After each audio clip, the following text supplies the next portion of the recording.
you'd miss so much. He's a scholar of boxing, and there's probably not a man alive who knows more about the all-time greats. He could talk to you about like Harry Greb and Jack Johnson and Stanley Ketchel. He could talk to you about guys that like you never heard before. Even the Got it from this moment on to recognize me as the scholar of boxing. That's it, Jim. The rope when he got hit with the beautiful shot back and forth. That's the right. That's the right. And leans back and forth with a right hand. People don't know shit about boxing at all. Did you get what you were looking for?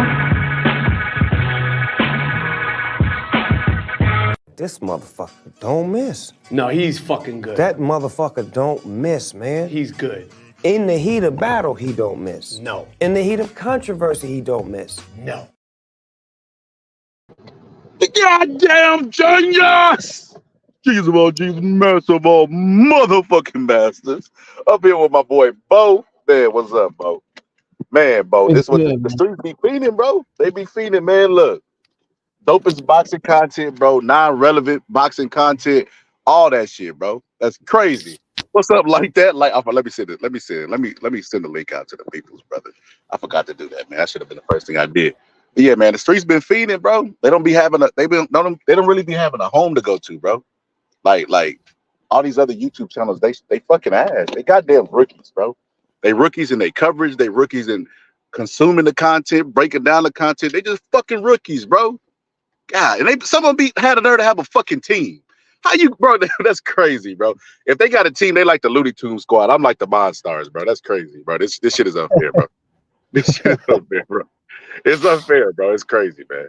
It's like, I don't know, fucking professional football player versus JV or some shit, bro. This shit is crazy, bro. So first things first, bro.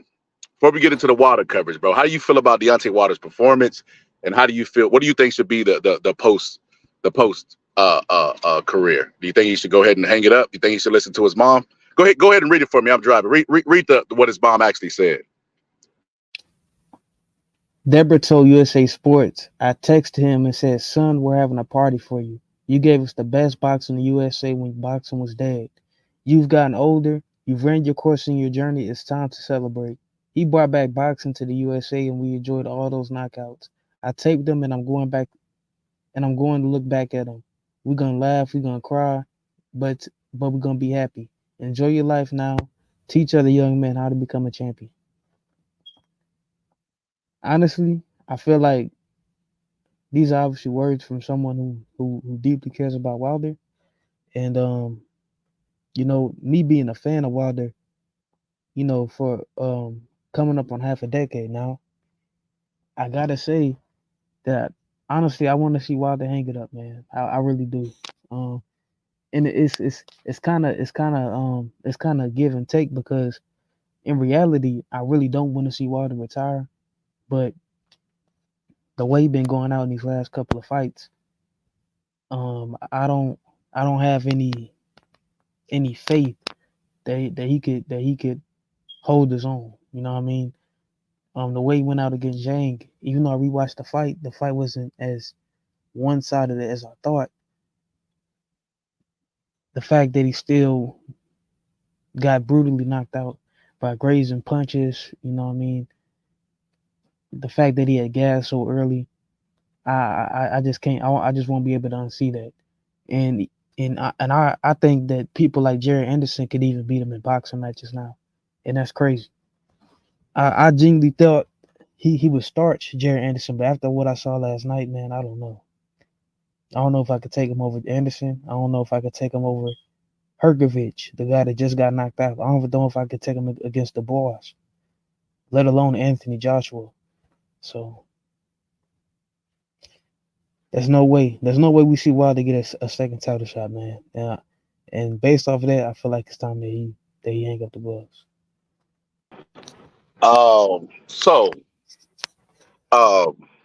The thing about power, bro, is scary, bro. It's scary, right? To regular people, right? And power punchers normally have endings similar to Deontay Wilder. George Foreman was knocked out. Mike Tyson was knocked out. If you Ernie Schaefer's, you go look at really, really big punchers. A lot of their losses aren't just losses, but in fact knockouts. George Foreman got knocked out by Muhammad Ali. So with that being said, this the ending that he's having is not nothing not nothing new to boxing, as far as him getting ended by knockout. Do I want to see him continue? Absolutely, bro. Like I said, bro, Deontay Wilder has been a guy that's faced a whole bunch of scrutiny and criticism, and part of it is his fault, right? For facing that level of opposition, talking the way he was talking, facing that level of opposition. But a lot of it is unwarranted. A lot of it is like just pure hate. Like when this fight was announced before this, people was like, Deontay Wilder's washed, he's finished, and he should go into retirement. It's like those same people tuned into the fight to watch him lose. It doesn't make. There's nothing Deontay Wilder would have did. If Deontay Wilder would have knocked out Zhang, you know what they would have said? Well, Zhang was too old. Like they just don't like Wilder, and I'm beginning to see in the sport, well, on YouTube in general, with the algorithm and all that stuff, that confirmation bias is hell, bro. It's at an all-time high. It's at a peak. When people do not like you, bro, they're gonna find every reason to like make an excuse for the worst. They wish the worst on you, bro. Like they wish you remember that player haters ball clip I used to play, and they'd be like, I wish all the bad things happened to you, nobody else. That's how they be wishing, bro. Agreed, man. Agreed. They So it's always like say that, Wilder, bro. Now they. so I feel Facts. like if Deontay Wilder did do that with his brother, bro, that was kind of fucked up. But there are a lot of more fucked up people that actually wins boxing matches. So I mean, I don't attribute that to anything. I don't think this was his karma. You know what I mean? Even though I was placating to that with X on the live, I was trolling, slightly trolling. In all actuality, it didn't have anything to do with the boxing match. I would rather see, like I said, him bring Mark Breland back in, because Mark Breland was a good asset. He hasn't looked good since Mark Breland left. It's for the same reason. Derek James is a good ass trainer, right? But Derek James couldn't do good with Anthony Joshua. And the reason why is because he was trying to teach Anthony Joshua a style at his old age. You know what I mean? He got with Ben Davison, and Ben Davison said, we just going to work with what we got. That's the difference between those two. That's why he works well with Ben Davison and didn't work out with he works well with Ben Davison, but it didn't work out with Malik Scott. Because Malik Scott, look, I see Malik Scott getting all of this fucking backlash, bro, which is crazy to me, bro. Because they didn't give Malik Scott no praise when he knocked out Elenius.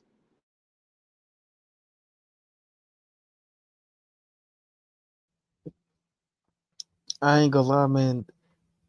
The thing I will say about him knocking out Helenius, unfortunately, Helenius was Wilder's sparring partner, but also, when you do go back and watch that fight, that Wilder was doing the same thing this Wilder was doing, bro. That Wilder was doing the same thing this Wilder was doing. They both was fighting the same way. It's just Helenius was more of a willing participant. I'll just say that. He was less skilled than Zhang, Zhang has a good boxing ability. You know what I mean? You got to push Zhang at a fast pace. That's his weakness. But if you don't push Zhang at a fast pace, you can beat him easy. But yeah, man, that's crazy, bro. That everybody it's just a dangerous time. Everybody's too reactionary to every fucking thing, bro. He said, I actually can't believe you defended Malik Scott. Press said that. Press, it's because I know boxing, bro. That dude's not a bad trainer, bro. That dude is not teaching anything different than Emmanuel Stewart taught. Like he learned from the guy that learned from Emmanuel Stewart, which is Bobby Knight, Harold Knight.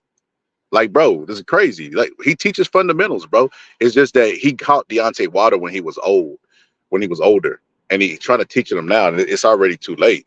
When you get a guy like that that's old, like a fucking Mayorga, if Mayorga came into a gym that I possess, and he was like, hey man, I need you to train me, I wouldn't teach Mayorga the fundamentals of boxing.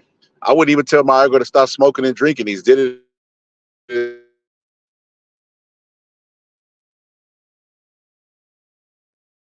night before I stay out. Same thing with Mike.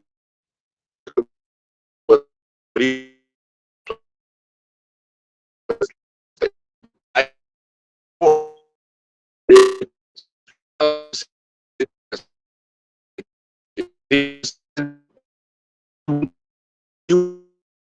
you clipping up?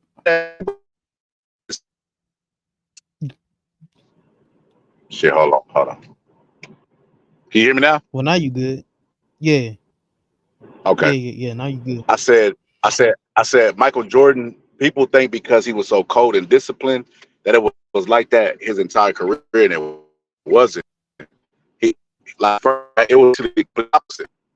Michael Jordan was actually a very hard worker, but he wasn't disciplined in his everyday life. Like he smoked, he partied, he drunk, he did all of the bad shit.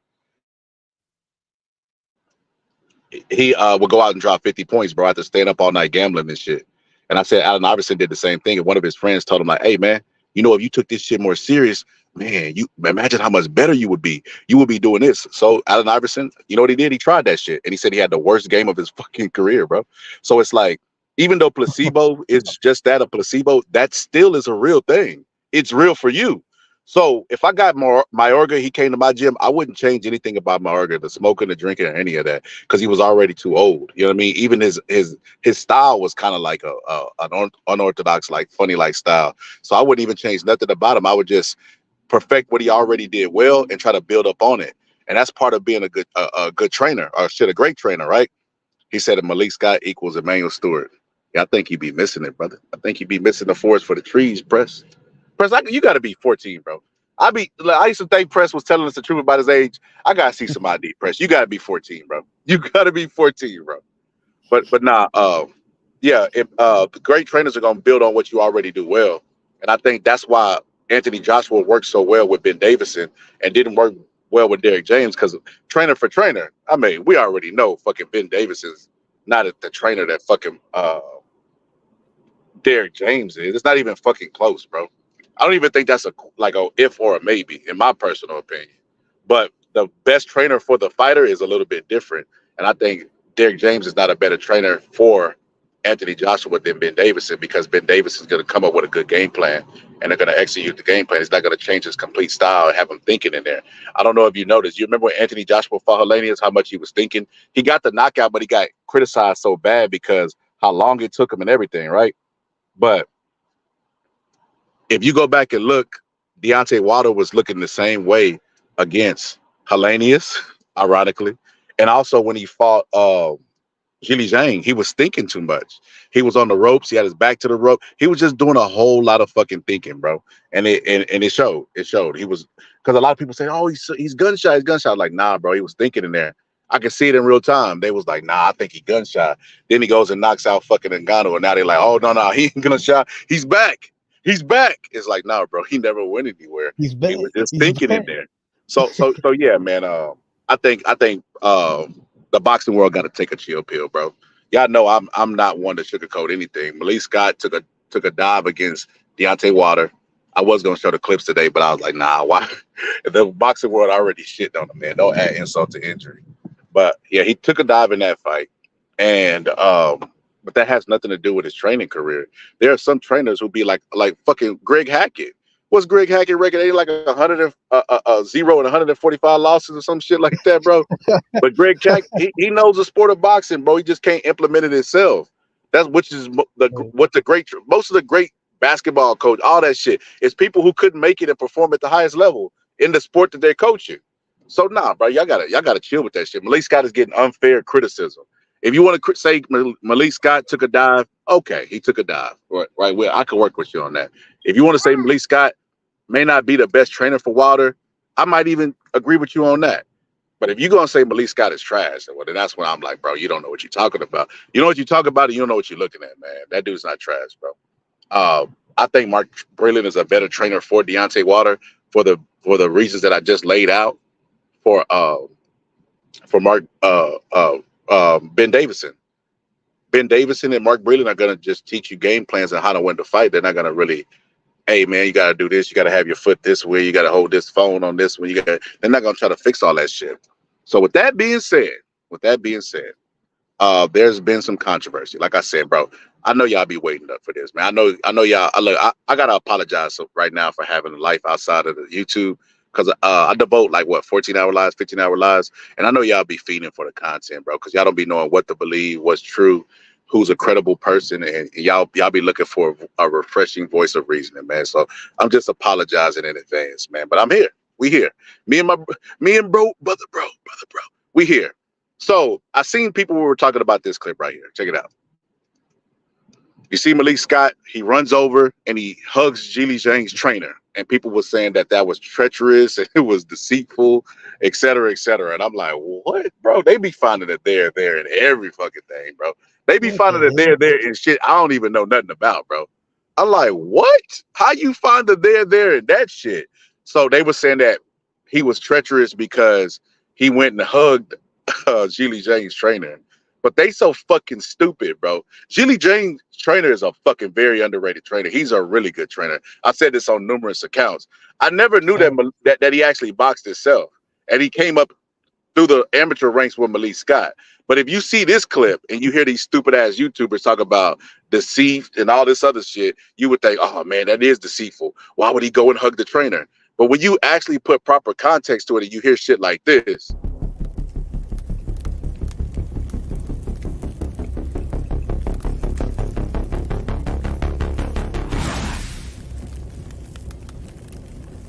This is Lewis Hart for Boxing Social in association with Empire Fight Store, Forge Irish Stout. Delighted to be joined by Malik Scott. Yes. We are back. The Bronze Bomber is back. Yes. June the 1st, taking on Zhilei Zhang. Yes. He's spoken a lot at the presser there. You know, he feels like he's got his love back for boxing. How excited, I suppose, as a trainer, are you to see the return of Deontay Wilder? I'm excited. I'm more excited about fight night and him doing everything that I know he can do against a very dangerous opponent like Zhang. So we'll see. Zhang is a dangerous opponent, but he also has a very dangerous trainer, Sean George, who is somebody that I come up with in boxing, one of my big bros. We come out fighting in the Junior Olympics together, NMU, literally living together. It's crazy how life going. 20 years later, he's training Zhang, I'm training Wilder, and now we're going head to head, trainer and fighter against fighter. So there's so many blessings in this, and but my whole concern right now is us dissecting and handling Zhang with very violent manner. So when you see stuff like that, it makes sense why he runs over and you see stuff like this and picks him. Hugs his trainer while he picking up Zhilei Zhang. It's because So you mean to tell me that if your fighter lost against somebody who you came up with, you wouldn't congratulate them as well? What the, bro? That's crazy. And then they'll complain on the other side and they'll say, well, you know, Deontay Wilder, when Deontay Wilder didn't shake Tyson Fury's hand in the third fight, they said that was unsportsmanlike and uncalled for. Like, you cannot make this shit up, bro. You damned if you do, damned if you don't. If you do one thing, they're going to criticize you for not doing the other. Like, there's no win. Malik Scott is a good trainer, bro. And if you think Malik Scott, look, how about the people who say Malik Scott ain't a good trainer? How about y'all train some fighters? Produce some fighters. Produce an amateur. Amateur box rec, produce an amateur win, produce an amateur fighter. Just produce. If not, shut the fuck up. Y'all don't know shit about boxing, bro. That man's a good trainer, man. He's a good trainer. He might not be the best trainer for Wilder, like I've critiqued it before in the past, but he's a good trainer. Because if you go look at Zerto, Zerto's a fucking beast, bro. Zerto looks cold in a motherfucker under Malik Scott, but nobody's talking about that shit. Nobody's talking about Malik Scott. Got Zerto looking really well. Zerto beat the shit out of fucking what's that dude's name, bro? That better be knocked out. Joe Smith. He looked really good against Joe Smith. That was actually a really close fight, but he looked really good under him. He said that was his sparring partner. He said, I actually can't believe you're defending Malik Scott. He said, Wilder KO'd this dude. He said, are you serious? He was better than Mark Breland. I said, all that, and that's what you got, Press? He said, oh, because the spin moves. See, Press, and see that, Press. You got to stop watching showbiz, bro. Bro, there's no place on YouTube you're going to be safe, bro. I consume content, which is why I'm able to react to it. And if you consuming showbiz and you bringing his talking points, bro, I'm going to pick up on that shit. That is a showbiz talking point. Showbiz showed a video of Deontay Wilder spinning and said that's why he did it in the fight. No, that's not why that happened in the fight, bro. It had nothing to do with him spinning and training. And this is why y'all, bro, this is why the boxing world be fiending, because of stupid shit like that. But he said Malik Scott equals Emmanuel Stewart. He said, didn't Malik Scott fake a KO against Wilder? He said, so Mark Breland worked well with Deontay Wilder. He said, not some quitter who gets pedicures and makes niggas do spin moves. Deontay Wilder was doing that spin move under Breland, bro. I don't know if you're aware of that, but he was doing that same spin move under Breland. Technique said, "What's up, Scholar? What's up?" He said, "People are saying Wilder mentally broke after KOing Helenius because he cried after that." Yeah, he cried after that, but he was fucking Helenius up all through camp, so I don't think that had anything to do with it. So Helenius walked Wilder down into a straight line, and left his hand down. Yeah, he did. He said, "Shout out to Ryan Garcia." No, fuck Ryan Garcia. He said, "I've never seen that before. Why the fuck did he run over and hug him after his fighter lost?"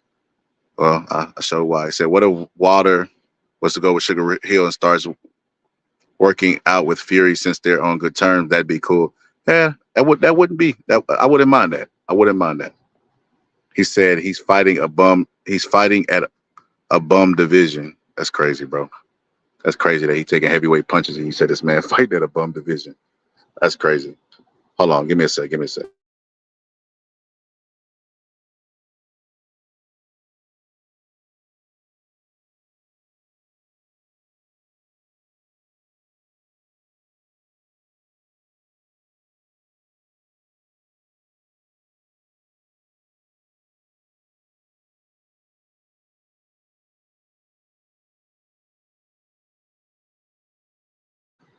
Bro, Texas is so fucking hot, bro. My phone is just tripping. Hold on. Like that, it take you 80 hours to join the league, bro. He said, "Who the fuck is that cruiserweight, bro?" Hold on, let my phone cool. Like, yeah, damn. So what I was gonna say is, yeah, Malik Scott. Malik Scott's not a bad trainer, man. He got to stop. Yeah, the boxing world got to stop being so reactive, bro, and got to stop running with these narratives.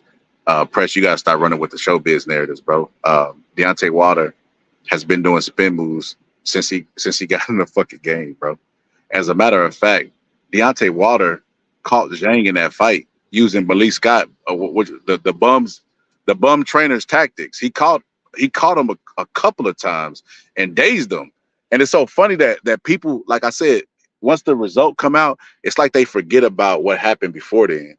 Like they forgot that Deontay Wilder was catching him with some flush right hands, and even Zhilei Zhang had to like pay homage to Deontay Wilder's power. So the power is still there.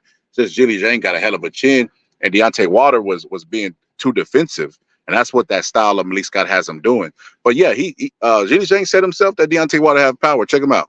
Did you feel his power at any point during this fight? 比赛中有感觉到他确实有力量吗？比赛中有几拳被我挡下来了，确实有力量。他也是一个重炮手，非常值得让人尊重。I block a few punches, but hell yeah, he punches hard. I give him a lot of respect. He's a heavy puncher. You're 41 years old, but you're still very much. I block a lot of punches, but these motherfuckers hit hard. That's basically what the fuck he said. Like, dang, it's crazy, bro. It all look easy from the couch, bro. When you're not taking no fucking punishment, all that shit look easy, bro. But when you in that fucking ring, bro, and you got to stand up against that shit is harder than what it look. And look, Deontay Wilder has retired. I guarantee he comes back to the sport. You know why, bro? That Saudi bag, bro. That Saudi bag. The Saudi Arabian dude for to show you what that bag do, bro. Just like he did. I don't know if y'all noticed, but ringside when Deontay Wilder got knocked out, he was looking like I don't know if he was looking like what the hell is going on, or maybe he was complaining about the same thing Deontay Wilder was complaining about. It was really weird. It was really weird that Deontay Wilder turned his whole back to the referee. I mean, turned to look at the referee and back to an opponent to complain about something. He should have just took a knee and complained, or I don't know. That was just weird. But he was complaining when Fury was knocking him out as well. I don't know what Deontay Wilder's deal is. That would be one of the things as Malik Scott I would tell Deontay Wilder he has to do is focus. Let the referee do his job. Let me complain to the referee, but protect yourself at all times. That's crazy, man. The sport has showed us repeatedly that it ain't got no mercy, man. Especially if you complain about some shit. You wanna look at somebody complain and come out on the back end of that shit. Look at Victor Ortiz whenever Floyd Mayweather, whenever he butted him, apologized to him, and did all that shit, and then Floyd ended up knocking his ass out, bro. That still was a knockout loss. actually ended Floyd Mayweather's like streak of a drought of knockouts, knocking out fucking Victor Ortiz. So yeah, man, we gotta quit this shit. Now another thing I want to address, like I said, bro, I know y'all be fiending, man. Y'all, we love this shit. I ain't gonna say y'all specifically. It's a two-way street. We love this shit, right? So look, check this out. The game plan coming in that Zhilei Zhang used, you know what I mean, was the exact same game plan that Luis Ortiz used. And I thought that shit was pretty crazy, man. Like, damn, he used the same exact game plan coming in, and it worked. He got the looks that he wanted. He got everything that he wanted. But look, check this shit out. So in the Luis Ortiz fight, right, he leaves the opening for Deontay Wilder to throw a punch, baits him in. Deontay Wilder comes in, throws the 1-2, right? But when he throws the 2, he leans forward and lunges, and he gets caught with the right hook. Bam.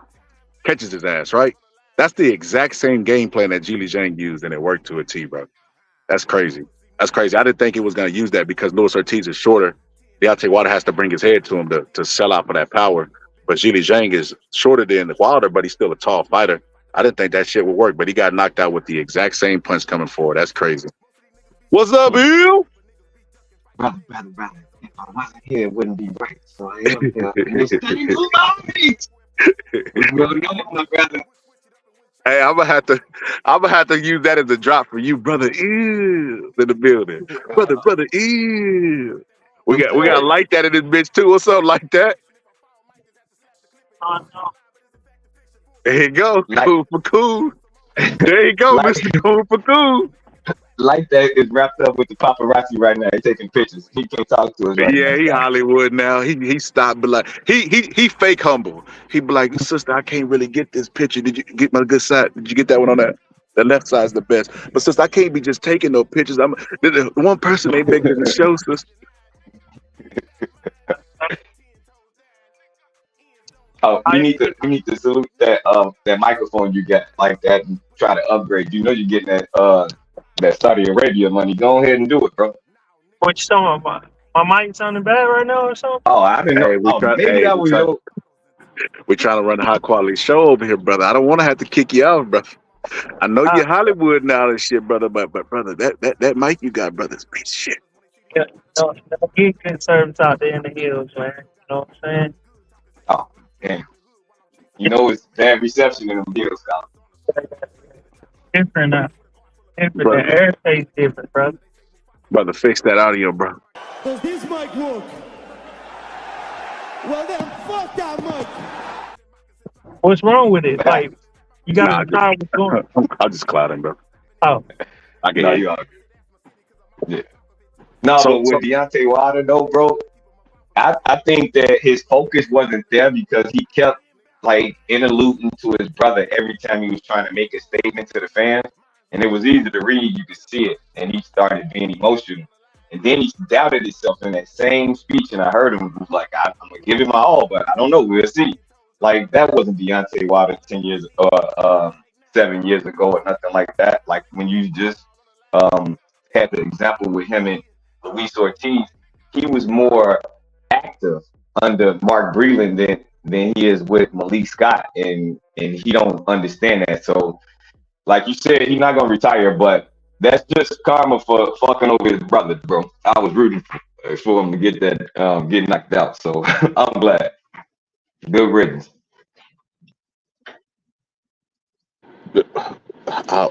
Like that, you want to add to that, brother? You want to add to that, bro? He said it good riddance, brother. I didn't get to see the fight, so I didn't really got too much to say. Martellus Wilder said, On my court. This is not me. This is not me. They can say what they want, but this is not me. Okay, Baylor Brandon, please remove him from the courtroom. But this is not me. Well, Deontay Wilder to come back against his brother. Then, if you do make a comeback, fight your brother. Damn. Fight your brother. Now you did him dirty, bro. Like, let him get the bag. You ain't want to give him one anyway. He take 2 L's, bro. Like then the Yeah. girl would be like, "See, I know I chose right. I knew I At least chose he got right." his brother paid though. Them Saudis about that shit. At least he got his brother paid, man. He was giving him $60,000. Yeah, that's horrible, bro. I mean, That's bad. like that, I always take the antagonist, bro. He was trying to defend that shit, bro. Hell 60,000 is no. crazy, bro. Bro, that's exactly. 60,000 is crazy, bro. That's like Britney Spears. He telling they PR, man, I get paid $60,000 for my brother. What you get? He's like, shit, I get 1.2 million. Like, Yeah, you can't even stunt with that, bro. He can't He's stunt like, yeah, with that's my friend. a regular salary against people who really getting taken care of from their family. Bro, that's crazy, man. I'm so glad he got knocked out, so people could stop trying to hype him up like he is being overrated. He is. Mark Breland fucked his life up because he accepted it. If I was Mark Breland, I would be like, man, you know you ain't gonna do shit without me. He was a G. He ain't never say nothing. You know, so shout out to Mark Breland for not even caring about him running his career. Because he let it go. I'm looking for the clip with Marcellus on it. I can't find it, man. I had that shit too. I put a play. Oh, it's something recent? Nah, it's old. Cause like that, like they gonna say, what a proof at? Y'all ain't got no proof. I wonder what his brother think after that shit. That's 2 L. Back. How many times his brother lost? Twice, right? He got brutally knocked out like Deontay Wilder. Yeah. You know what's crazy? His brother got the same. His brother got the same. He got the same flaws, same strength, same flaws, bro. Yeah. He right hand crazy. I went back and looked at even when he knocked his opponent out, bro. He went wild and just started swinging. And what the crazy part about that is, you hear Deontay Wilder in the crowd like, "Hey, take your time, be patient." Like, nigga, when you ever took your time? Well, he started taking his time now, Scholar. He getting his ass knocked out. Now he's taking his time. Bro, and then, you know what? That's the worst thing that Deontay. That's why, bro. Y'all tag Malik Scott in this. Tell Malik Scott to holler at me, man. I just want to have a conversation with him. I want to tell him, man, stop trying to teach Deontay Wilder all this bullshit. First off, he looked fucking stupid, bro. X sent me a clip of him in the ring, like catching that little bag, and that dude was just shooting at him, and then he starts pulling straight back, and like it's like in his head, bro, he doing some hellified shit. Mm-hmm. To us, that shit look exactly what it is. It's trash, bro. Trash. He looked. Why you feel good doing something you would never do in the ring? Yeah, I mean that right hand ain't there no more. We could evidently see that. It's gone. I don't know what happened. He don't want to use it, or he not confident in it no more because it didn't get the job done when he thought. You know, he's a weak-spirited person. You could tell because of that Tyson Fury series, that trilogy. It broke him, and it kind of broke both of them. They both left the ring half of the minute they came in as, and you could tell. You know what's crazy, man? Press when Press don't like somebody, he try to give you a character flaw, and that's why you should like him, bro. When we all know all it takes character flaws, bro. That's crazy. Facts, yeah. Ryan Garcia cheated, bro. Ryan Garcia cheated, bro, and sent some bottles that was open as his proof, bro. That's crazy, bro. Like, you cannot make this shit up, bro. That this man still being defended in the sport, bro. This man sent a 2 containers, bro, and both of them just happened to test positive for Ostarine. Like, bro, are you fucking stupid, bro? Like, come on, bro. No other drug. It didn't have clenbuterol in it. It didn't have nothing, bro. Ostarine. And then 2 bottles. And then you know how stupid the fans is? The fans will tell you on one hand, man, the Ostarine didn't even help. But at the same time, bro, he did take it, but it was low levels. How he get low levels of Ostarine taking 2 contaminated bottles, bro? And it's a reason why he probably took the Ostarine in the first place, Scholar. He got injured before that Tank fight, and then he needed to heal. But he was facing a little distress in his second fight, and he had to get up out of there. But he took some rib shots, and he ain't like that shit either. So I think that he probably took it to strengthen those ribs because he know he weak to the body.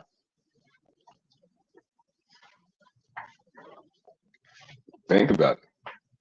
Yeah, that's not a bad point, bro. It's not a bad point. Yeah, I mean, shit. Maybe he just didn't believe in himself. Maybe a combination of all the above. I just Yeah, know the that probably. motherfucker took it. I can't believe that people defending that shit though. Like, man, you don't understand. It really don't help. It really don't help Yeah, you, man. It, nah, it, it it helped. just it just make your muscles larger and make you faster. I just He got said mine. I legacy feel great. mindset said scholar. There is a debate going around about Wilder in the Hall of Fame. What do you think? Personally speaking, I wouldn't vote him in. Does he deserve to be there? If you look at the names that are already there, is there a name that could every name just undoubtedly beat Deontay Wilder? And if not so, then he definitely belongs. Ah, yeah, that's a hard one. I That's how I mean, look at that. it's a far reach because he did defend the belt 10 times, and that was like the last time that a heavyweight champion did that. That's probably like the only attribute on this. Ah, it's kind of hard to say. Like, who else get in with him that he defeated? Like, You know, people make Ernie Schaefer's. They put Ernie Schaefer's, Hall of Fame status. They just say he was unfortunate to grow up and not grow up. He would grow up too.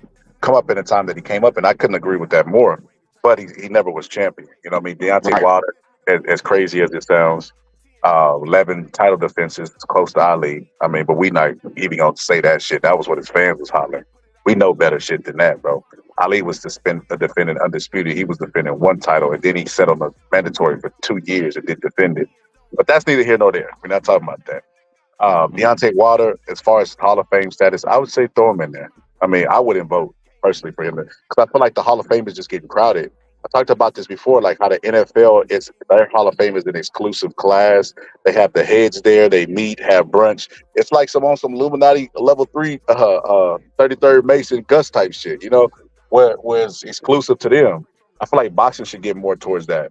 But because Rocky Balboa is in the Hall of Fame and fucking matchmakers are making it into the. I don't know how anybody could make a case that Deontay Wilder shouldn't go in the Hall of Fame when people who set up the matches make it.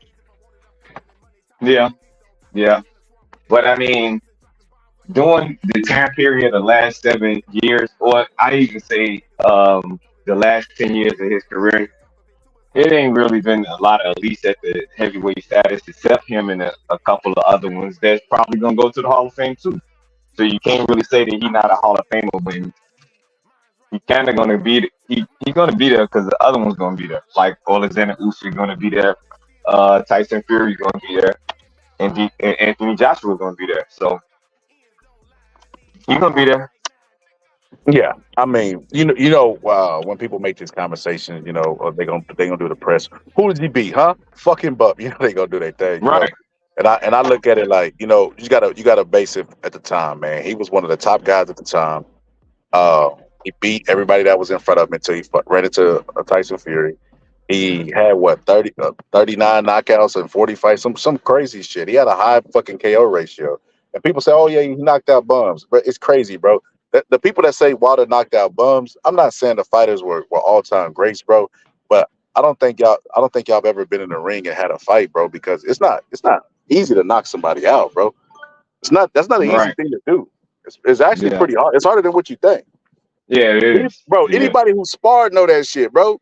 That shit it's a lot harder than it looks, bro. It looks easy from the couch, you know what I mean? It's And I even don't know harder when you're trying to do it.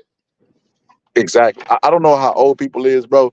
But if they seen the video, I think I could beat Mike Tyson. That's what they reminded me of. They Jazzy Jeff, bro, and Will Smith. Man, he should have slipped, dipped, and slide and rolled. But that shit is different on the inside, bro. And the fact that he was one-shotting people, bro, just literally one punch putting him. He had Luis Ortiz on the top of the forehead, bro, and just made him start wobbling and dancing all over the place. So the power is real, bro. There's no doubt about that. But even Zhang, like I said, Zhang got to the fight. Oh yeah, he motherfucker got power. This nigga got power, Chinese power. Yeah, he was animated after the fight, bro. I ain't gonna lie. At times in the fight, it kind of looked like Deontay Wilder was gonna win. That's why I say people see the final result and just close the book and forget everything they read up into the final results. Before Deontay Wilder got caught, if Deontay Wilder had not turned his back to the referee, he would have finished the fight. because Zhilei Zhang was throwing maybe 1, 2, 3 punches at a time, and he was pacing himself as well. Deontay Wilder hit him with a couple right hands that fucking hurt him, bro. Zhilei Zhang didn't throw no more punches. He strictly went on the defensive and just kept backing up. Yeah. He hurt him. He hurt him in that fight. And like I said, watching the fight, I was like, oh shit, like Wilder about to finish him. And all the people who don't like Deontay Wilder held their breath as well, bro. And that's why I think Deontay Wilder should continue boxing. Because no matter what the haters say, they was on eggshells. They on eggshells every time Deontay Wilder fight. Every time. True. But I did get this out of that fight too. Like, Zhang felt his power, and when I seen that, I seen it in the third round, and I'm like, oh, he's throwing that right hand. Okay, he actually waiting, but he was patiently waiting too long, and I'm like, just intimidate him with it. And like he used to do it. And I'd rather him do that because Zhang can set him up in ways that he probably wasn't ready for. He didn't even have to do that though, Scholar. The thing is Zhang power is there, is real. I'm looking at his power, bro. That man got some power behind that jab. He got probably the most powerful jab in the sport of boxing right now. Zhilei Zhang. That motherfucker is effective. And he was using it. And then when he turned Deontay Wilder, it wasn't because I guess Deontay Wilder wanted to argue with the referee, but it was also because he felt that power and he was trying to get out of dodge. But he used to being so athletic that it ain't there no more. It's just not there. He gotta probably start setting his opponents up better so he can stop thinking no tune-up thing. Fight Derek Chisora or something. You ain't fought him, he still want to fight. Like, it's not. I understand when you saying don't retire, but the level of competition, like, I don't want him to fight Alexander Usyk. I definitely don't want him to fight. Man, I think Wilder stretches Usyk, bro. I'm still standing strong on that one, bro. I think gotta throw that right hand, bro. Like, I was with that shit at first. That man was pedestrian with that right hand when it mattered. Like, he did so more than Joseph Parker, but it wasn't effective. Like, he didn't pick a bull with the right hand, and he wasn't. God, I hate this man's style of fighting. It's hard to even explain, Scholar, because this man is so fucking dwarfed in the skill of boxing. It is like he needs to do so much, bro. Yeah, I don't know. Like, I say this, man. Deontay Wilder has retired before and came back, and he came back for the same reasons that we'll probably more than likely see him in the ring again, which is that bag, that Saudi bag. That Saudi bag make people do strange things. Y'all remember Deontay Wilder power used to make people behave really funny and strange, bro? That Saudi bag make people behave even more strange and more funny, bro. They make people like Jarrell Miller, brother, lead the streets, bro. Lead the streets and stop robbing people of their vehicles and shit, bro. And make him do the right thing. Yeah, that Saudi bag, bro. That bag is ridiculous. Like I said, I'm really curious because I seen the Saudi dude looking too like Deontay Wilder, like what the fuck happened. I don't know if he was wondering what I was wondering, like what the fuck is Deontay Wilder doing? Like, why are you turning your back? Or if he was saying like complaining about what Deontay Wilder was complaining about, because that was completely uncalled for. I don't know why he turned his back. I don't know why he looked to the referee. I don't know what the fuck that was about. It was really, really awkward and weird, bro. It was really weird. I didn't understand where it came from, bro. Did you understand, you? Like, watch? No, I don't.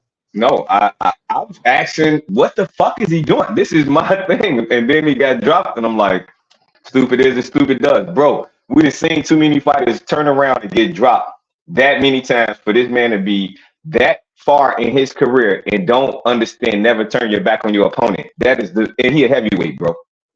It could have got ugly for him. Come on, bro. Leave Malik Scott, man. I know he got good intentions, but where you was at before, that had you going to a level where you was compatible or you could compete with anybody. On a competition level, he kind of just not there no more because that right hand ain't there. Like, make us believe the right hand still, and we still got faith in you. And I still bet on him. But the right hand ain't there. Now we wondering about if he gonna throw it or not. Like, what the hell? Bro. For Wilder to retire, bro. Yeah, I don't know though, like that. When you're a heavyweight, you still got longevity. You got longevity in the sport of boxing than a smaller fighter. So he still got some fights in him. Ew, It's just how they. didn't you just say he need to retire? Nah, I said Oh, you can max. He can't beat. I said max him up right, max him right. He can't beat okay. Alexander Usyk. He can't beat Anthony Joshua. He can't beat. I said let him fight Derek Chisora. That's what I actually said because they both at the same level right now, and they. I mean, I don't know, not Deontay Wilder. I hate to say that about him, but the skill set went back like a lot because he don't throw the right hand, bro. Hey, but afternoon, fellas. We gotta address the elephant in the room. Deontay Wilder is a sucker. The way he handled that thing with his trainer, the way he handled that thing with his brother, and then all those excuses he made in between, he's not a very likable person. So people got a plethora of reasons not to like his ass. And then because of that, whenever he's gets in a fight like this, people are prisoners of the moment. So they have even ample more reason to say, get his ass out of here. And he has to, and even now, like the problem is irritating with him. He's a guy that irritates most men because he doesn't take accountability for losing. He likes to blame people, and nobody likes that shit. So as far as him not being liked, I think all of that kind of goes into it. And people, because of their dislike of him, they won't give him credit for whatever he did. Damn, harsh but true. I mean, you're sleeping with your brother's women. I mean, when your brother, let's just be honest, he's not a celebrity. He ain't got no money. Like, why you messing with your brother's hand-me-down? Like, bro, that's some sucker shit. Like, that's just a character issue. And the whole thing of him getting caught up with dudes sitting in their house doing YouTube with conspiracy theories and you baiting into that, that's fucking wild, man. That you're a professional athlete and you even getting caught up into that shit. Even if you had those thoughts, for you to publicly be aligned with that stupid ass shit, it's like, bro, what the like, that shit is weird. I think he was the first for a lot of that kind of stuff, which I thought a lot of that initially was like, okay, whatever. And then when he started getting involved with it, it's like, man, this guy's fucking strange, man. Something ain't right with this motherfucker. I never seen that shit before. So, I mean, he did some shit to make people dislike him.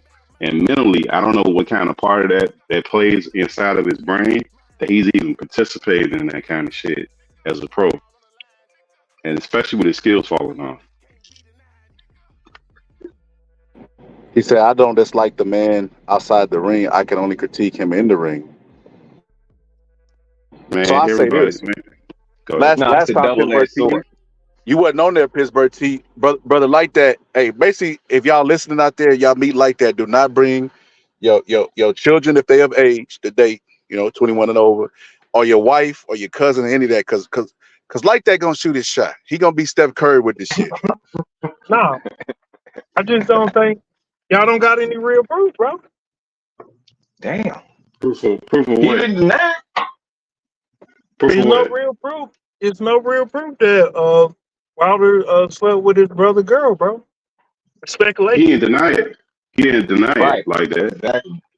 That's one of those, like, that's like if somebody call you a pedophile. You don't just go about your business and say, oh, nah, I just ain't gonna say it, man. You like, fuck no, I ain't do that. That's some sucker shit. Like, you can't equate pedophilia to somebody accusing you of sleeping with their girl when you know you. Okay, bro, people don't even want to be called snitches, bro. And they working dudes. Like, they'll fight you to death about you calling them a snitch, let alone you sleeping with your homie's girl or your brother's girl. That's like, man, code 101, bro. Like, you deny that right away. That ain't even like no shit that you just let fly out there.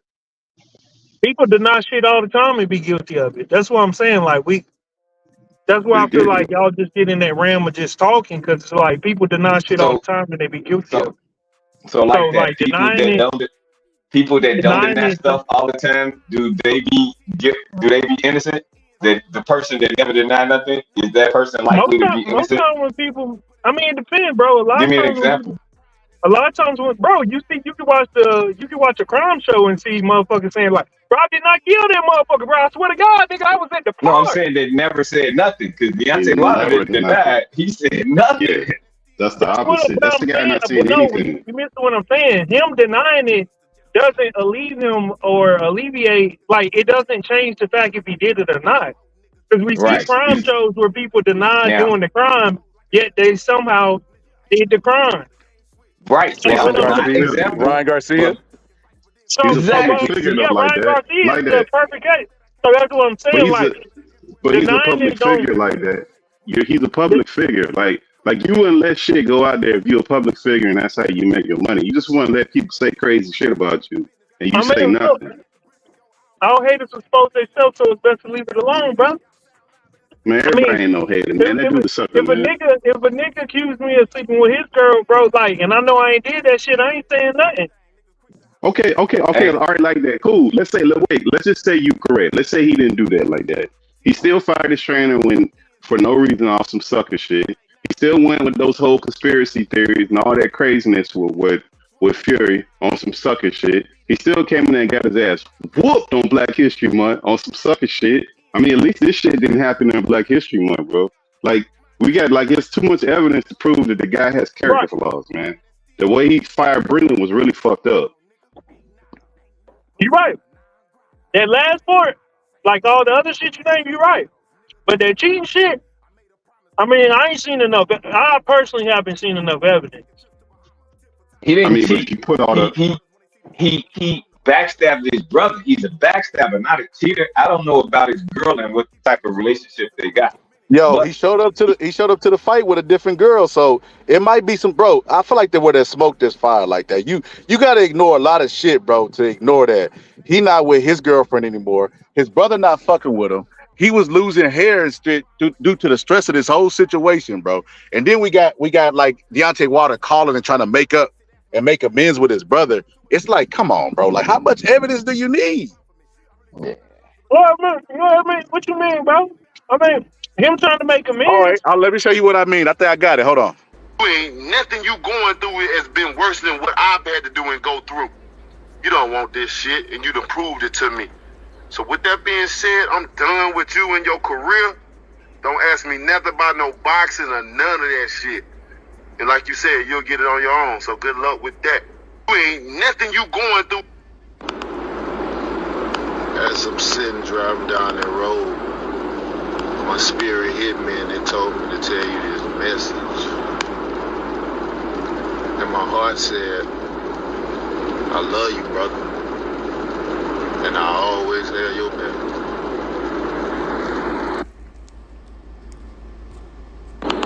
Well, you ain't gonna have nobody, and you gonna, boy, I ain't wishing bad up on you, but I'm experienced. You understand me? I can see shit happen before it happens because of the experience.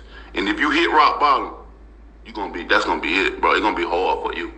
I'm gonna let you know that right now. This ain't nothing. This experience of seeing certain shit. But you know, you can take my word for nothing. But that's it. I'm gonna keep my $60,000. I want you to go out and try to find a job to see can you get $60,000. See can you find a job to equal yours right now. It's gonna be tough. But you choose your own fate, my nigga. We all do when we got to. It's too stressful for me. I can keep my 60. So this gonna be my last. I promise you can hold this. You can hold this recording right here. By the way, you ain't gonna have no. You can hold this right here. You can hold this one right here like that. You can hold this one. Sucker. Bro, what do that? Bro, I'm trying to figure out what do it mean? Like how did equate him? So hold on like that. You just try to personally identify if what you would do in this situation, correct? You was like, if it was me, I would do this to show whatever, right? Yeah. This nigga didn't show remorse. He tried to like make amends. He was like, I just want you to know I love you, man. You my brother, man. I mean, I love you, man. I mean, brother Bro, shouldn't be falling out behind no chick, bro. Bro, and that's what it's, bro. So how they falling out behind a chick if he ain't do nothing? That's what I'm trying to say, no, bro. You can fall, bro. No, you don't have to do, bro. It's all up to that person that with the chick in their mind, bro. You don't have to do anything. Oh my fucking God, bro. Like that. If you add up all the signs, like if that was the only thing isolated, then you might have a point. But you add up all that sucker shit the guy did, he's a sucker, bro. Like it ain't that hard to draw a conclusion of that. Like you can see some people that they have character flaws, and he clearly with that whole Brennan and the water tainting and all that stupid ass shit. Like, and the one black guy you want to fire, but all the white people around you. Why is that in them? You want to keep him around? You the guy got character flaws, and he trained that man and never came out and apologized after that. He still got his ass whooped. Like he never apologized for any of that stupid ass shit. He got serious character flaws, bro. I agree. Serious character flaws. I agree. See, I don't disagree with that. I just disagree with the cheating shit. Well, I mean, he ain't cheating on his brother. He did some Why sucker you shit. He keep can't cheat saying on his brother. cheating? Yeah, He can't cheat on his brother. He can't cheat on his brother, but they're not in a relationship. He only cheat Yeah, on his well, you girl. know what I mean, bro. I just don't agree with him sleeping with that girl. There ain't enough evidence. But it was more than one girl. Man. That's the problem. Like that, it wasn't one girl. It was more than one. That's the problem with what you're saying. And he It gave him some of them. just seemed like he gave loved him this some one. of them, bro.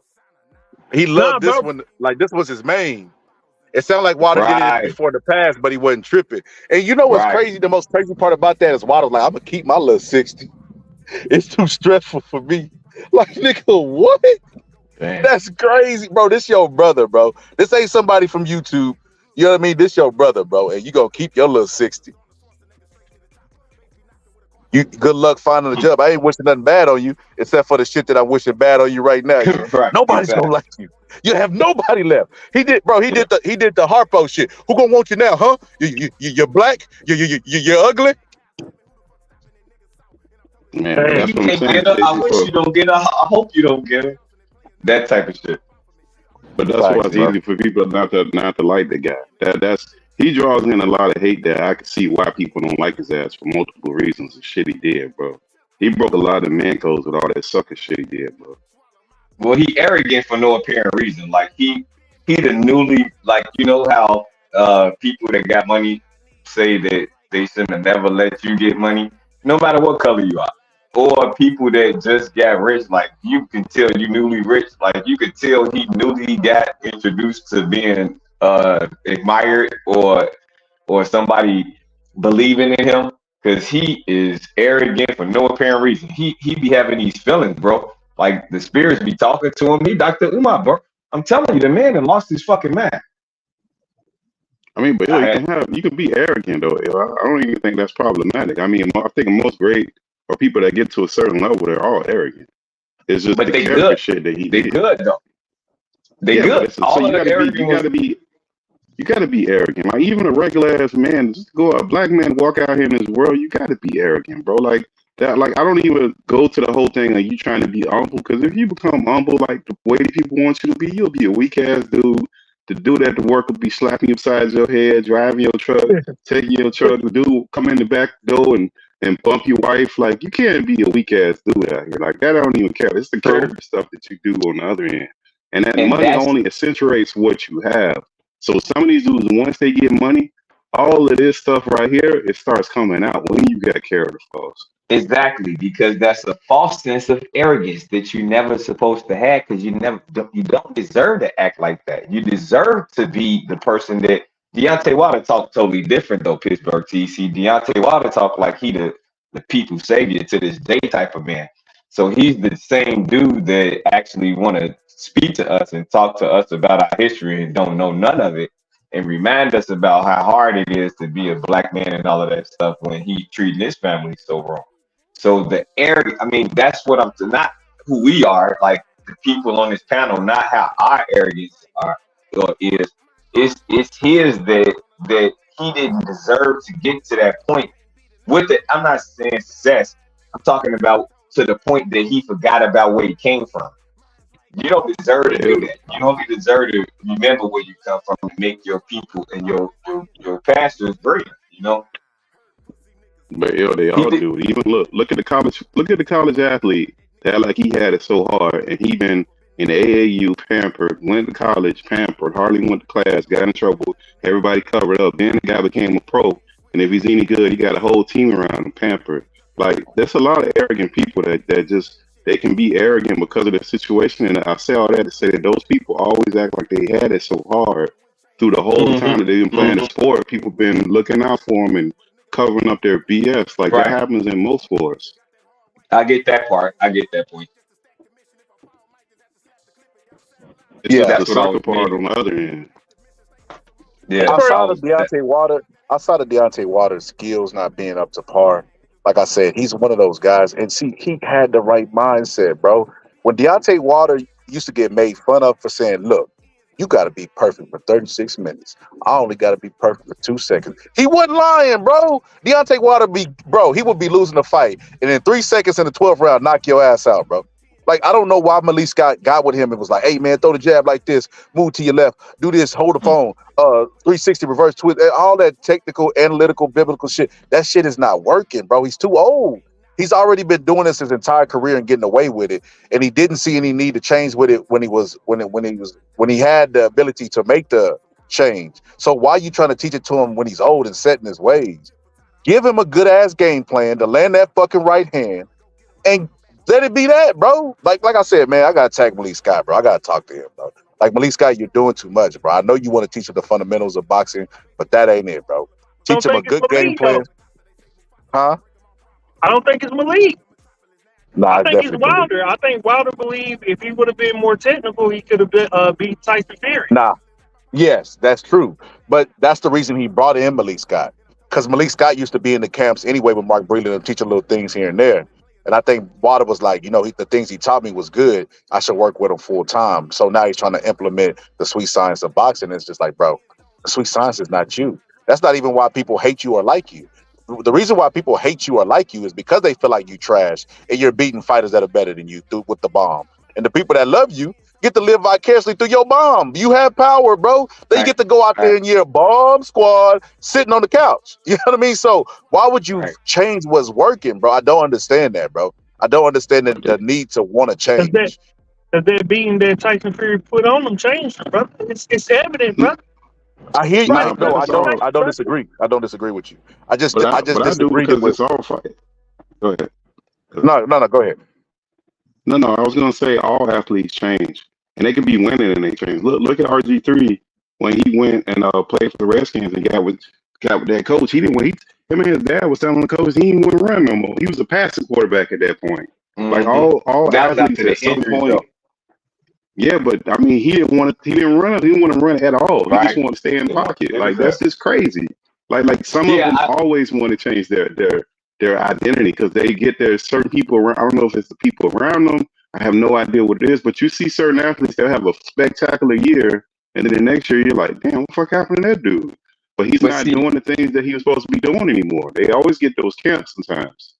But that's the thing, though. Sometimes it's not the people that's in your camp. Sometimes it's you. So, like the Malik Scott thing, like the last 3 fighters that Malik had, other than Deontay Wilder, if you want to include him in his last 2 fights too, he lost 5 fights. So he's not a good trainer, bro. He don't have a victory on his record. So, but he shouldn't have fired Breland. But why did he fire Breland? That was Deontay Wilder's choice. To get rid of Breland and then bring this guy in. That was his choice to bring this guy in. He thought that this guy was better than Breland. And that's that part of that sucker shit that didn't play out for him. So I'm gonna have to disagree. I'm gonna have to disagree with y'all. So I'll say this. Because fighters have styles and trainers have styles as well, some great trainers don't mix well with great fighters, right? I'll give you an example. Joe Frazier was a hell of a fighter, right? Joe Frazier would have did better under Cus D'Amato than Eddie Futch. And Eddie Futch is probably one of the greatest coaches of all time, if in some people's book, the greatest trainer of all time. Right. So, trainers have styles. Malik Scott did really well with Zurdo. I just don't feel like I feel like Zurdo is at an age where he can still learn and listen. You know what I mean? He's absorbing all the things he's being taught. And he wasn't bad when Malik Scott got to him. Like, Malik Scott had to take Deontay Wilder and teach him what the 7-year-olds are learning in the gym. Balance and shit like that. So, I mean, Zurdo's already starting from a good point. But Malik Scott had Zurdo looking fucking good in that fight. So I just don't think he's the best trainer for Wilder. But I think he is a good trainer. I wouldn't just throw him out the window because he's not good with Wilder. I think Deontay Wilder beating him and then put him as his trainer shows Deontay Wilder does not like a trainer that can really get on his ass. No diddy. He don't want a trainer to really embarrass him. He wants a submissive guy. So that has a lot to do with the selection of Malik Scott. And even when Malik Scott, when Deontay Wilder was getting his brains beat in by Tyson Fury in the 3rd fight, Malik Scott couldn't even stop it because he made Deontay Wilder a promise that he wouldn't stop it. So he had to stay true to, because not only would Deontay Wilder probably would have knocked Malik Scott out in the ring, you know what I mean? He had to take another dive, but I mean, he would have felt like he was losing his meal, his payday, and his brother because he keep calling him his brother. So it's just all kind of convoluted relationships that makes this like a not work out. But you seen them arguing in the corner after the fight, right? Yeah, like why we acting like Malik ain't the type of nigga he'll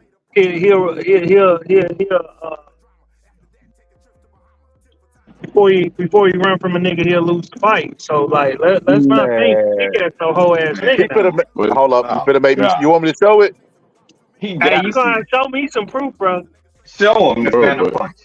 But all right, give me a sec. Give me a like, sec. No matter what, Wilder chose Malik Scott. Like it's not like Malik Scott just jumped up and somebody disappointed him as trainer. He chose that guy. That he decided he needed something different, and it's been downhill since then. Yeah, I see what you're saying, Pittsburgh.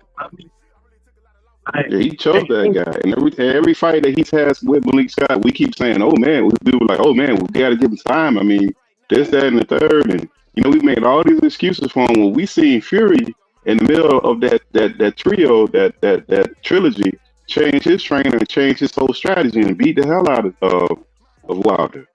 So like, if you get the right trainer with the right style, it works. When you don't, it's very apparent. And that's part of the arrogance that he had. That might be towards the arrogance that you're speaking of, where you see it's not working and you keep on pressing. And he didn't want to be wrong because he fired Breland wrong. So he had to be right about shit. But it was arrogant from that point too. I'm sorry, like that. You were saying something? Go ahead. No, dude, go ahead, brother. You were speaking, brother. My apologies. No. But that's to still go back off of what you were saying, Pittsburgh T. He was delusional when he fell in love with the conspiracy theory of how he lost with Tyson Fury. And that was arrogant because you a humble boxer, bro. You tell your fans, calm down, I'm going to do better next time. You don't join in with the bullshit. But he's the boxer and he did that. That lets me know a lot about the fighter because, like I say, when you trying to do something in that sport, you got to do it seriously. You can't take outside opinions, especially from people that never been in the ring. That man was listening to people that never been in the ring. That showed me that he was arrogant. Another thing that showed me he was arrogant is when he disregarded the fact that Mark Breland got him from a Bonds Brahma to the Bomber all the way to 11 defense fight champion. Like, how do you disregard that? And where do you go from there? And after he left there, he still remained arrogant. Something that's delusional, bro. Something is wrong with that man. Well, Spencer sucker too for what he did to his trainer. Like when you display sucker personality, he gonna look the same. Acknowledge what it is. He didn't want to pay the guy after he lost. Like when dudes do certain shit and you become sucker like, we gotta acknowledge the obvious. We can't dance around it. We just can't. Facts. But he gonna feel. I mean, looking at what just happened to Deontay Wilder, and I'm not comparing the two to say that they exactly accurate, but Spence fell off after his accident anyway. So to say that he was on a trajectory to get better that's just to be thought of. But now where did he go? And if y'all did see his recent training, scholar if you can, but he don't look the same, bro. He don't. If I was Derrick James, I'd tell him, boy, what the fuck is wrong with you? Send me that money so we can get back to business. Because he looks horrible. He's not winning no fight at no weight. I mean, he's delusional. Errol Spence gonna look terrible regardless. I just think his body broke down, bro. Like he looked bad with Derrick James, bro. Mentally, he looked bad. He looked bad in the fight with Ugas. It's just Derrick James' style and Derrick James' adjustments in the corner. And also, I mean, I ain't gonna give Derrick James all the credit. Of course, Errol Spence as well. But they synergy together was what pulled through in the fight. You know what I mean? Fighting him in the inside and breaking him down like over rounds. Because he didn't look that good in that fight. That's what I was trying to tell the Errol Spence fans. But they just assumed that they knew more about boxing, bro, because they've only been watching it 3 months. But I don't know, bro. I feel like if he was still with Derrick James, he'll have the comfort of not learning the style, perfecting the style that he already knows, and then he'll have, you know what I mean, somebody to give him good ring adjustments. I don't know, like him leaving him, bro. He might look awful regardless, But now, bro, y'all, everybody knows how I feel about Fenduro on this channel, bro. I think Fenduro's a bum. I think Fenduro's gonna beat Errol Spence. With that being said, because of him leaving Derek James looking awful in training and hasn't looked the same since the car wreck. I don't see him beating Fendura. Yeah, suckers don't win, bro. And then the problem with him is like he's trying to fight this guy in court. Like I think when you play your position and you just be what you're supposed to be, which is a boxer, now you want to be a lawyer. Like stop it, man. Like it just don't make sense. Like why would you pick a fight with the guy that you need? Like that's like you having a general contractor and the guy tear your house down. And he start putting up the foundation and you get half your money. You say, you know what? F you. I ain't paying you nothing. And then your house is sitting there on bricks. You kind of need that guy to finish. He can't have your money. So like, it just doesn't make any sense, man.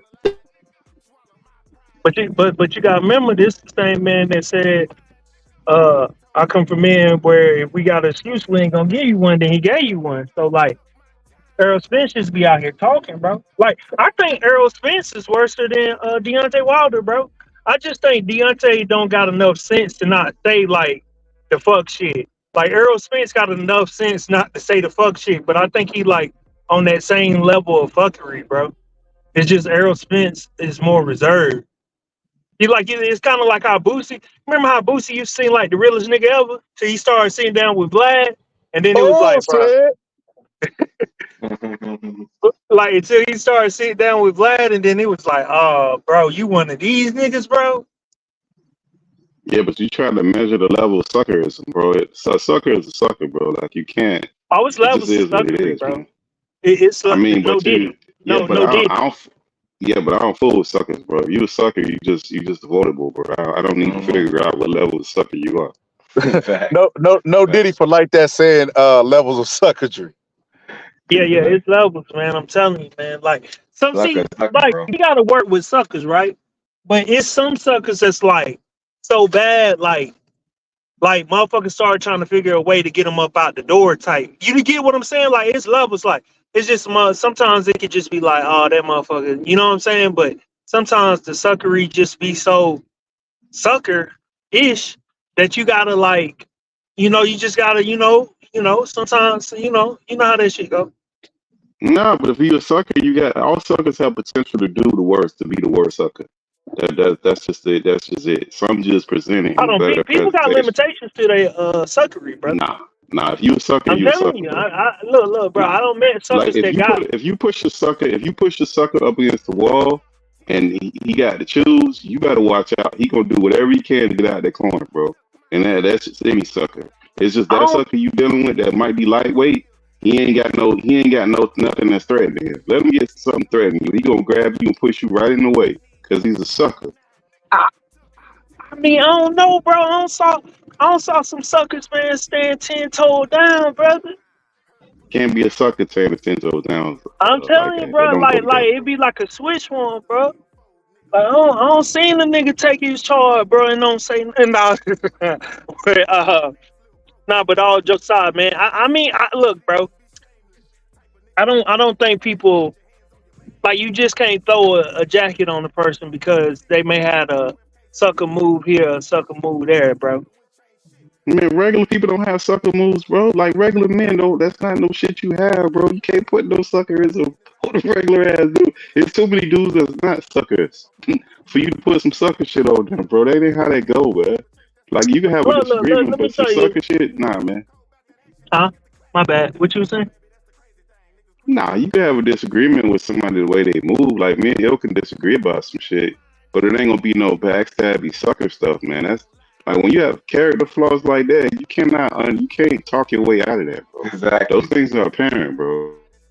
It tracks you forever because you always was that person. So it's hard to come back from something like that when you do something so foul. Like you take away from your trainer and you know rightfully that you're supposed to pay him, but you take him through the ringer because you a petty motherfucker. Like that's sucker shit, bro. Being petty is the sucker. Like, don't be petty with people. Be business like so you can always get treated the right way. So why would you think that the new trainer is gonna respect anything about you when he just seen how you did the trainer that got you to the trajectory that you was on? And then you hitting that man when he don't hold the pads up right. Like, nigga, get that shit right. So, like, I mean, hey, man, that's for Earl to figure out, man. But I just want y'all to remember when y'all was saying Earl was the trillest nigga. Well, you got to change your But hold up, position when you get new Earl evidence. So. said. Yeah, bro. Nah, real Nah, shit you though, got bro. listen. So remember what y'all said? Y'all said Deontay Wilder chose him. Y'all gotta remember this also. Deontay Wilder didn't really choose anybody. He just kept all the people in the same training camp minus Mark Breland.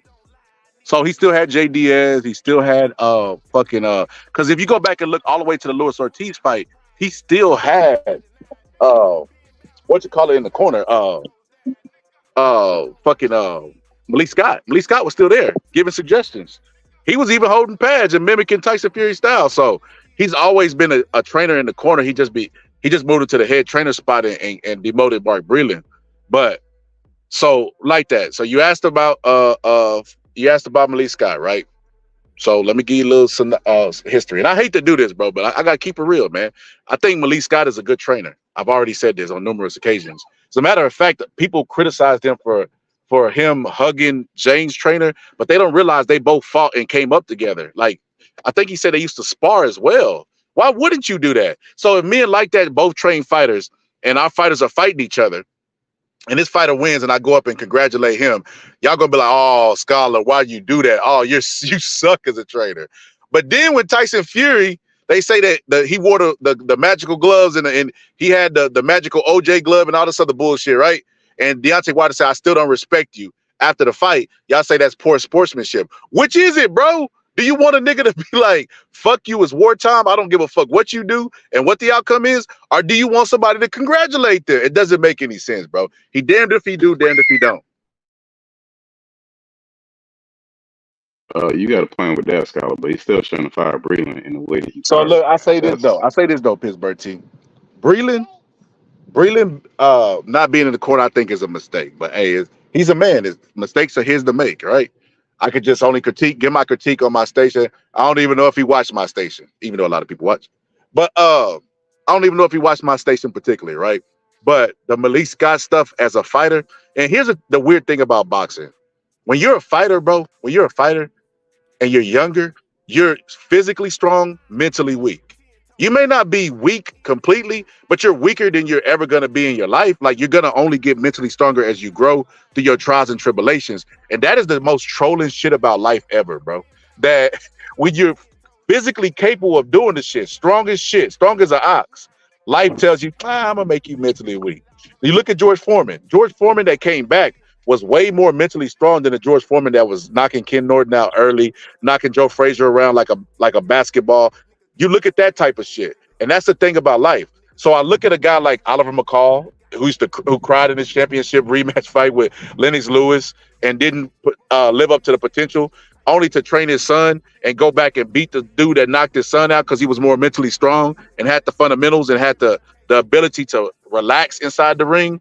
It's the same thing with Malik Scott. Malik Scott's still active out here in these streets. Like, I think he had a fight maybe last year or the year before then, and I think he won the fight, if I'm not mistaken, because he's more mentally strong now that he's older than he was in his prime. Because I remember them talking about Malik Scott and Chris Arreola like they was the next guys up at heavyweight. I remember this. I was like, bro, these guys they are not it. But I like to say this. Malik Scott, when he fought Luis Ortiz, was looking to take a dive. So you look at the Deontay Wilder fight. Can you see the screen like that? Yeah. Okay. Here it is. You look at this fight, bro. Malik Scott took a dive, bro. Deontay Wilder's punches didn't even land flush, bro. You see Malik Scott, he sees the punch. You know, it ain't even a blind punch that he got hit with. He slaps with the left hook, right? It partially lands because it's blocked a little bit, right? And then the right hand definitely is blocked, right? And Malik Scott goes down and, oh, help, I've fallen and I can't get up. You remember that commercial? And everybody's like, oh, yeah, you know, he took a dive. He absolutely did take a dive. He took a dive, but it played on his mental. In the same way that George Foreman quit against Muhammad Ali and Jair, and it hunted him, and he never quit again, even when he was getting the shit beat out of him by a younger Michael Moore, he still believed he could knock him out and knocked him out in the 11th round. This is when he fought Luis Ortiz. It was in the back of his head. Look, he looked for every opportunity to quit in that fight, but he couldn't do it, bro. He mentally couldn't do it because Luis Ortiz wouldn't throw no follow-up shots, and then he couldn't do it because he had it in the back of his mind what happened when he fought Deontay Wilder, bro, and how much criticism he was getting in that fight. Like, fighters are really prideful. This is why I was saying, like, putting a loss on somebody's record for cheating, and everybody, no, I won't do that. I promise you it would do something. These fighters are really, really ultra sensitive, and they're really egotistical. That's why they'll ignore the thousands of people that tweet for them positively, and then focus on the one who says something about them negatively. Oh, what you say, bitch? That's why they do that shit, bro. They're really sensitive and egotistical. So yeah, you see him diving to the ground like that, holding the back of his head and shit, bro. What's crazy about this fight is he actually caught Luis Ortiz in one, I think it was like the 5th round, and hurt him, bro, and didn't follow up with anything, bro, because he didn't believe, bro. He didn't believe. Damn, man, where is Napoleon Hill when you need him? With them inspirational. Why you calling on the white man, brother? Brother. Why you calling on the white man, brother? Hey, brother, man, look, I'm on wild. Hey, brother, did that man just say Napoleon? Napoleon Hill. Napoleon Hill, bro. Oh, like, bro, my you just God. made my He got some type of quote where he be like, believing. If you believe some shit, he be saying, man. And I just wish, he could have got out to that brother and spoke that ministry into his life, because he needed it, brother. This is gonna go. See, a helping hand don't have a color, brother. I hope you Negroes know that. Brother. I hope y'all know that a helping hand don't have a color. Wait, did y'all see what Illuminati Red said? He said Wilder threw his career in the trash when he betrayed Mark Breland, man. That's the whole point, man. He got rid of Breland, and that's all he had in his camp. But let me ask y'all this. Because I remember when he was with Breland and he was undefeated, everybody was saying he needs to leave Breland because Breland is trash. I remember this, bro. So let's just say, y'all think if Breland was in his corner that the result would have been different from the Zhilei Zhang fight? I think he would have stayed true to what he had. He still would have stayed true to what he had, though. He only got the tools he got, but he looked weak after that.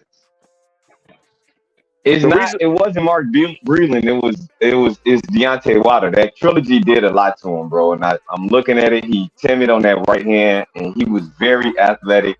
It's the fighter. It wasn't the trainer. And the guy sitting in and broken down. You know what's crazy about that, Il? What you say is true, but okay, in order for Mark Breland to remain in his corner, he would have had to have not stopped the second fight with Tyson Fury, which means he would have took more damage. Right? So that means the third fight would have never happened, because he would have got beat so bad in the fucking second fight, bro, that there wouldn't have been no third fight, because he was taking an ass whooping when Breland stopped it. So he wanted to go 12 rounds taking that same ass whooping. So you could make an argument that he would have had the same amount of punch resistance left, you know what I mean, leading up into this fight with Mark Breland, but he still made the same mistake. Like what I got on the screen right now. Y'all focus on the screen right here. This is from the Luis Ortiz fight where Mark Breland was still in his corner. He was still set up for the same punch, because he whenever he throws his right hand, see, Luis Ortiz sets a trap. He leaves the opening. Deontay Wilder takes the bait, goes for the jab right hand, and when he throws it, Luis Ortiz just throws the right hook because he leads with his head. He's so eager to get that right hand, and he leaves the opening because his hands are down. So that same right hook was still there. All Zhilei Zhang did was took Luis Ortiz's game plan and implemented it now. So it wouldn't have made a difference if Breland was in his corner or not. He still gets hit with that shot. And I'm gonna be honest with you, it wasn't so much that shot that did Deontay Wilder in.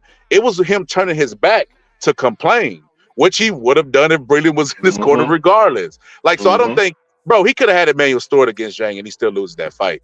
Like, when I was talking about when I was talking to Bo offline, I was looking at the fight as I was talking to him. I said, Bo, I think Deontay Wilder got up after getting hit. A lot of people thought the shot was fake because he got skinned by the right hook, but they don't realize, I told him before the fight, Tyson Fury and Deontay Wilder cannot take curved punches. Every time they've ever been shooken up in their career, it's been a curved punch. I don't know if they're too high up. It's out of their peripheral vision. I don't know what it is. They cannot take curved punches, bro. He got hit by a curved punch, and he didn't see because he was focused on his right hand. So it came out of nowhere. But that's a shot that just rocked him and made him turn his back. That shot that he hit him, the right hook that he hit him with when he had his back turned, that's the one that knocked him on his ass, right? So They're saying that Deontay Wilder threw the fight. Why didn't he just go down after that shot? Like, that don't even fucking make sense. I'm not even gonna get into that. That's dumbass boxing conspiracy theorists who don't know shit about boxing. But furthermore, to go into it, he got back up, which led me to believe, like, if this motherfucker had not turned his back and took that flush right hook, I think he could have probably finished the fight. That was the shot that made the referee like, oh no, motherfucker, he whooping your ass. I can't allow you to keep taking this abuse. So I think Deontay Wilder had not complained to the referee. That was where he went wrong. If he would have turned to complain to the referee, whatever he was complaining about, which I don't know what the fuck he was complaining about, let the referee do his job and let your corner do their job in complaining to the referee for you. I think when he did that, that's where he fucked up, and that's where the fight really like shifted. You know what I mean? Because he still got up, but the referee just waved it off. Yeah, but I mean, he still was effective through the first 4 rounds of the fight before he got timid. So it wasn't like he was trying to throw the fight because he was still keeping Zhilei Zhang at bay. It was just that he didn't like I said, he wasn't threatening with the right hand.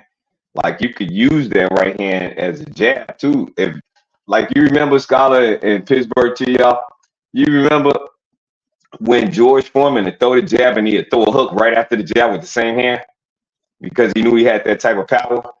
It's stuff like that, little different things that can make and change the fight when a person respects your power. That Deontay Wilder don't care if they respect his power or not. He don't even notice it in a sense. So he not a smart fighter, bro. I just don't like his fight style. I can't measure it because it's hard to grasp because I can't tell him what to do because he's not gonna listen to nobody. Mark Breland even said that shit. Like, he's not gonna listen to you. He just want to do what he think he could do. You know what's funny? You know what's funny? Because if he would just sharpen his skill on what he had, like, he didn't need to get more skills. He needed to just use the one tool that he got and set it up. That's it. That's all he needed to do. Like, trying to learn all this other shit, that's where his downfall was. I think Pittsburgh T, you right on that, bro. Like I said, stop trying to teach the old dog new tricks. You know what's funny? Deuce knew the boxing. Deuce said Wilder has 2 fights. They were cash grabs. Let's move on. That's it. Let's move on. Why are you talking in finalities? You do to this shit. That's crazy. Conspiracy theorists do to this shit and already making demands. Like, you can't make this shit up. But nah, I agree, bro. It's cash grabs for anybody who fight on the Saudi card. You think Jarrell Miller would have championship in his mind the night he fought Daniel DeBarge? No, bro. He had fucking 7 or 8 million reasons why to fight. They don't even care about titles no more, bro. They, like, the Saudis is dropping so much fucking money on them. They're making paydays that Muhammad Ali made in his absolute fucking prime, bro. Of course, you got to adjust for inflation, but still, bro, they're still making paydays that Muhammad Ali made. And they're not even remotely even close to what Muhammad Ali was worldwide, America, nothing. So yeah, the Saudis they're making people forget about belts. So with that being said, they keep bringing Deontay Wilder back, bro. You remember that Chingy song? Every time I try to leave, something keep bringing me back, be back. That's what the Saudi dude do, bro. They be like, yeah, you know, I'm gonna make a retirement, and he just open the door. You hear every time I try to leave, something keeps bringing me back, and he just opened up the briefcase, bro. And they ass come right back to boxing. Deontay Wilder has retired like officially probably like 3 times, bro. He need to stop doing interviews saying he's gonna retire. He gonna say I'm gonna keep. He should say I'm gonna keep doing it until I don't want to do it no more. That would be the proper response. I'm gonna keep doing it till I don't want to do it no more. Cause that's what they all do. Jordan came back for the Wizards. You know what I mean? Like, they gonna do it until they don't want to do it no more, and then right every now and then they'll get the itch to come back. I don't think there's anything wrong with that, bro. Because when it's all said and done, they got to be happy with everything they did, bro. It's got to be a complete picture that they're happy with, bro. And what they gave and sacrificed got to be worth it too. Muhammad Ali sacrifices his health. You know what I mean? He was wealthy, but he sacrificed his health. And they got to be okay with that. And if they not, I mean, shit, get out the fucking sport. It is what it is, bro. These are men, bro. Men are supposed to make their own decisions for their life. We could all have an opinion, but at the end of the day, it's ultimately up to them. But, Scholar, you see that article I sent you about the Saudis where they sold a little piece of the reserves, the oil reserves they have, and raised like $12 billion. You know, they had a public offering where they sold like a piece of the Saudi reserves, the oil reserves, raised like $12 million, and it's estimated that they still own. It's like the second or third time they did it, and they still own over 85% of the reserves of Saudi. So it's not even like that's not even like scratching the surface. And they did that so that they can have more money to invest in sports and other things that they want to do to get away from just the oil thing. So those people got like money to like, it's not even, they don't even know how much money they have. They got that much goddamn money. So like, yeah, they're gonna have, if you're willing, they're gonna have a number they're gonna be able to throw out to you because money doesn't have the same meaning to them. Facts. I see that a lot nowadays when you're dealing with different things and different climates of where you're trying to go. Like money don't matter to them like it matter to you when it's time to get the job done. Like and your excellence C. Please give me a fight with Terrence Crawford because I need me a bag. But he said you could fight Canelo, so he could fight me. But Scholar, holla at the Saudis and Pittsburgh team, run us some oil transactions, man, on the stock market. Come on, man, we got to work together, brothers. These people getting too much money against us. Man, when you know what you gotta do, you gotta go watch that. In side note, you gotta go watch that NVIDIA conference that they just had on Compute, where they showed all the new technology. That shit there is wild, man. And that's the type of shit that the Saudis trying to get in. Yeah, that's the type of shit that the Saudis trying to invest into. They don't want to get left behind. So they trying to invest in sports. They're trying to invest in technology. They don't want to be only like these new. They had the old Saudi prince left, and this new guy came in when his dad died. And since he came in, he been trying not to be only strictly with the oil thing, which is smart. So he been trying to upgrade the economy with tourism, trying to upgrade the technology with sports to make it attraction to have money coming in for all ends. So for boxing, it's easy for them to throw money at boxing because it's not a lot of money for them. Like they can probably pay for all the fucking fights for the whole year, and that wouldn't even be like a 1% of their budget for sports. That wouldn't even hit anything. Right. Like they just raised $12 billion with a B dollars. Like that's a crazy number, bro. Like that's crazy. Hey, Pittsburgh T, that's a brilliant strategy that they have, to me, because I mean the world. The resource they have puts them in high demand. But if the world is going towards different sources of energy and eventually, you know what I mean, they're already positioning themselves to still remain in power in case the resource they have is not the number one resource in the world. Like Bush started a whole war with Iraq trying to get that all, But yeah. So that's why they position. And I think it's smart. They're trying to turn Saudi Arabia to like the entertainment capital of the world. You know what I mean? Through black athletes like everybody else does. But they're trying to do that shit. So, I mean, I don't mind it, bro. Pay these athletes, man, so we can get these good fights. Because didn't they give a date that they're going to be out of boxing in? Didn't they say like 2030? Yeah. Yeah, that's what I heard. I mean, they might change it up. Yeah, because the show could go on when the new start comes. But they also do shit to leverage. You see, I don't know if y'all are aware of what they did for golf. They started a whole nother they did that first. They did a whole nother professional golf league to run concurrent with PGA, and they were going to the PGA players and paying them like a crazy amount of money. Like whatever they looked at, whatever they were getting paid, they double it up. Yeah, because they offered. They took that over.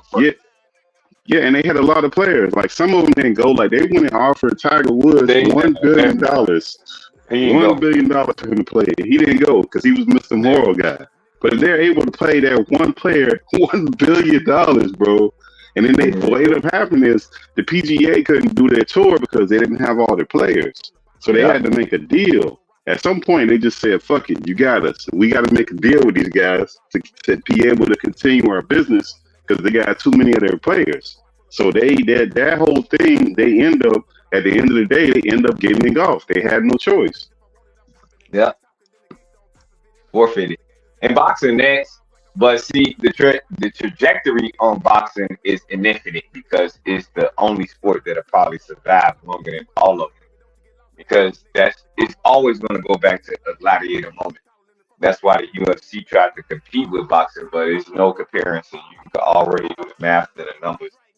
But you dip into something like that to gain a continuous fan base around something that you got in-house. Like they got all of their people starting to pay attention to boxing now too.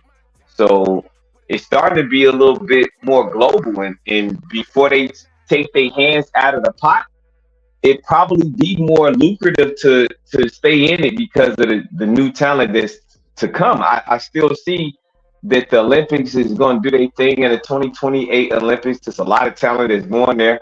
I mean, there's things to do in the sport of boxing. It's never over with boxing. That's what I say. So if you're a I don't know about businessman, that, yo.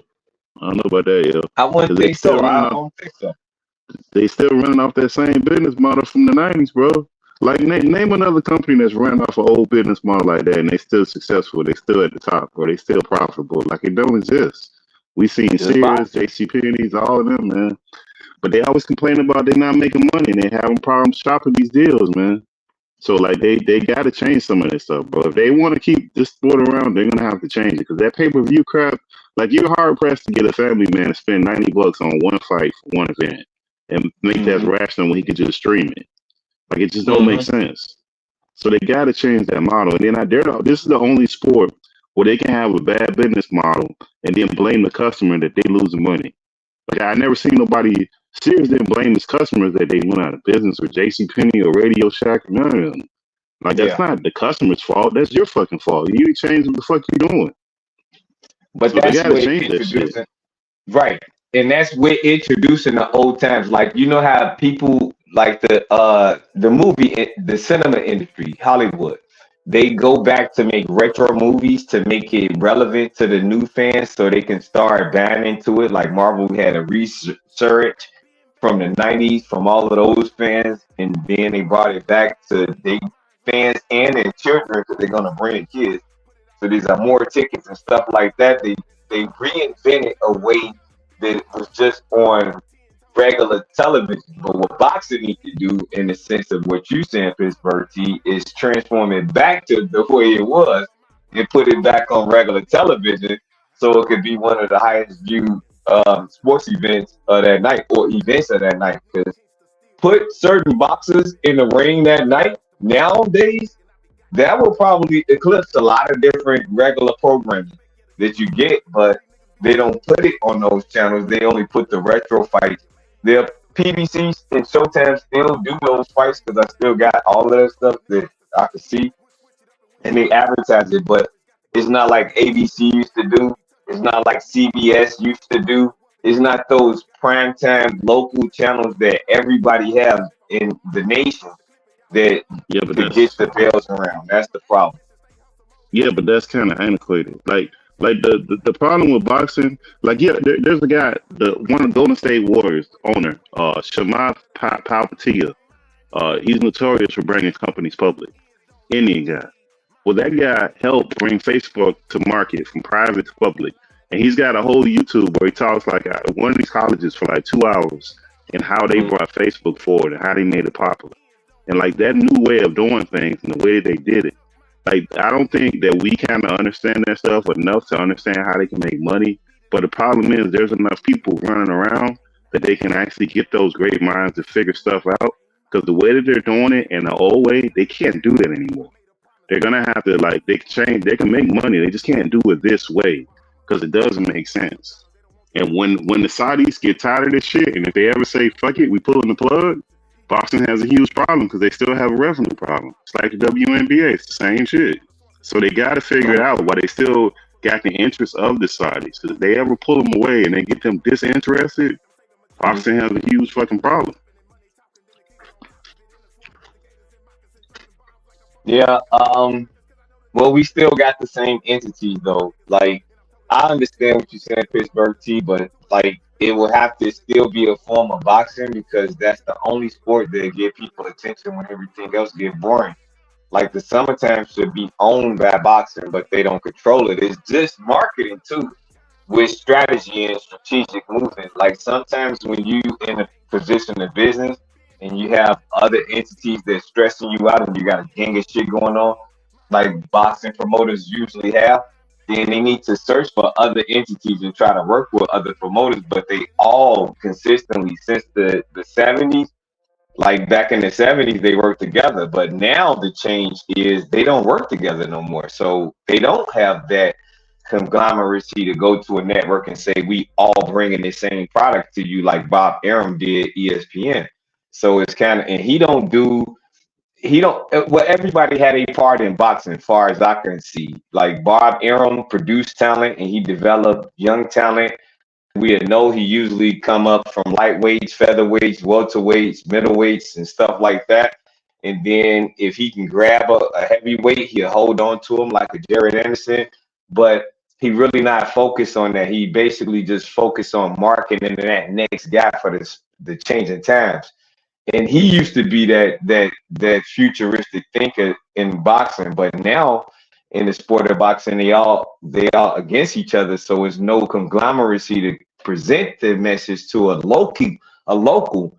It's all about being local. It's not about ESPN or the apps or nothing like that. It's about try to go to NBC, try to go to ABC, try to go to the big three. You know, that's the real big three.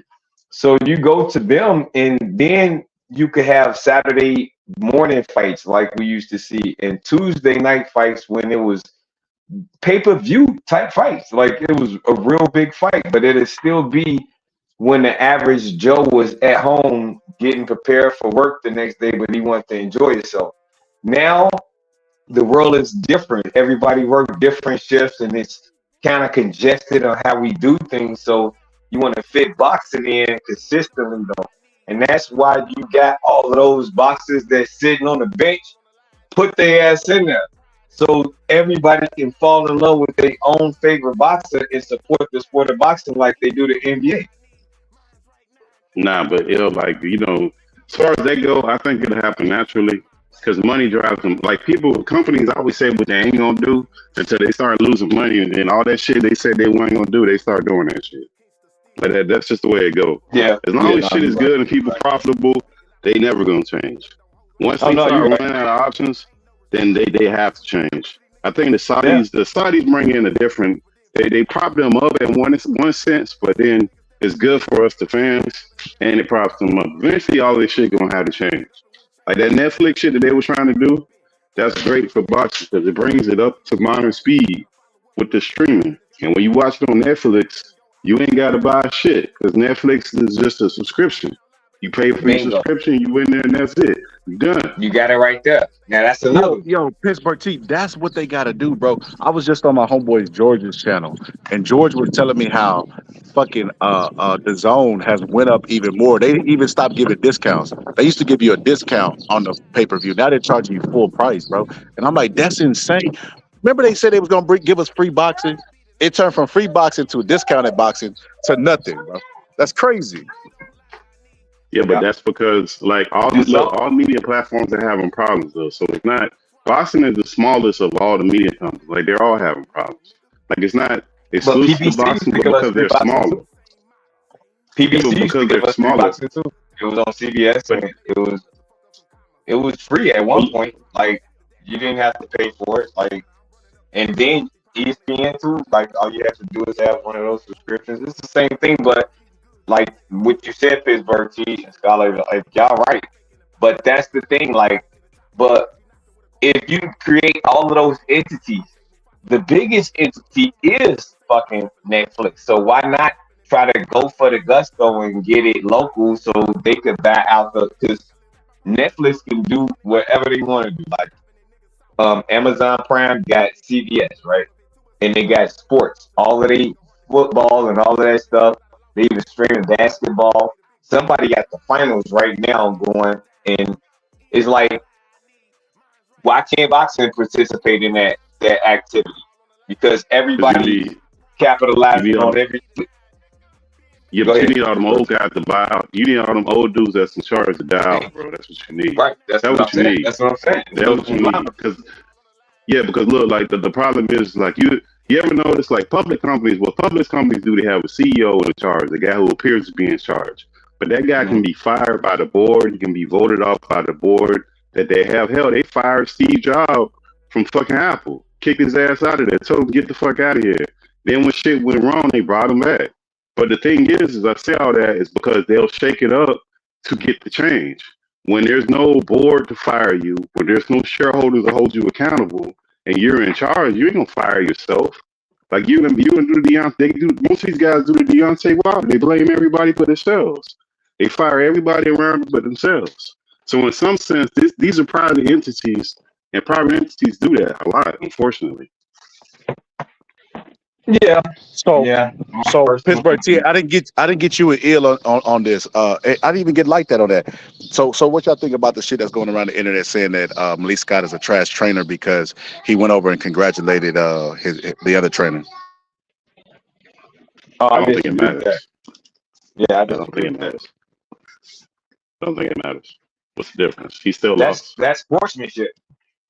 Even if they didn't have a history behind each other, like coaches do that all the time. They congratulate, talk, personally have dinner with each other on the off season. So come on, boxing. They got basketball players that say they were on the court and they say they were a fan of LeBron. They got stuck and became a fan for a moment. They became a fan of Kobe, or they became a fan of MJ while they're playing the game. Like, stop it, man. It doesn't matter. Yeah, it don't matter. And they got a brotherhood. It's not really like, they fought, they did things, they had wars with each other. So you know how you humble yourself after you spar with somebody, or you go into a battle with somebody, you humble yourself and you become gentlemanly like with each other because you know that they good. If we ever somewhere, I'm good with this person. That type of thing. So it's like, man, what's good, bro? It's nothing bad because it was just a fight and nobody died. Yeah, but I hate to say it like that, but everybody got it for a moment. Yeah, they do. What's wrong with that?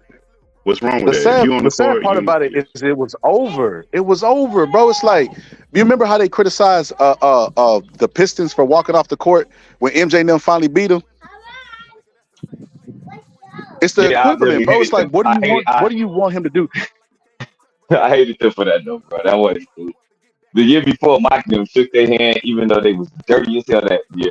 But I ain't tripping. Now I ain't tripping. Go ahead.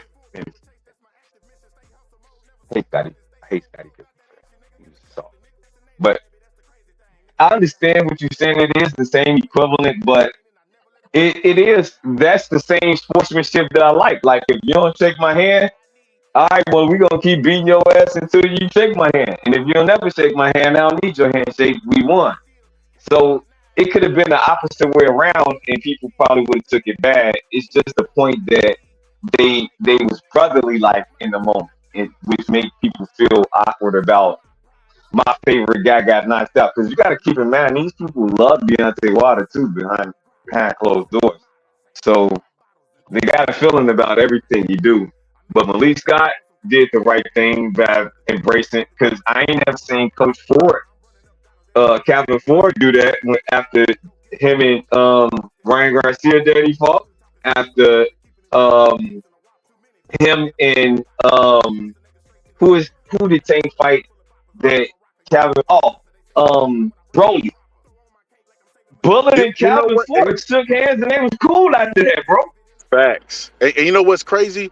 Tyson Fury, he didn't do it in the Tyson Fury fight when Wilder established that he was cheating and he was an enemy. I didn't see him congratulate. I could be wrong on that. Don't quote me on that. But I don't remember him doing that in the Tyson Fury fight. Plus, listen, man, the people are crazy, bro. They're not, like I said, they consume YouTube, but only the shit they want to consume. Because they would have known. It took me 5 minutes to find this shit. So we'll see. Zhang is a dangerous opponent, but he also has a very dangerous trainer, Sean George, who is somebody that I come up with in boxing. One of my big bros. We come out fighting in the Junior Olympics together, NMU, literally living together. It's crazy how life going. 20 years later, he's training Zhang, I'm training Wilder, and now we're going head to head, trainer and fighter against fighter. So there's so many blessings in this, and but my whole concern right now is us dissecting and handling Zhang with very violent manners. That's it. All Deontay has to do is.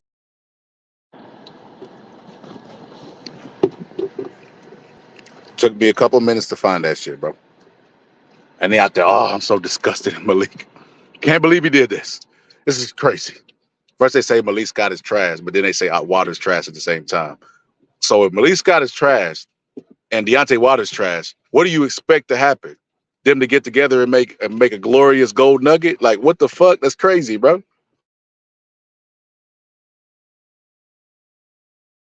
You got all-time greats talking about how they was on the court with Michael Jordan and they became fans in the moment of the game when they saw him do this or saw him do that. And they were calling him Black Jesus. Like, and these are all-time great players. Like, we got to stop this, man. They're still human beings.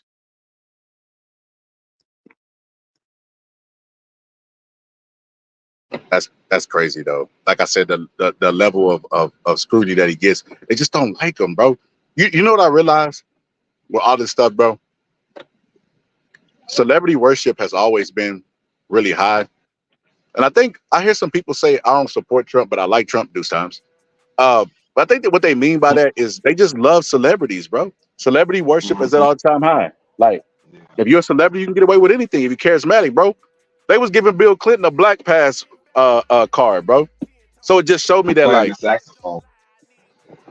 that just shows me, it's facts, bro. That just shows me that today, bro, celebrities at an all-time high. And Walter's never been one of those favorite guys. But like I said, even though when people were watching them, they was like, man, they was on the edge of their sheet. Look, like, for instance, right? X no boxing, right? X was over here. We was calling the fight. X was like, man, Deontay Wilder, you trash, because you know he was balled up and shit like a roly-poly on the ropes, right? Oh, you trash. Deontay Wilder landed like 2 right hands back to back, bro. And X just got quiet, bro. Because no matter what Deontay Wilder is, what state he's in, that man gonna be dangerous until he not. He gonna be dangerous until he not, and people are aware of that. Right.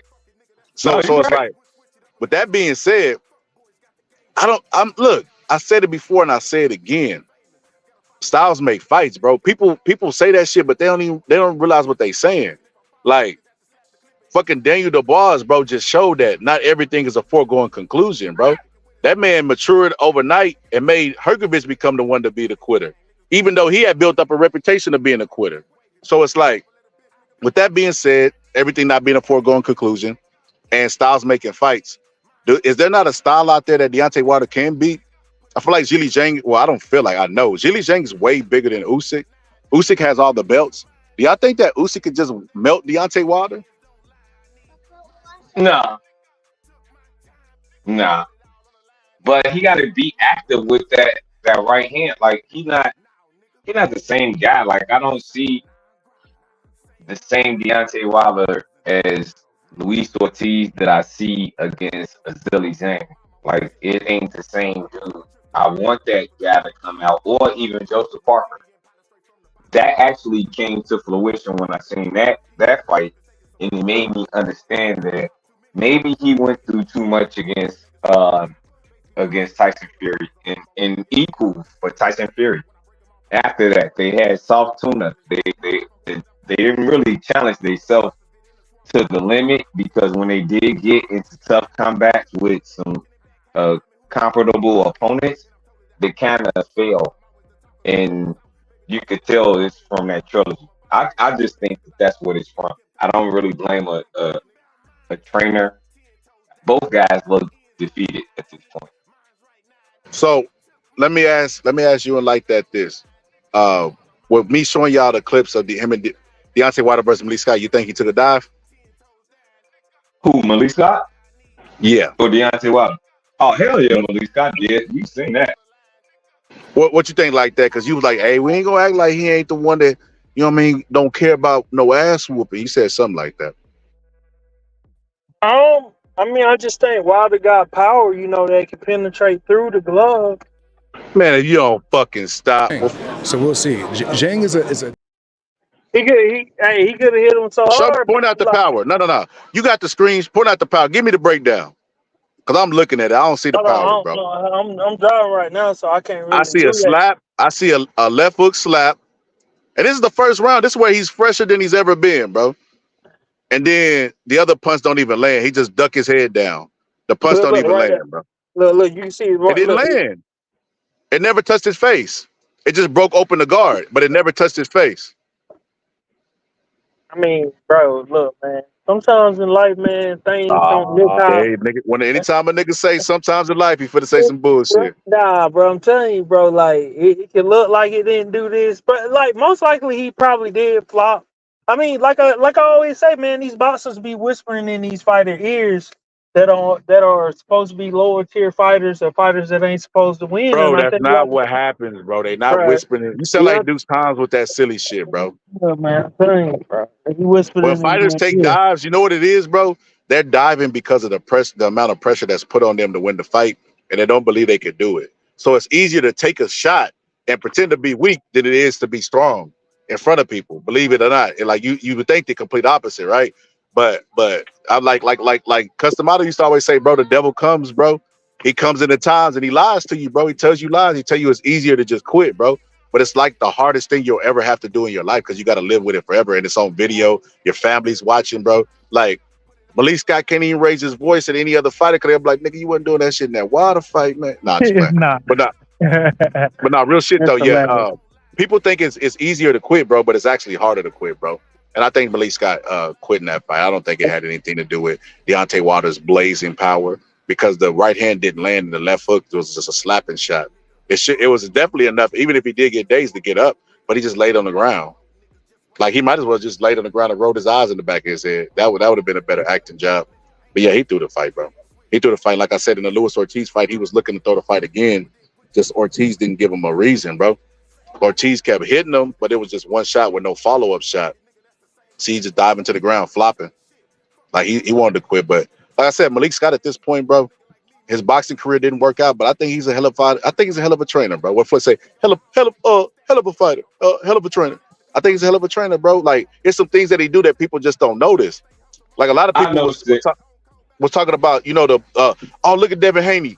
Devin Haney doing the bow and arrow jab. I seen Malik Scott doing drills with Deontay Wilder to fix that. But see, people don't notice that. They just see Deontay Wilder hitting the bag.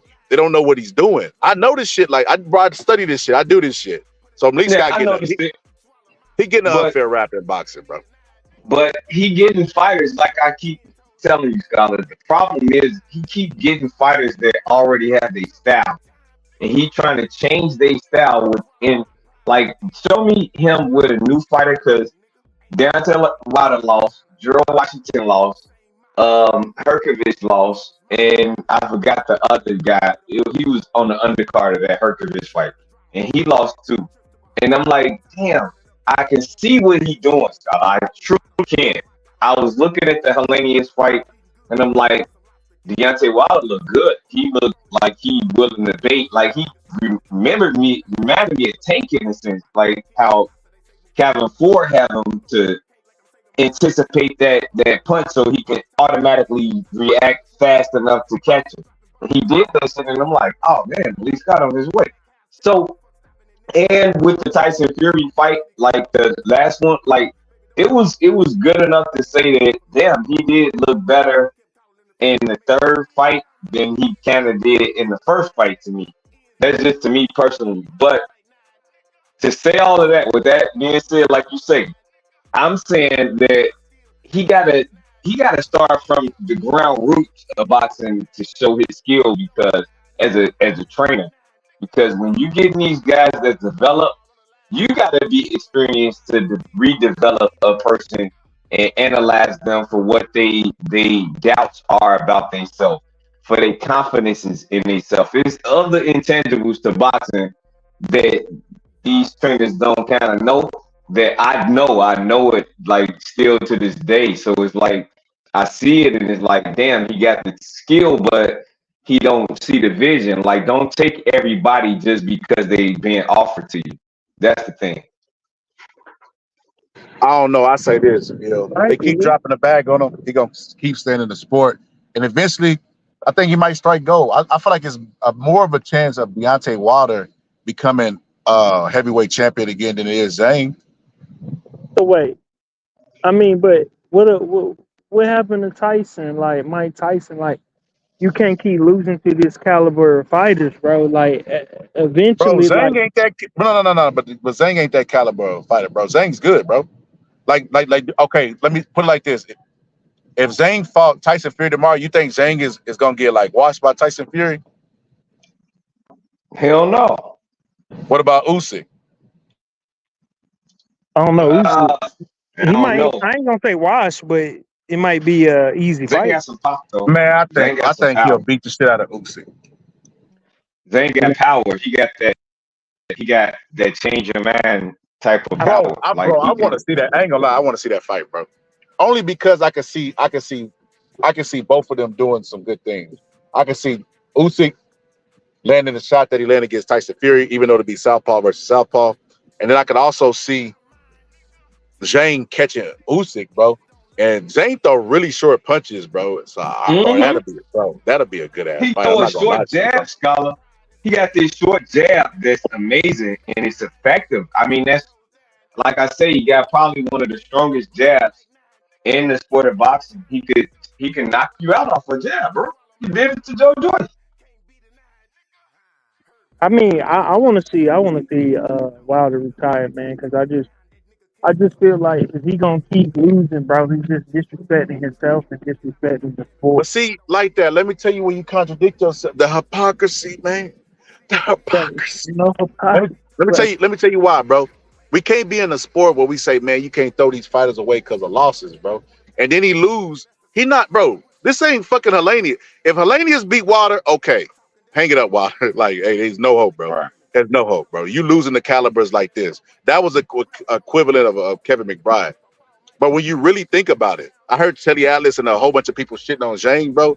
Zhang is a guy who got a questionable decision, a loss against Hergovich, who just got knocked out, and then really lost to him. Should have never been there. Should have been Zhang fighting. Then fought Joseph Parker in the next fight and got robbed again, bro, and knocked Joseph Parker down twice, bro. He did something Deontay Wilder couldn't even do. So he knocked Joseph Parker down twice. To be honest with you, bro, Zhang only really has one loss, in my personal opinion, that you could definitively say, hey, man, he had lost. And he had medical issues during that fight. So with that being said, no heavyweight on earth, on God's earth right now, blows Zhang out of the water. So I don't know why people are saying that, that he should hang it up after losing to a Zhang, bro. I don't understand it. Now, look, if he'd have lost to Helenius, you guys might have a point. But if he can still make top dollar, I'm gonna be honest with you. Look, I told Bo this. I said, man, I didn't want this fight when it first was announced. He like, what? I was like, just in the fan's sake of Deontay Wilder's career, because I knew this was a possibility what's going on now. So if he loses, it's gonna be by devastation. This ain't going to decision. This ain't no decision fight, right? This ain't Loma versus Haney. You know what I mean? So I knew it wasn't gonna be no chess. Or it's gonna be a chess, but it's gonna be death chess. First person fuck up dies. I knew it, bro. Yeah. So I knew this was a southpaw. Wilder ain't fought a lot of southpaws. He's big and strong, so he wouldn't be able to do him like Luis Ortiz. It was a bunch of stuff that it did stylistically, and Wilder and Wilder, the point that Wilder is in his career. I didn't think this was a good fight, but hey, it is what it is. Talking about for Deontay Wilder's career, but as a fan, I knew it was going to be exciting. But I didn't want this fight to begin with for this very reason. If Deontay Wilder had instead fought, like Joseph Parker won, but he didn't take a lot of damage in that fight. Because Joseph Parker, to me, is a lower tier than Zhang. That's why when they fought, Zhang beat him. So with that being said, bro, can Deontay Wilder's power still carry through the division? And is it enough to bail him out of him lacking skills? That's what the questions that we have to answer. And we won't know, bro. We won't know because if we take Zhang's word, get it, bro. Zhang said Deontay Wilder still punching like a motherfucker. Did you feel his power at any point during this fight? 比赛中有感觉到他确实有力量吗？比赛中有几拳被我挡下来了，确实有力量。他也是一个重炮手，非常值得让人尊重。 I block a few punches, but hell yeah, he punches hard. I give him a lot of respect. He's a heavy puncher. You're 41 years old, but you're still very... So with that being said, bro, I don't know what his retirement talk. I think the retirement talk started with Deontay Wilder in his post-fight when he said if he loses that he would retire, which is the wrong language to use. Why would you speak in certainty about the future? Because he said when he was 40, he was done a long time ago. You remember that? I'm telling you, when I'm 40, I'm finished. I'm done. I'm done. He said that first, right? Now he ain't 40. Now he's trying to retire. Then he tried to retire after losing to fucking Joseph Parker. That big bag brought him back. Big bag, His Excellency brought him back. So I think he needs to shut up about this retirement talk until this is official retirement. Because he didn't even do a post-fight and hasn't uttered a word since the fight. And I was looking at Tay Jones. Like I said, bro, I've been in these YouTube streets, bro. I was looking at Tay Jones' channel, and Tay Jones was basically saying that, he ain't really talked to Wilder, but he don't want to see it in either. And, he ain't really heard from Wilder as well. I don't think Wilder's going to lead the sport. I just that's just my personal opinion, bro. I think money talks and bullshit runs a marathon, bro. And I think that His Excellency got a whole lot of that shit. He crushing people with his wallet, so I don't see him end it. He asked who wins out of Anthony Joshua and Daniel Dubois. I got AJ by devastating knockout. Yeah, they keep putting Daniel Dubois in there too soon. I got AJ. AJ on the road now, man. I think that AJ needs to fight Zane. You know what's crazy, man? Usyk fight Zane. You know what's crazy? I told everybody Anthony Joshua is not mentally weak. I argue with people for fucking years about that, bro. They kept telling me, man, I know what you say, but he's mentally weak. I said, bro, he's not. I even gave my assessment during the fight. I said, he's not mentally weak. He's just thinking too much.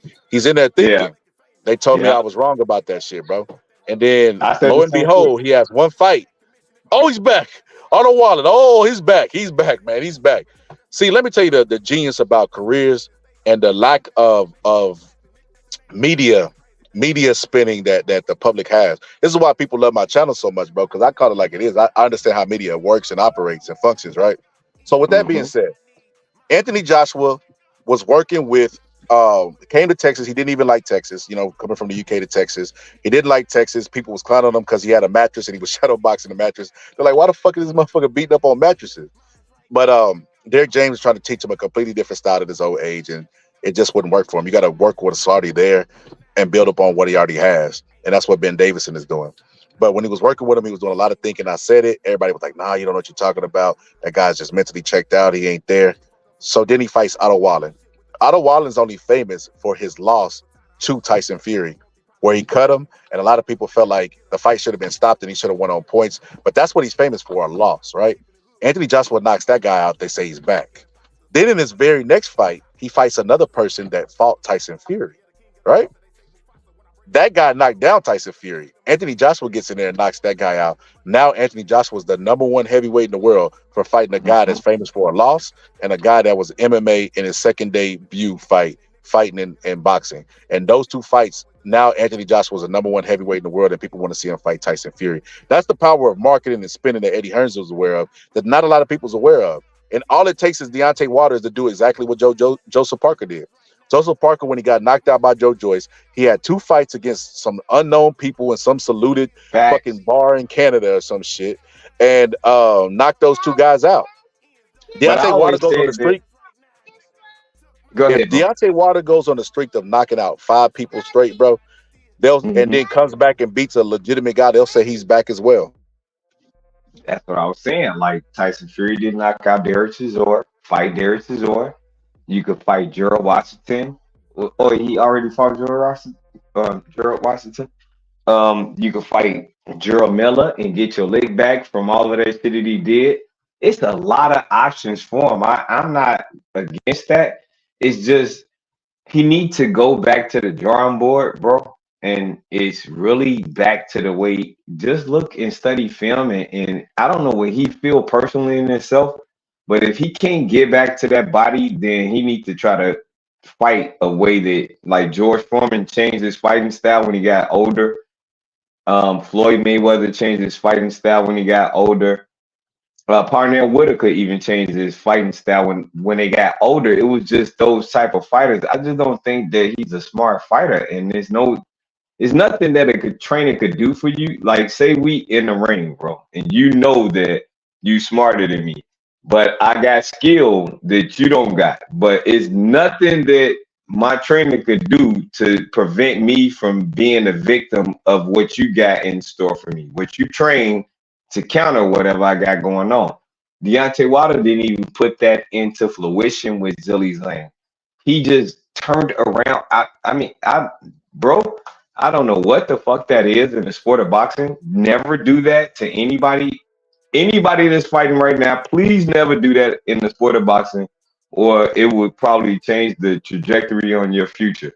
But he too old for that, bro. That's the problem that I have. He making mistakes that we learned as amateurs not to do. Now he's accomplished boxer, and he's still making the mistakes. That worries me, Scholar. That's the only part. Like, That shit that got him knocked out worries me. And I was hoping that he got knocked out. I ain't even bet on the fight because I ain't gonna root against my black brother against that.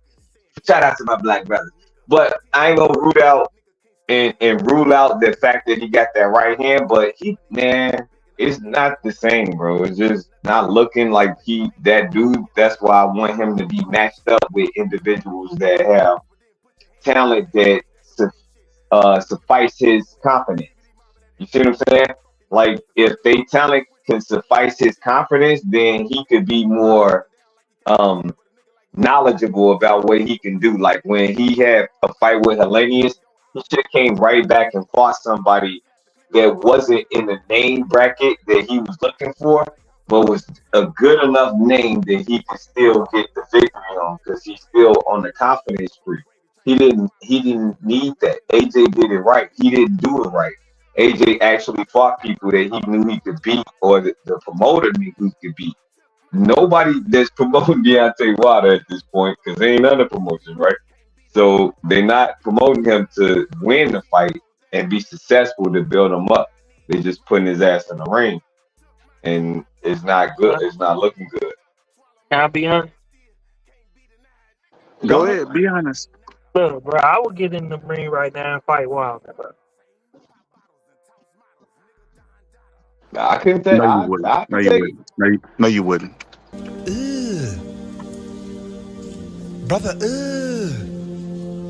what's that? What's that, brother? Brother, I tell you the truth, and you say no, I wouldn't, brother. I'm telling you the truth. You've been working out. You've been practicing and all of that. Look, man, he looking like a league right now, man. He looking like an easy come up, bro.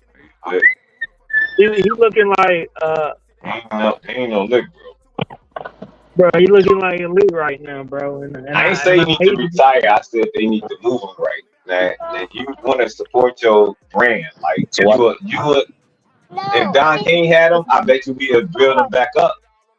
Back old in the day when I was around, Don King would have built Deontay Wilder right back up, and he'd be a face of boxing in the next 3 years because he would have did great against competitive competition that we do know, but he would have did his thing, and then that's when he would have got into that big match or another trilogy.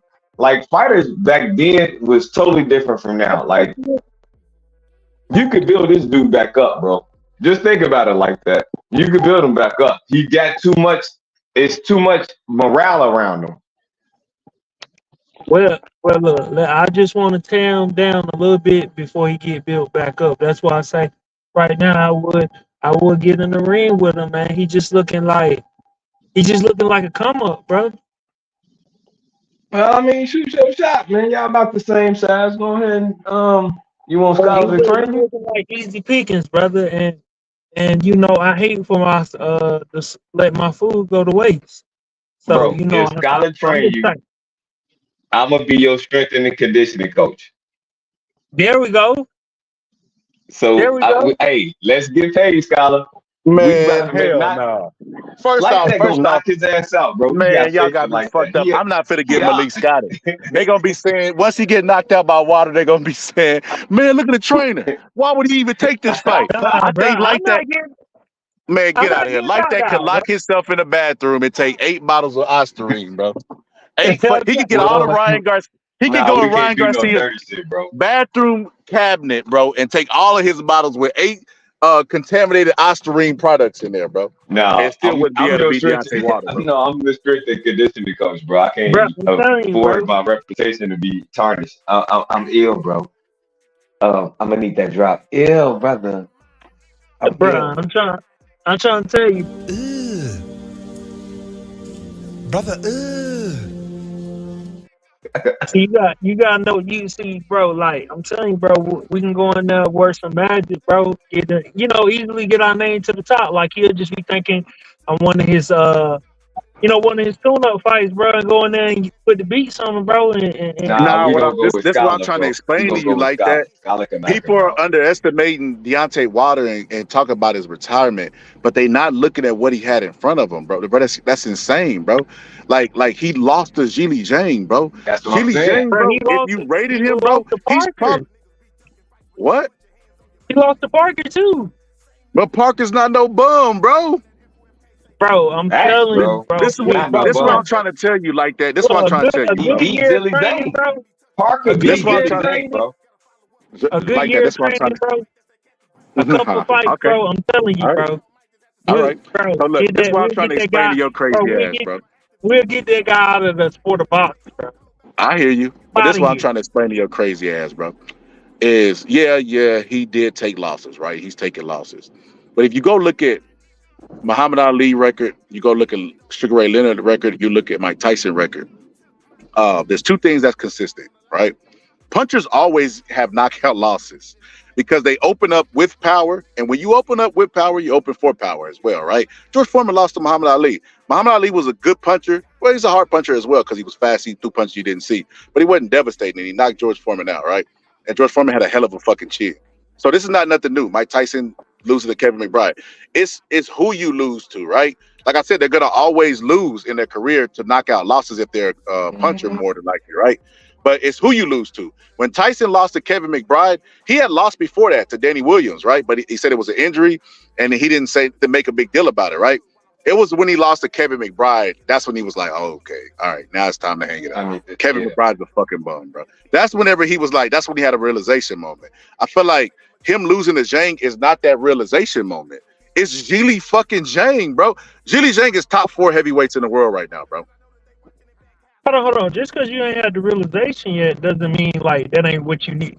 That don't mean that you shouldn't realize it by now. Well, what's your goal? What's your goal? My Like goal that? is to help that brother. No, not you specifically. I mean, boxers get into the sport to become champions, right?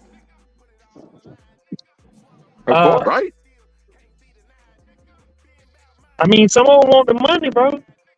Bro, yes, they get in the sport to be a champion. They have aspirations of saying one day I'm gonna be heavyweight or light heavyweight champion of the world. Everybody wanted the belt, bro. You can't have that. No kid starting out in boxing not wanted the belt. Yeah, they all had aspirations of being a champion. And like if you're a sick and twisted individual, if you get in the sport as a man and you like, I want to get in this bitch to take dives, or I want to get in this bitch to make a lot of money taking dives. Because I heard Bob Sapp say that kind of in an interview, but that's neither here nor there. That's not boxing. That's MMA, but and kickboxing and all that other shit. But look, check this out.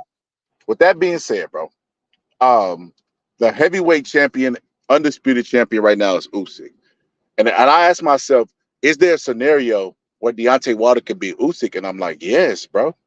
I can see it happening, bro. I can see Usyk dominating and stopping him as well. But he's a type of fighter that still has his punch, and he only needs one shot, bro.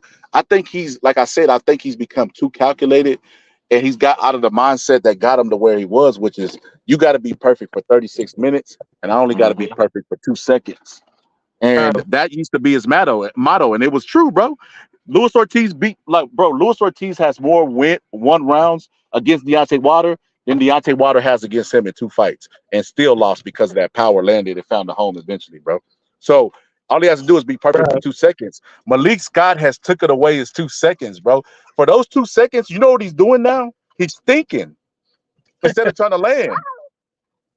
Bro, last time we saw that Wilder right hand, that motherfucker was dancing in the ring with Ray J on one wish, bro. We ain't seen that shit since the early 2000s, bro. That shit is gone. That shit is done. And I think, like, him taking an L to me will put everything in perspective and get his mind on track. I love the sport of boxing, so I don't really like to see my fighters go. Yo, see, like that, you didn't watch the fight, bro. That's how I know you just be capping, bro. You just be capping.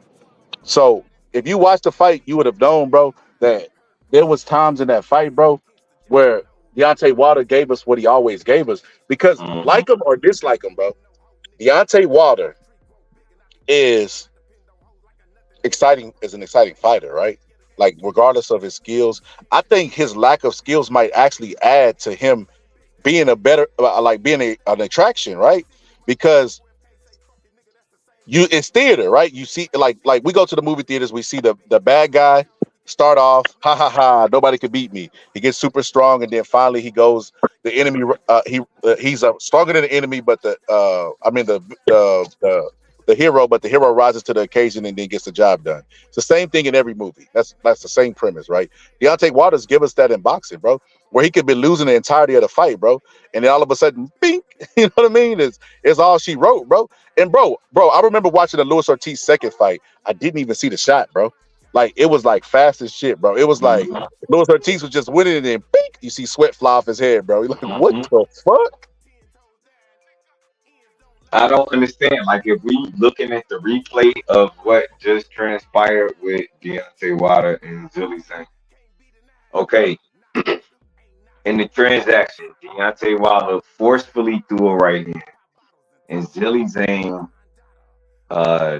got out of the way of it, and Deontay Wilder tried to, I don't know what that turnaround was that he did. It was just like, I give up, and he damn near looked like he gave up, not quit, because he got knocked out. So you don't get knocked out when you're giving up, because he got cleanly shot. It was the stupidest thing that I ever seen. That's why I keep going back to, I know boxing, man. I know how to fight. So I know how to move my feet in the ring. I'm very, very good at that. Bro, that man is fucking atrocious. I don't know how to assess that, because I know how to do what I need to do in the ring. I know how to move, bro. I don't know what that shit is that he's doing. He didn't normally do that. He was very aggressive in foot movement. Even if it was unorthodox, Scholar, and like that, it was still more effective because he was confusing his opponent. He's not doing those same things. We analysts to this boxing, so we got to look at this shit and see what he's not doing. He's thinking, like you said, bro. I don't need that dude to think, man. He's not smart enough to think. That's the problem with a lot of trainers and a lot of fans of the sport of boxing, is that sometimes your fighter not good enough to figure shit out, and sometimes that corner not good enough. Sometimes you just gotta rely on him to be a Julius Jackson until he run up into a Drew McCullum. Like, you gotta make that fighter, and then he changes because he's not the same. You see what I'm saying? Like, that's the same thing that give me remnants of Deontay Wilder is Julius Jackson, because they got the same type of power, to knockout power like that. But once it was figured out and they slowed down a little bit, it was over with.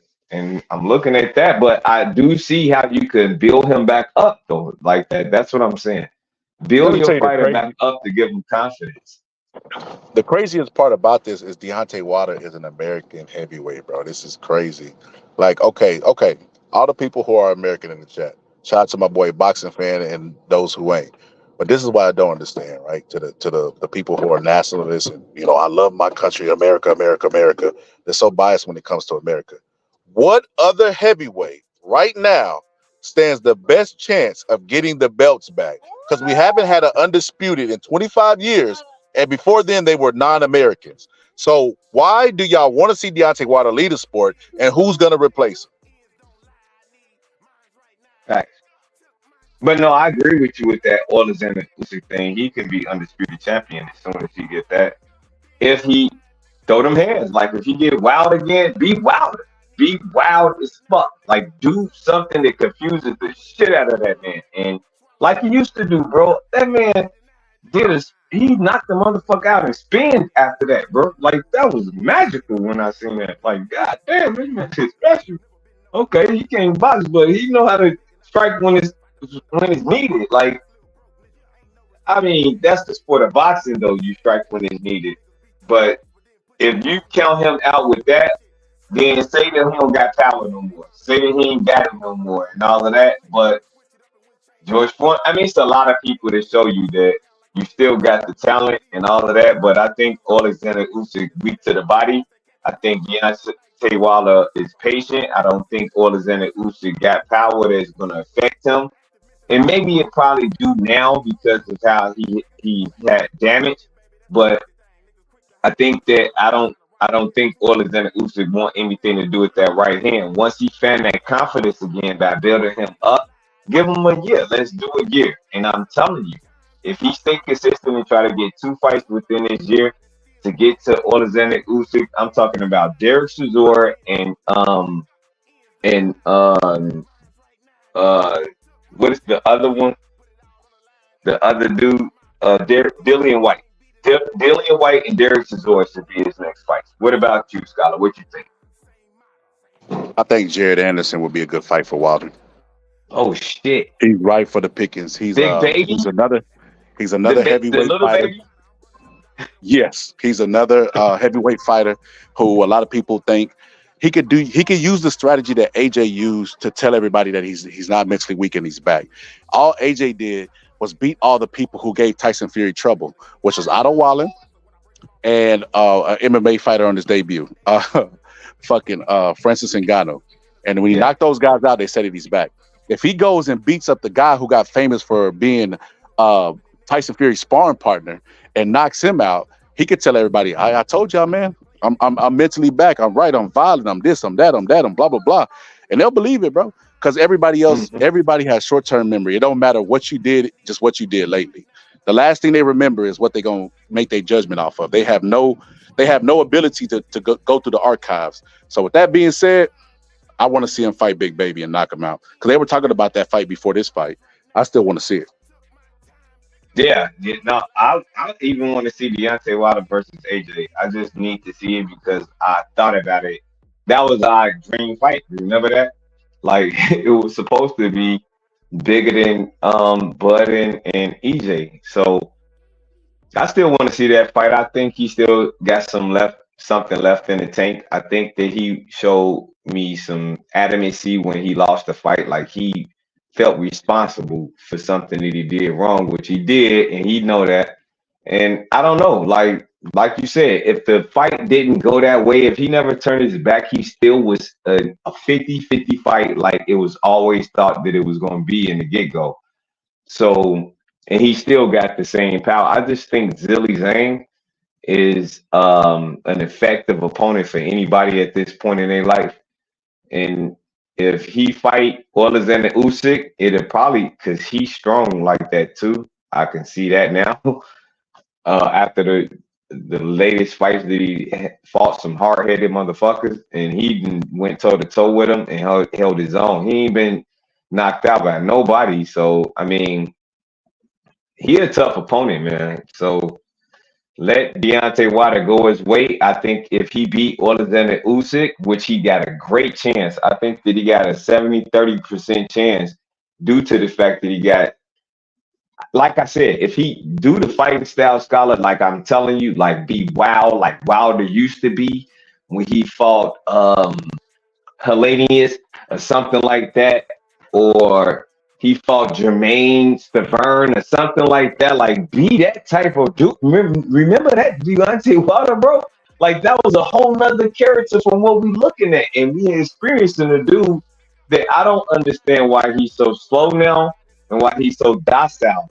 Like, that shit that he went on to do whatever he did, that's not good for athletes. And I would ask any athlete not to do that, so they don't lose they mojo or they extra edge or everything that makes them who they are, because it takes away from you when you're trying to do some of all of that shit. All of the studies that I did about that shit, it is not good. It make you a lesser of a individual to be. That's not the sport of boxing, bro. You got to be everything in this sport. So he got to stop doing outside activities and focus on the sport of boxing, bro. That's the main thing. Look at tape. Look at film study. Film study your own self. Like, you remember who you used to be. Now look at you. You're looking all awkward. Like, come on. You're not even the same fighter, bro. Like, take your time like you used to, like you set up Luis Ortiz and other fighters, but still be active with that right hand. Move a lot. So he lost stamina after the Tyson Fury fight, I think. Like, he don't have the same stamina. It seemed like after that weight vest thing, he lost all stamina. I'm just saying, man. They talk about, Deontay Wilder should retire, but they ain't give me all the people who saying Deontay Wilder's a bum, heart and soul, people like that. Tell me somebody who's better than him that's an American who could bring the belts back. Right. No, it's only him. He's not a bum at all. Like, he all we got shit, because Jared Anderson is soft as fuck. So under pressure, he gonna buckle. You never seen Deontay Wilder buckle. At least we just seen him get knocked out like a soldier. We'll see probably like a meltdown if Jared Anderson start getting beat in the ring the way Bro, this dude was last time I seen this dude, he was on TV crying about his fucking dog, bro. Yeah. A crying with Roy Jones saying Jared Anderson didn't ask for this. Yeah, I don't fuck with him, bro. I don't fuck with him at all. I do understand what you're saying with Deontay Wilder. Like, all we really do have is Deontay Wilder, and he was our last champion except Trevor Bryan. That was our last champion. That's sick, bro. That's sick, bro. That Trevor Bryan held a belt and nobody said anything, bro. I'm saying, well, we know the sport of boxing, bro. So we just gonna talk the sport. So they Andy Ruiz. Andy Ruiz ain't fought. Andy Ruiz's last opponent, bro, was a guy that Deontay Wilder knocked out 5 to 7 years ago, bro. That's crazy, bro. Like I said, the ability for y'all to look and judge this shit right down the middle is fucking broken, bro. Bro, you ain't got to tell me nothing about you, but your statement tells me everything about you, bro. Andy fucking Ruiz. That's what we talking about here, bro. Andy Ruiz. Oh, no. He's new. He don't know how you feel about Andy. He don't know how you feel about Andy Ruiz Andy Ruiz, bro. We about to see him. The dude who lost 3 pounds and fell in love with his physique and turned his life into Celebrity Fit Club, that Andy Ruiz, he do more training and strength and conditioning than he does actual fighting. Man, he don't look like shit when he get in the ring, though. I don't know what that, but see, you know the famous saying, Scholar. When you working out all the time, when are you training on your boxing? Never. I'm just saying. I mean, we're gonna be real about this shit. He's from that Eddie Reynoso camp too. I'm just saying, you gotta watch them people, Scholar. Like they focus on the social media part of boxing now. They don't focus on the sport of boxing. That's why you got the Ryan Garcias. That's why you got the Andy Ruizes and the Deontay Wilders. I mean, they pay attention to the social media part instead of the boxing. I was gonna call you too, Scholar, but some told me just chime in with my man and just talk to him, because I got the opportunity. Thank you so much. Because right now I got the opportunity to tell you, Deontay Wilder set himself up for this, bro. Go back and look at that video when he was having that live video with him trying to get his own little spiritual moment, and he was talking, and he basically told everybody that he was gonna lose the fight because he's not focused. And I was gonna call you and talk to you about it, but you had said a bunch of stuff doing a live. I wasn't on it, but I was listening to you, and you said a bunch of stuff that confirmed everything that I said. And I'm like, all right, we're gonna share that, because he did seem a little worried about Zhilei Zhang, and I never really seen him worried about an opponent like that. He even had confidence against Tyson Fury. He believed in his heart that he could beat him. I don't think that he believed in his heart that he could beat Zhilei Zhang. Hold on, I'm gonna address that here. Let me just address this comment that's kind of low IQ, right? This dude pressed on bringing the belt back. You can't put someone's life on the line just because you want the belts back. The time will come. A youngin' going to come, bro. If Deontay Wilder decides to participate in boxing, it won't be because he was watching the Boxing Scholars channel and made his final choice on whether he's going to continue to box or not. I guarantee you that that's going to be the case, number one. Then number two, bro, I watched the sport of boxing, and the sport of boxing is always its healthiest when there's an American superstar heavyweight. Period, bro. Period. Anthony Joshua was huge overseas. Bro, like what Mayweather always say, he got a country behind him. Eddie Hearn still wanted him to come to America, to the States, to get an American appeal. The American market is where boxing is and always will be. Point blank, period. Don't give a fuck what you feel. That's just the reality of the situation. So me rooting for that is what every American boxer secretly roots for. They just don't say it out loud. I just have the balls to say the shit out loud. That's number two. And then number three, bro. So you think that Deontay Wilder is going to be risky? First off, every time they step in the ring, they risk their life. So why was you okay with him risking his life 3 fights with Tyson Fury? Why was you okay with him risking his life against Joseph Parker? Like, what the fuck? What are you talking about? This is crazy, bro. Like, that's what I'm saying, bro. I can't stand low IQ comments, bro. They make my brain hurt. They give me a brain cramp.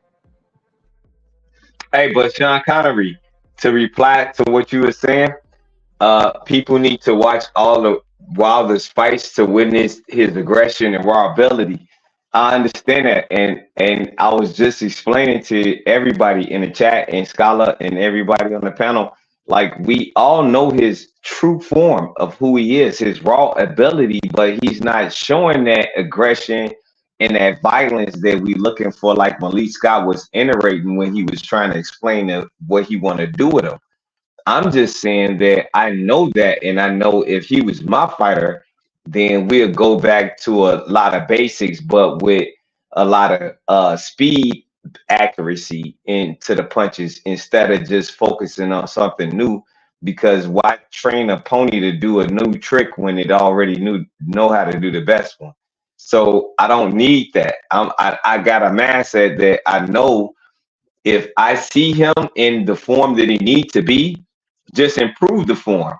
Don't make him think about what he's doing. It's repetitious behavior in his muscle memory. So if you get to that point with a fighter, it takes some time, but within 6 months, you should be able to develop that and keep them focused on that, even though they'll go back into their bread and butter. But that's good too, because that got them to where they are. That's all I'm saying. I'm just Deontay Wilder is an anomaly because it's hard to explain because he had no boxing skill. So it's kind of difficult to break his style down to try to put in different information to make him a better fighter at his age. Come on, we all know old dogs don't learn new tricks. So if you try to tame him in something that he's reactive to, it's gonna be real hard to do that. So you just want to make him good at that shit. Yo, I remember whenever I started football, cause bro, I was cold. And I remember I set out my freshman and junior year, and I came back. And when I came back, I was already on JV, right? And I remember this dude asked me, cause JV we had different color pants. We had the green pants, And I remember I was walking to practice one time, and this dude was like, "Man, are you on varsity?" And I remember just looking at him. And like, bro, he got green pants on. And I just smiled and walked away, right?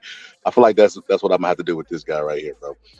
You low IQ, dog. Times change. He fought Fury when he was champion. He was the most feared. He was most feared to the point AJ avoided him. He took the fight with Fury because he thought it would be easy. So with that being said, if he took the fight because he thought it would be easy, did he think it was going to be easy in the third fight? Did you have a problem with him risking his health in that third fight? Because he had already got beat by Fury arguably twice. A lot of people felt like the draw he lost, and he definitely got knocked out in the second fight. So did you have a problem with him risking his life in the third fight? And did he take that third fight with the intention that was going to be an easy fight? Like, bro, why even bring that up? That's why I say you should be here to listen and learn, bro. You shouldn't be here to teach anything. Like the mere fact that you said I'm low IQ, and if anybody who listens to my channel clearly knows, bro, that my IQ is not low. They could disagree with me, and we could disagree with each other. But one thing they would never say, bro, you don't know shit about boxing. Not over here, they wouldn't. It's not one of them channels, but yeah, that's just crazy, bro. Yeah. Well, welcome to the channel. He'll get it, even till we make him a fan.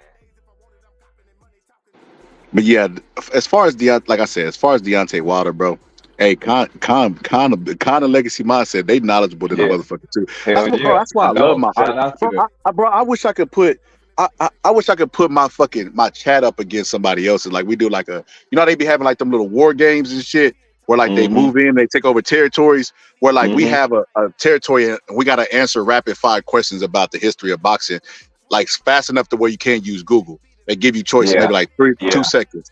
Bro, we would kill, bro. But yeah, man, I say all that to say this, man. Deontay Wilder's mom suggested that he retire. A lot of people want him to retire. Ultimately, the decision will be his.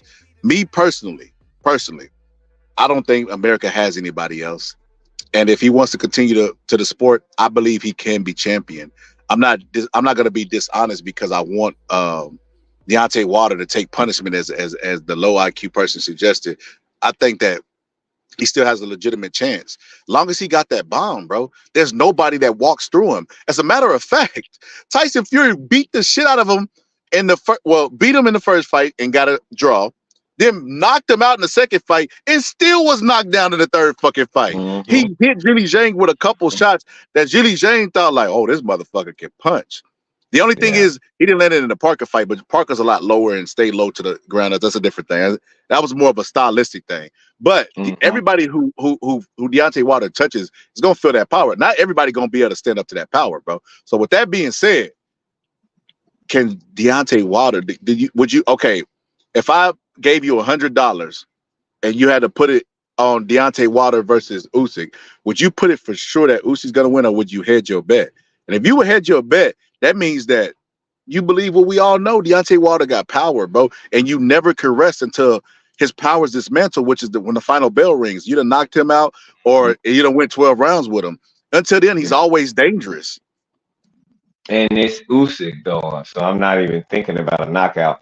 But what I can say, I wouldn't do that. I wouldn't do that bet. I wouldn't even hedge the bet. I just put a large amount on Deontay Wilder for the knockout, win, lose, or draw, because I know Usyk is weak, and I know he weak, so I know he'd fight different against him. I just believe it. Like, if you could beat the shit out of somebody and you just beat him because you know you can. I just think that he could beat him like that, bro. I just think that.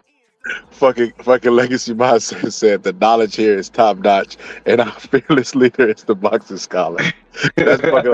You know what popped in my head when you said that, Legacy Mindset? One of my favorite movies is Dude Who Wears My Car, and you remember when they was all wearing those bubble wrap suits, and he was like, they laughed at us when we wore our interletic bubble suits, but who's laughing now? And they started looking around like they didn't know. I'll tell you who's laughing. We're laughing. Yeah, that's us. That's us.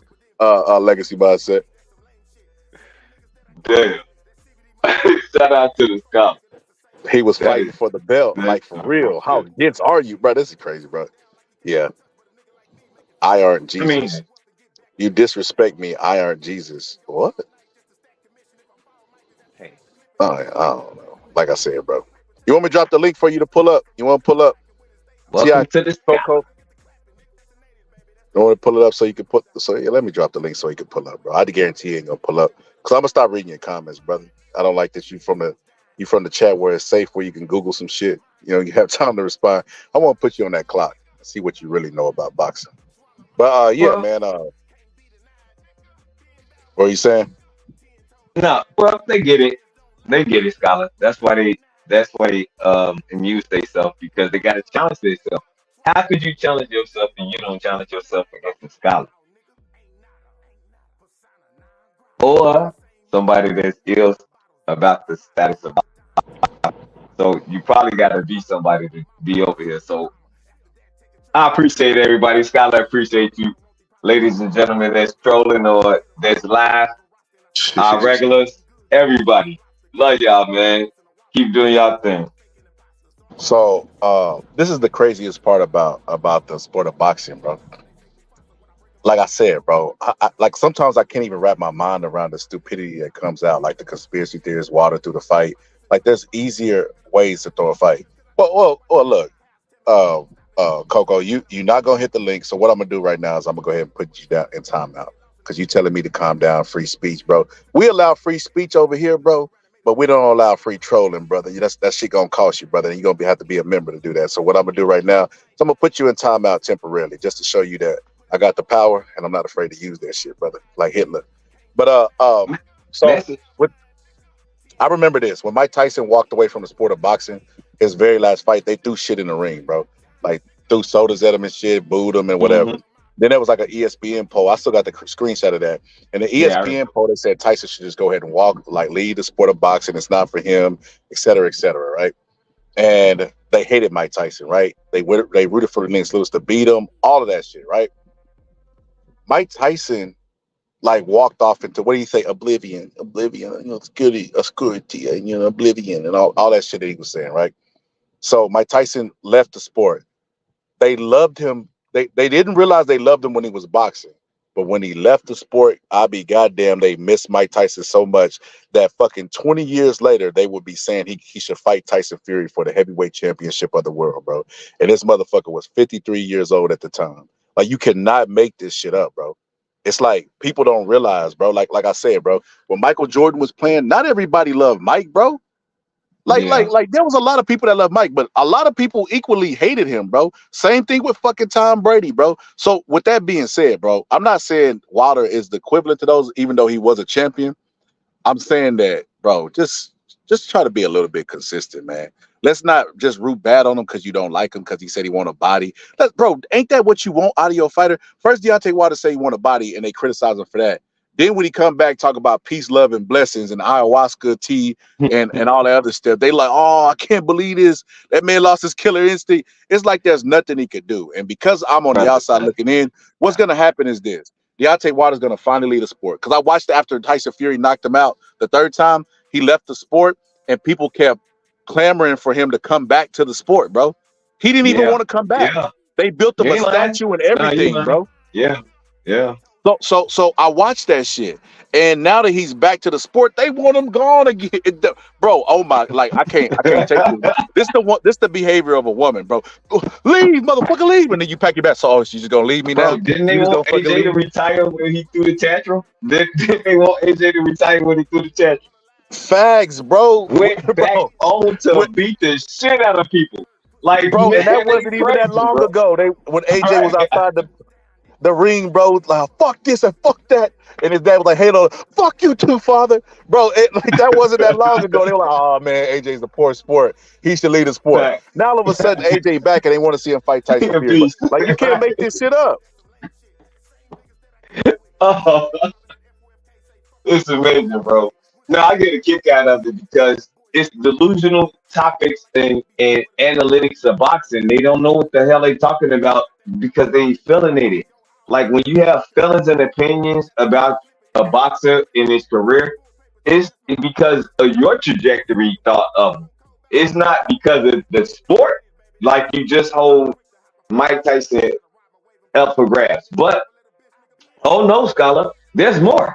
We got James Toney that still had a good fight that was actually talked about as if it was a real fight like everybody else in the sport, right?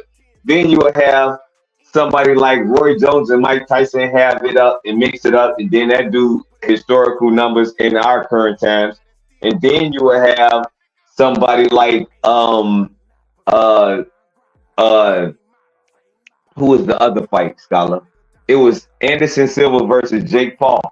It was look, man, you got fights that come to fruition that people say that they're not supposed to happen. But Anderson Silva is on this dirt to compare to the community. They're not telling him to stop fighting, but he's supposed to be fighting Terry Crews, like you said, right? Like, damn. I hope Terry Crews don't take that fight. Please, Lord God, don't let that soft man take that fight. But that's the thing. These are the things that we're talking about when people's career is supposed to be over. we still will pay attention to them doing something. And don't deny Deontay Wilder. I can promise you that, because the day he want to turn it on, you probably don't know it. Maybe he needs to take some time off to do that, and then he come back in the ring and do his thing. You never know. Sometimes it just takes some time. Look at Sugar Ray Leonard. Sugar Ray Leonard took a hiatus and came back and beat Marvin Hagler. Okay, I can That's hear what you I now. think. Go ahead. That's Like what that. I Go ahead. think, bro. I think I'm the determining factor of whether he should retire or not, bro. Like he getting, What? You yeah, said bro. you? The fuck? He How Bro, do I you get, become the determining factor? bro, think about it, bro. We like I said, bro. I trained for a little bit, get in the ring, bro. If I give him, even if he beat me, bro, but I give him a run for his money, bro. Like it's time to hang it up, bro. Bro, If that I'm in man there, get bro, mad, and he bro. don't knock me Hey, out, bro. if he get mad, I mean, you won't know when he get angry. Like, say you give him a jab that actually made him get pissed off, and then he just got wild, like Wilder on you, like the normal Wilder, like Khan Connery was talking about, like that Wilder that we know. Like Now, fight. that dude gonna probably make us throw in that towel, bro. We don't have to save I you. mean, look, now I do got to say his last two opponents weren't in black. So when he fight me, that I was born by the river, in a little tent might come out of him. So I can't say that won't come out of him. That Dubois 2.0. You know what I'm saying? But he was born in a little tent too, bro. No, that's what I'm saying. Like if he fight me, that's when he started fighting. Like I was born in the little tent. Oh, Yeah, down that's by like the Dubois river. did. You saw Dubois when he fought fucking what's the dude that always be taking steroids and shit and can't stay out of trouble? Gerald Miller. Yeah. You seen how he was fighting? What that boy was fighting like he ain't like his life depending on it. So he might get in the ring and see my dark skin and just go there, take it there. But I mean, I feel like I can really be like I could be the determining factor, bro. Hey, if Scholar train you, because I'm not the trainer, I'm the skilled person. Like I'm the dude that's gonna train your body and get your diet right. So if Scholar train you, I will be your strength and conditioning coach. We're gonna do some work. But we gotta see what you're working with though, like that. Like what's your knockout power looking like on that heavy bag? Have you ever put that power on that bag to see what you could punch at? Man, I'm telling you, bro, I don't let permanent dents in the heavy bag, brother. I'm saying it got a number ratio. You seen everybody do it. Deontay Wilder did it. Devin Haney did it. Tank did it. That's for sure, brother. That's for sure, brother. No, I just want to see it, but it's real though. So, like, if you can show me that type of power, then we know who we working with, bro. Because I'm hitting at a 940. What you hitting? Look, brother, this what I want to say, brother. It ain't about all that, brother.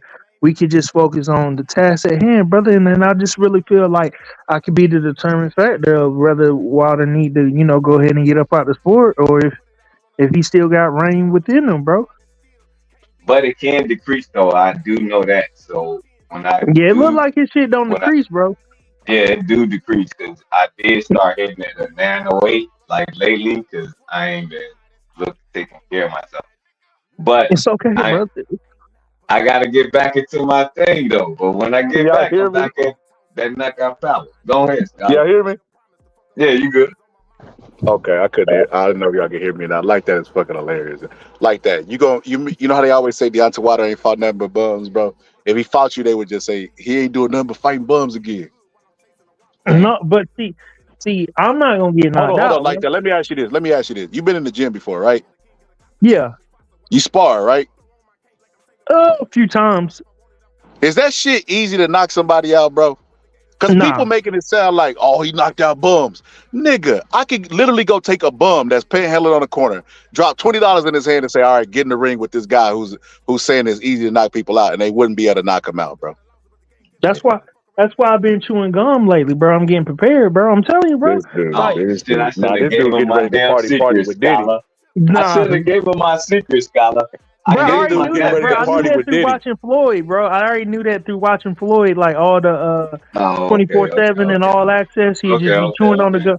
Yeah, I be doing it, bro. I be in public, bro, just doing that shit But that's drastic as just to hell, make bro. sure that you don't. They say That's you just don't chew that gum until Diddy come around, then you just wink and smile. Nah, They say you like man. blow a bubble, you be like you pop the butter, Nah, and you just look. they said you. I just, They said, see, nah, this the bro. They gum said, nah. scholar. You remember when Nunu was at the Waffle House in ATL? Yeah, yeah. Oh yeah. I remember. Okay, I remember. Like, bro, they say that's how you be chewing gum. I was like, it's hella Man, why disrespectful. y'all been Bro. talking about that shit, man? Look, bro, I'm telling you, bro. Like, we can set the. Yeah, bro, and I'm finna start doing them pause, no Diddy, those neck exercises, brother. That's what I gotta tell my lady sometimes. I Bro, be you like, ain't have to pause for the neck exercise, bro. cause I Bro, was eating pussy could technically be a neck exercise, bro. But Yeah, Rob G said he gonna walk you out, bro. He gonna walk you out. That's what I'm saying, bro. We already Shout look, out bro. to Rob G. See, I'm we all telling you, coming bro. together for you, man. And we gonna jump anybody. We gonna act like Floyd and the whole crew when Jab Zuda jumped in. We gonna if anything go wrong, we gonna try to. I guarantee you, Scholar gonna try to Yo, can y'all see this Deontay guy Wilder's out. feet, bro? See, look, this is what I mean by showbiz, bro. Don't know shit about boxing, bro. Let me go back through the video because I didn't get to put this in the thing, but I wanted to address this. So let me hit this shit, bro. 'Cause I got to get that perfect angle, bro. So of course, like I said, Deontay Wilder, they use the same tactic that Luis Ortiz used, right? Which is leave the opening, let Deontay Wilder take the bait, right? So Deontay Wilder sees the opening. Right here. You know he's happy, bro, like a rabbit racing a tortoise, bro. But he gets overzealous and leads with his head, and he leaves his hands down. So Luis Ortiz just lands a right hook, right? Shakes him up, bam, hits him hard, bro. And Zhilei Zhang had the same game plan coming in. As a matter of fact, before the final shot that Zhilei Zhang landed, he kind of baited him as well and hit him with a couple of shots, and Deontay Wilder took him well. Like right here, Deontay Wilder goes in overzealous leaning with his head above his feet, in front of his feet, right? And he catches him with the right hook, high on the head, right? That ain't the hook that shook him up. That's not the hook that shook him up, that he turned his back on, right? It was this one. But look at his feet. You see his feet?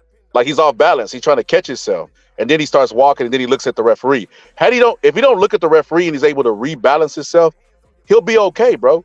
Showbiz the adult did a breakdown, bro. And he basically said that Deontay Wilder was training and spinning in circles, so he brought that into the ring, bro. And people believe it, bro. Bro, people are so fucking slow, bro. Bro, you know who brought that talking point to my panel, bro? Press. Bro, Press be tuning in the Showbiz, the Taco Hat Man every day, bro, to bring his Ron Garcia is the most cleanest fighter. I want to go see if he got that from Showbiz the Adult. I'm willing to bet some money that he did, bro. But that's crazy, bro. Showbiz the Adult, bro. He's made a parody of the actual sport of boxing, bro. I can't believe people take him serious, right? It like what does it say about the boxing world, bro, when a dude who's doing a parody of the sport is taken serious and the serious people are taken as a joke, bro? It's a sad day for the fucking world of boxing, bro. That's crazy, bro. Well, that's they whole gimmick though. Like everybody had their little thing. Like I don't like neither one of them. Friends or I'm just playing. But I don't like Showbiz the Adult.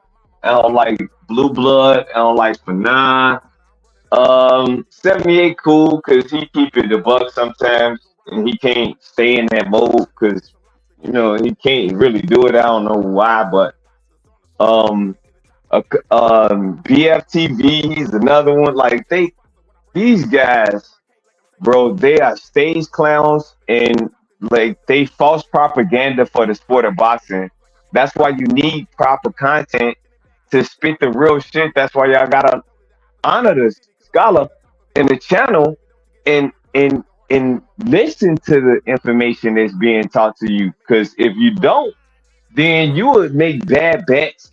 You would make bad decisions. You would make bad arguments. It'll go far when you're not just being rational about the sport of boxing. And the sport of boxing is a sweet science. So they don't know the sweet science, bro. That's how I break it down. Because I didn't did it. I do it. So it's not like I don't know it. So I don't listen to it. You know, Malik Scott. I was listening to him do film study. He kind of sound like these YouTubers, bro. Like they get overly analytical about nothing, bro. When Tank Davis fought Leo Santa Cruz, I seen him do a breakdown on that, and he was like, Tank Davis takes advantage of mankind's lack of mankind. It was something stupid like that. I was like, bro, just say he threw the same punch sequence 2 times in a row, and the third time it was time, bro. That's great, bro. Bro, that is the one thing on YouTube I cannot stand, bro. YouTubers, boxing is already a complex sport. Don't make it more complex than it already is. If like that come back to the corner, I don't say, hey, remember what we worked on? The swivel jab reverse I-65 step? No, bro, step to your left. Take away his left, bro. Whatever the case, bro, it's just simple. Just keep boxing simple, bro. Like you don't have to make it complex to seem like you know what you. Matter of fact, that's the opposite. A doctor can break down the science of the human body to a toddler because he knows enough about what he's talking about. The people that overcompensate are the people that don't know anything about the sport, which is why they're overcompensating because they don't know anything, bro. What are they supposed to tell you? They don't know. They don't know how to simplify the shit because they don't understand it enough. I can simplify the sport of boxing because it's just physics, bro. It's just physics and fundamentals, bro. So yeah, he said you talking about Barry Robinson. I do want to give ill credit for the chewing gum. Even though I seen Floyd do it, I didn't put it together until he said it. So yeah, I gotta give ill his credit. So why when he first said that you stole it from him? I was like, I seen it on Floyd. On Twitter. No. That's true. Because I remember when he first seen it, said that I was the first thing popped in my mind is when, like, I seen episodes with Floyd. But I do want to say that, like, he put it. Bro, he said that episodes ago. Why you out there giving out free secrets, bro? We could have put that shit on members only, but your little knothead ass go, yeah, you want me chewing on my bubble? No, bro, you still can do that, bro. What? You can still do that. Nah, it's too late. Bro. You already told him. You was like, what you want to do to make the Colonel's chicken is instead of 11 herbs, you gotta add 12. Now I ain't gonna tell you what they is, but I'm gonna tell you what they is. See, the garlic herb and Parmesan. Like, come on, bro. You just gave him the sauce. Fact, what do you mean, bro? Like, it's a certain way you got to. That we do know about this sport. See, they don't know how to do it, though. You gotta know how to chew gum.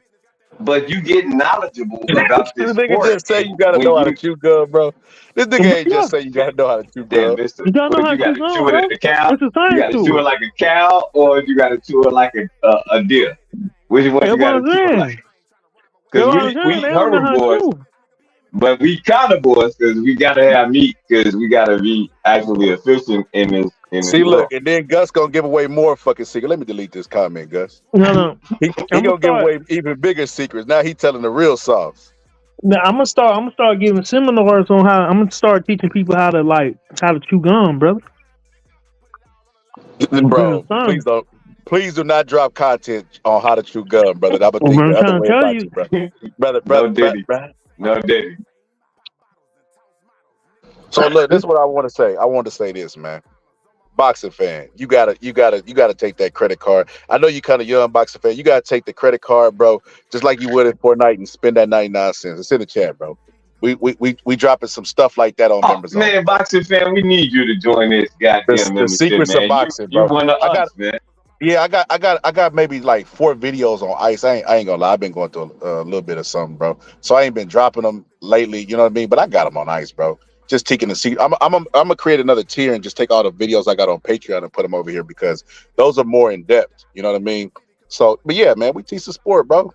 This is an educational station, bro. But we don't get that shit away for free because we have dumbasses who will just come over here, criticize everything we say, steal our talking points, steal our knowledge, and they go run to other channels to use the talking points, bro. And that's not gonna happen. So you see, Gus already giving me like title ideas. I'm trying to tell you, hey, boss fan, man. There's some seminars coming, brother, and I want you to be prepared, brother.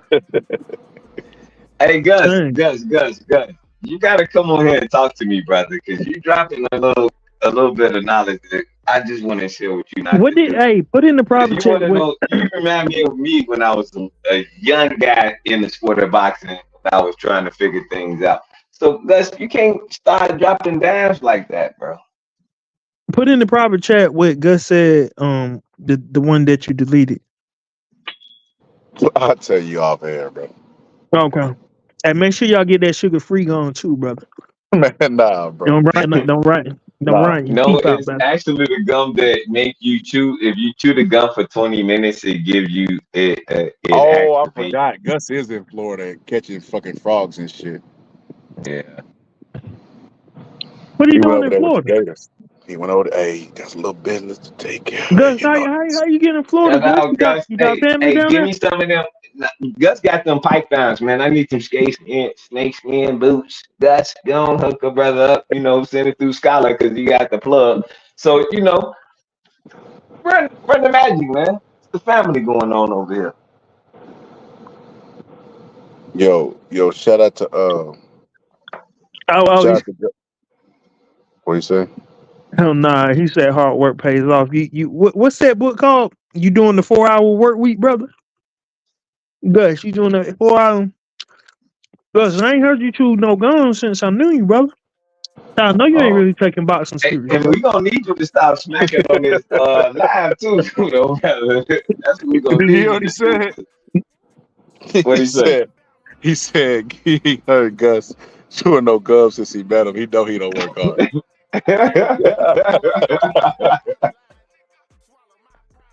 That's fucking hilarious, bro. Like that, Yeah, man. Hey, man, look. Synopsis of the whole situation, man. For those who are just pulling up, man. Two things I addressed during the live. I'm gonna drop a short of it. I got folk shorts coming and 2 members only. Yeah, man. The people that was criticizing Malik Scott for going over and hugging the trainer, you know what I mean, congratulating him. He wasn't congratulating fucking Zhilei Zhang. He was hugging the trainer. The people that was criticizing that shit, bro, he's been knowing that man for a long time. And it's no different than fucking like I said, bro, it's no different than fucking basketball, bro. Them congratulating themselves. Like I said, when he didn't do it against when they said that Tyson Fury was the enemy, and he didn't do it in that fight, and Deontay Wilder refused to talk to him after the fight. Y'all said that they were sore losers and they were bad sportsmen. So when he do it in this fight, y'all still criticize. There's nothing they can do to hide from the criticism that everybody gonna provide on them because they just don't like him. And that's fine, bro. That's fine. But just don't be dishonest about you not liking a person, bro. And y'all wishing retirement on Deontay Wilder. And what y'all are gonna do is do exactly what y'all did the first time he retired, which is want him back.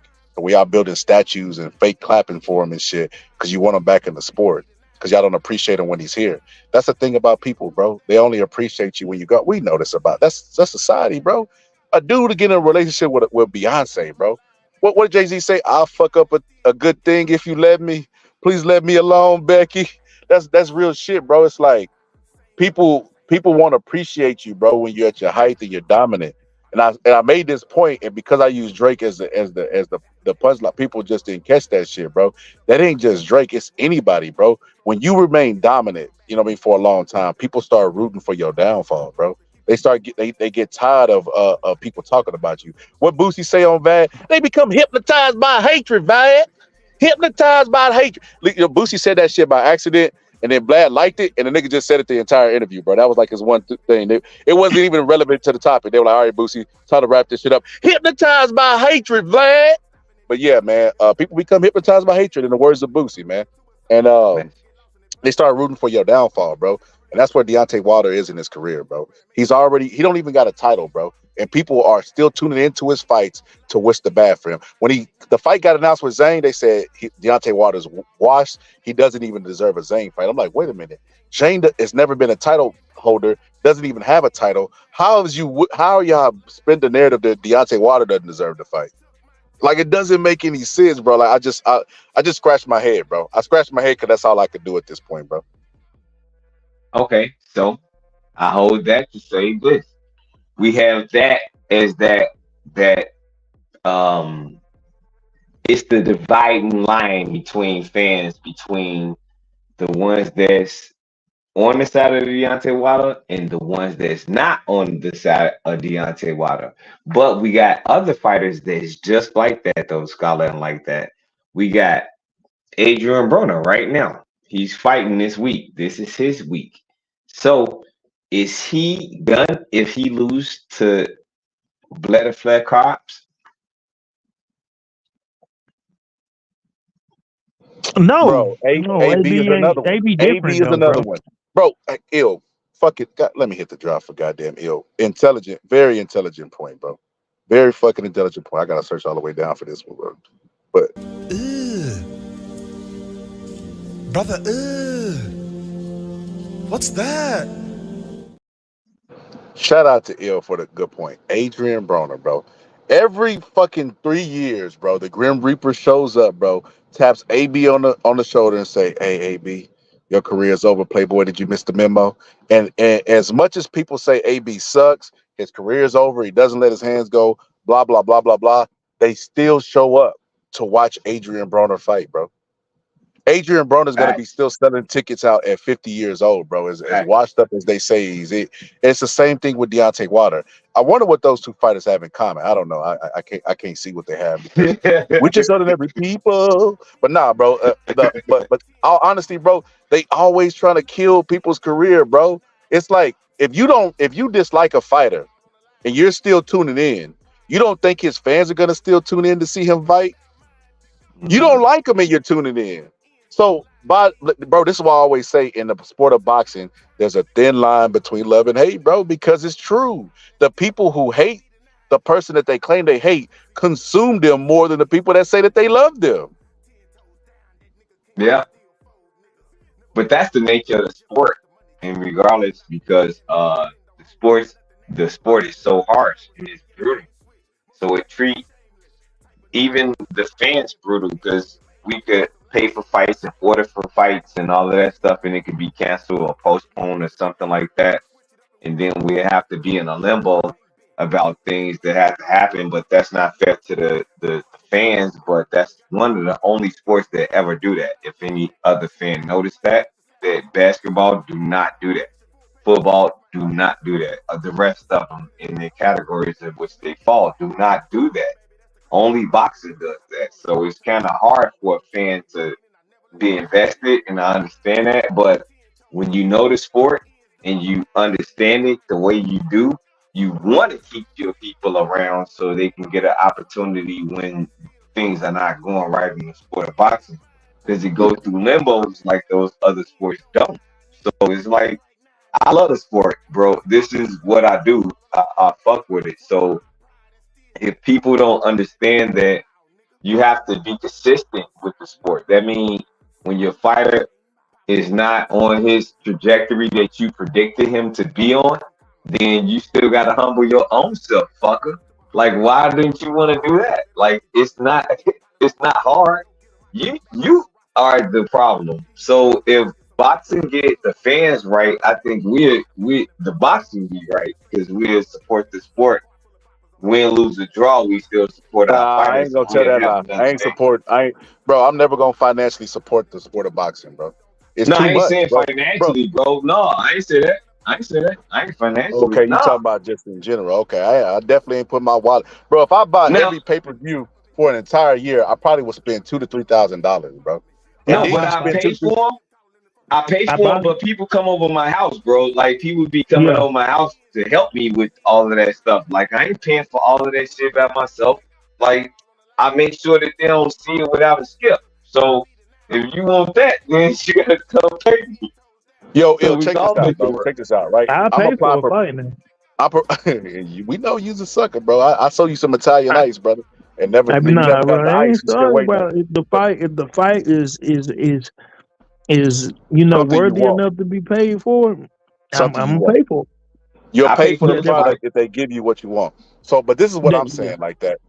They got a DAZN's description, they got an ESPN's description, they got these subscriptions, right? And you pay for the subscriptions. And then when they have a pay-per-view event, they put the event on pay-per-view and charge you for the pay-per-view as well. Like you ain't spent your hard-earned money subscribing to that subscription fee. I think that is a stupid fucking model that needs to be like reshaped or done. And look, I'm applying for press credentials now, right? So that means if I start getting them, bro, and I start building up a reputation, I would eventually become, you know what I mean? Like I ain't gonna say a force in boxing, but goddamn the motherfucking force in boxing, right?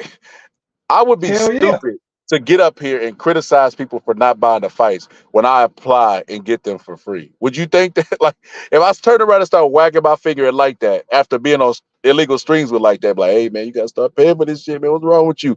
You cheating these fighters. These fighters. You know what I mean? Like, I would look weird, bro. So yeah, I'm gonna be consistent on that, bro. Pay for what you want to pay for. The sport of boxing has hid behind this paywall model, bro, and this shit is not working, and they refuse to change. They want the fans to change. Even though boxing is the only sport where the fans are solely responsible for footing the bill. They want the fans to change. Oh, no, you shut up and keep spending your money. Bro, can you imagine that, bro? Going to Chick-fil-A, pulling up, bro, and they're like, hey, man, we ain't got no chicken today. We only got burgers. What? You going to take these motherfucking burgers and shut up. What? You're not supporting Chick-fil-A. Like, that's how they sound, bro. Instead of changing the product, bro, blame the customer. That's stupid to me, bro. So with that being said, bro, I would never criticize anybody for illegal streaming. I feel like His Excellency is the best thing to ever happen to the sport. I don't give a fuck what nobody say. Like the shit that we having and the projection, it's like somebody will say something like, man, I want Mike Tyson to fight Tyson Fury. And then his Excellency would tweet and be like, me and my best people are working on that right now. You know what I mean? Like what the fuck? Yeah. Like he's listening to what the boxing fans want and trying to deliver it to them, bro. The promoters don't even do that. And Bob Arum has been in the sport forever. He's not even trying to do that. He doesn't give a fuck about the fans, bro. He's making his product the way he wants to make his product. He's not changing it all for the fans. His Excellency is doing it, and people are still complaining about his Excellency. I think that is stupid as shit, bro. With that being said, with that being said, though, I need y'all to get ready for October because I'm fucking all of y'all up when Undisputed finally come out, bro. They've been announcing. Bro, the thrill is gone for that game, bro. Yes. Not for me. I know when it's coming out, and I need that game. I got it on X. It's coming out on Xbox X. Man, that's my thing. I ain't no PlayStation, but I'm getting it on Xbox, bro, and I'm playing it like a child. I promise everybody in my house, my wife, when she come back home, shout out to Mrs. Ill Status, recovery soon. But when everybody get here, I'm beating everybody else. And we gonna get online and we gonna fight and we heavyweighting it out, me and you, Scholar.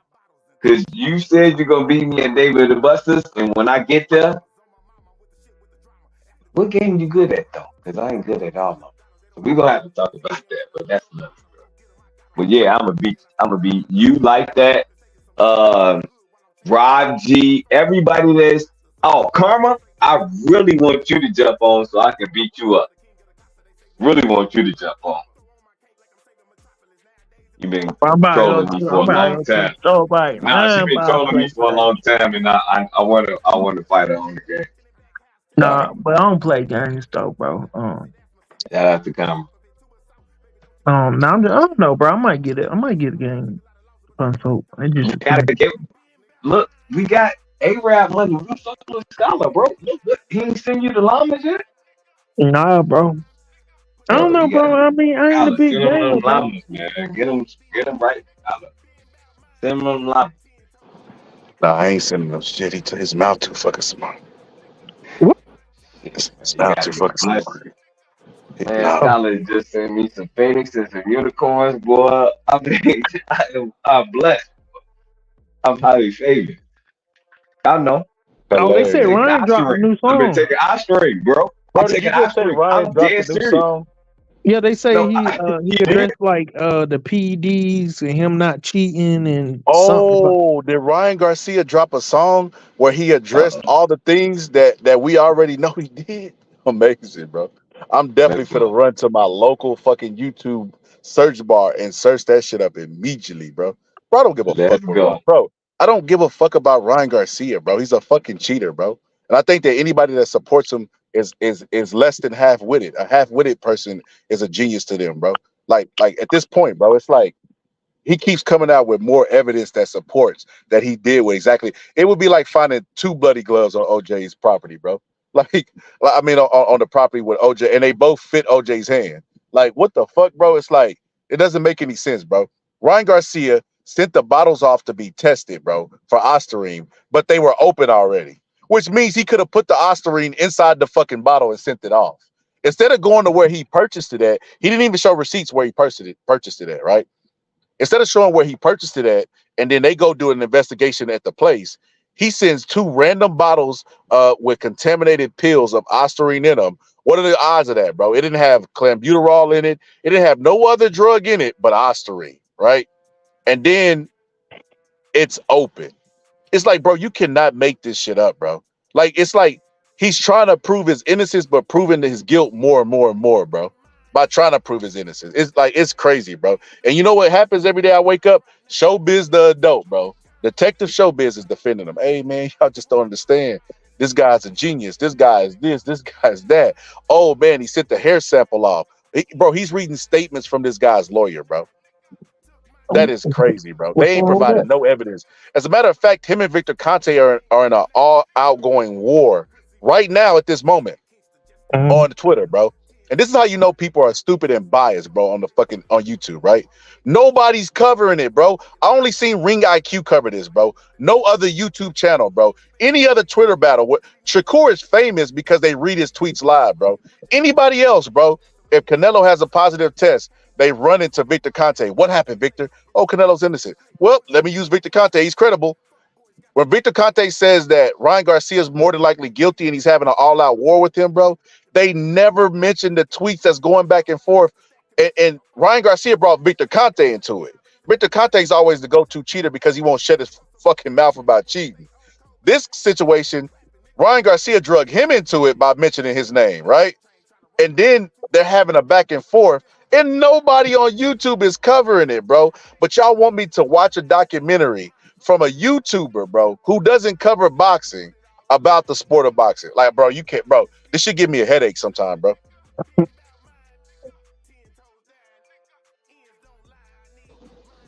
This should give me a headache, bro. I hope his music flop, bro. I hope that shit go double wood, bro. Double wood, bro. I hope all the bad things in life happen to Ryan Garcia, bro. I'm gonna just be honest with you. I don't mean that as far as health wise. I just mean like as far as his ventures. His ventures. I hope all of his business ventures fail. Deuce, can't believe y'all still talking about Ryan. You know why we can't stop talking about Ryan, Deuce? Because boxing YouTubers have a conspiratorial brain such as yourself, and they won't shut the fuck up about the science. They keep arguing with the science.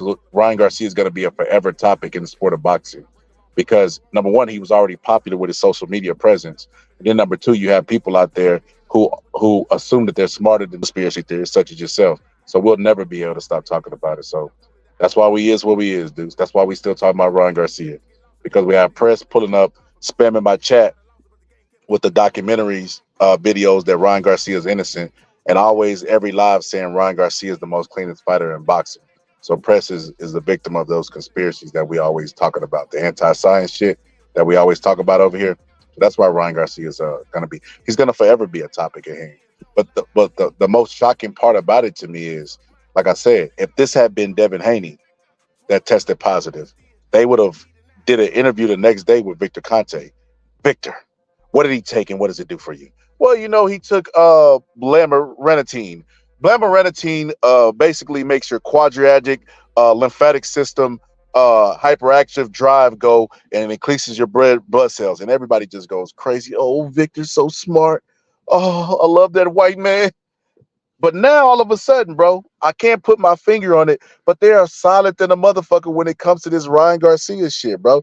It's because they don't want any of that shit to be true, bro. Like I said, bro, this man sent fucking, and then you got to remember, everything he do, he posting it. His lawyer's coming out saying, well, we just did this. We just submitted a hair follicle. We just did that. We just did that. They're only doing the test that they want to do to provide their innocence. Like that's crazy to me, bro. That is crazy. Do your own test. So that means if you get pulled over for drunk driving, you can just hand them a little sticker and be like, hey, man, before I left the club, I took a sobriety test. So I'm sober, man. I'm sober. I ain't really drinking like you think I am. You know what I mean? I'm sober than a motherfucker, as a matter of fact. So here my test is. And the police like, all right, we'll take it. It's enough. See, here's the reality of the situation, bro. And this just shows me that like I said, society is getting dumber and dumber and dumber. What people say to the public and what people say in court is always two different things, right? So Ryan Garcia and his team is telling people all these statements. I guarantee when they go to court, when they can be tried for perjury and lying and stuff, they're gonna say a completely different thing. Cause that's how it works, bro. I said this when Ryan Garcia, before the test even came out, the B sample is gonna be the exact same as the A sample. I said that. Nobody listened to me, bro. I kept saying it. It's the same pool and everything, right? And I said, what's gonna happen is he has time to paint narratives because he understands how stupid the public is. He doesn't underestimate the stupidity of the public. So he was gonna put narratives out there, and that's exactly what they're doing. They got a head of the science with narratives, and now that they got the narratives out there, they're gonna try to doctor the science and do bro science, selective science. Well, let me send this hair follicle off to this expert doctor that nobody ever heard of, and then what Victor Conte pointed out, there's no the chain of custody. There was nobody there from VADA. It would have been different if Ryan Garcia got somebody from VADA and said, okay, well, come on to my house. Here's the supplements I'm taking. This is like fucking weeks after this shit happened. Ryan Garcia is like, oh, well, here's the supplements that I'm taking. Even though he said he don't be taking a lot of supplements. If I don't take a lot of supplements, it should be really easy to narrow down what's causing my problem, right? But with Ryan Garcia, nah. It went from ashwagandha to these two supplements. And then, like I said, he didn't have nobody from VADA over. So he just sent them a random pill bottle that was already fucking open that he could have contaminated the pills with. So Ryan Garcia is guilty, bro. I set out to say that, man. And anybody who doesn't think Ryan Garcia is guilty, bro, like I got to question your efficacy, brothers, when it comes to science, you know what I mean? And when it comes to just pure logic and tribalism. Because you could be tribal, but suspending your logic and your rationale, I don't even want to be around people like that. I'm gonna just be honest with you. That shit is stupid to me. Like, I don't like Shakur over here. Everybody knows that, right? There's not one fight that I've ever went in and I said that Shakur is gonna lose because I don't like him. Because the science still remains true no matter what I believe, right? And I understand that, and that's how my brain functions. I'd be dumbfounded that other people's brain don't work like that as well. I'm sorry for getting into my rant. I forgot I got other people on the panel, man. I was speaking from my heart, my soul, brothers. You there, Ill?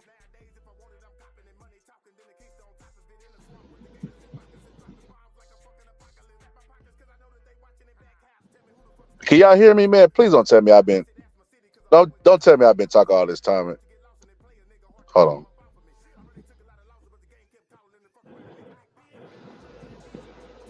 Don't tell me I've been talking all this time. Y'all can't even hear me. I'm gonna be mad as shit. No, I can hear you, bro. I'm sorry. I'm sorry. I can hear you. I was finna say, man, I said all that shit speaking from my motherfucking heart. No, you got, bro. I was away from my God phone. Damn, bro. No, you speaking facts, bro. I just couldn't get it. I couldn't get to it, but no, I had to get to you. No, you were speaking that truth, bro. No, you dead serious. I mean, but that's the logic of the sport of boxing, that you could talk and a lot of people will get an intellect of what you're saying and they can understand it and comprehend it in the way that you simplify it. That's all. It's some genius shit. Motherfucking genius. It was.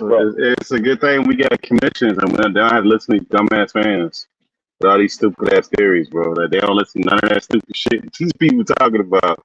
They got processes already set up and all that shit that these guys are talking about is craziness. Because the thing is like, I just don't get like where we at in society. We got all this technology and people are dumber than they ever been, bro. They're so fucking stupid that we got flat earthers at a crazy rate that we never had before. Like, just stupidity on the level of just craziness. So wait a minute, you don't believe that Victor Conte had anything to do with this? Man, and that's another thing. Let's just say Victor Conte. Let's go with their stupid theory. Even if you said Victor Conte has something to do with it, let's just say Victor Conte has something. And he's part of VADA. If I'm part of VADA, why would I try to destroy the one thing that could destroy my business, which is my reputation, behind one fighter for another fighter that doesn't even sell anything? Like the guy he fought, Devin Haney, don't even sell shit. So why the fuck would I destroy my entire business? That's why the happening thing is the change up. Even stupider than that, bro. So how does Victor Conte tamper temper with the testing and the supplements that Ryan took at the same time? Man, none of that makes any sense, man. It just shows So he sent off 2 random bottles, bro, and both of them were supplements that had Ostarine in it. And magically, bro, those 2 supplements that have Ostarine in it caused Victor Conte to also tamper with Ryan's blood to make the Ostarine come up positive as well. Like, bro, what the fuck? That's why I say, bro, either one conspiracy is true or all of them are not, because they can't all be true, bro. They contradict each other. But they would just get the lot number, and that's the problem with what he did. Like, you don't test your, like, the problem with that crap is that when you pop dirty and you just say you're taking a supplement, you would have to have the lot number off that bottle, and then you tell the testing agency, and then they go purchase a bottle from that lot number. They don't take your fucking bottle. They go get a bottle from that lot number of whatever supplement you said, because that lot number, the entire batch should be tainted. Not just your fucking bottle. Like, that shit don't make no sense. That's called logistics. That's called logistics. So you got to always track something. So everything got to be tracked from the person. Somebody got to get blamed in the logistic world, right? You know about that, Pittsburgh T. So somebody has to get blamed about something. So everybody got a signature that got to go on something, even the patient. That's why they put their initials on it. So it can get signed over to another person that's transported, that signed the bill of lading, they drop it off, and the other person receive it, sign for that. It's a whole process to go through this. So why people want to really talk like they really know how everything goes, they really don't. They don't even know the first partial part to make it accurate in order to get it there concealed and confirmed, just like a blood sample or something like that. So, I mean, goddamn, these people are amazing.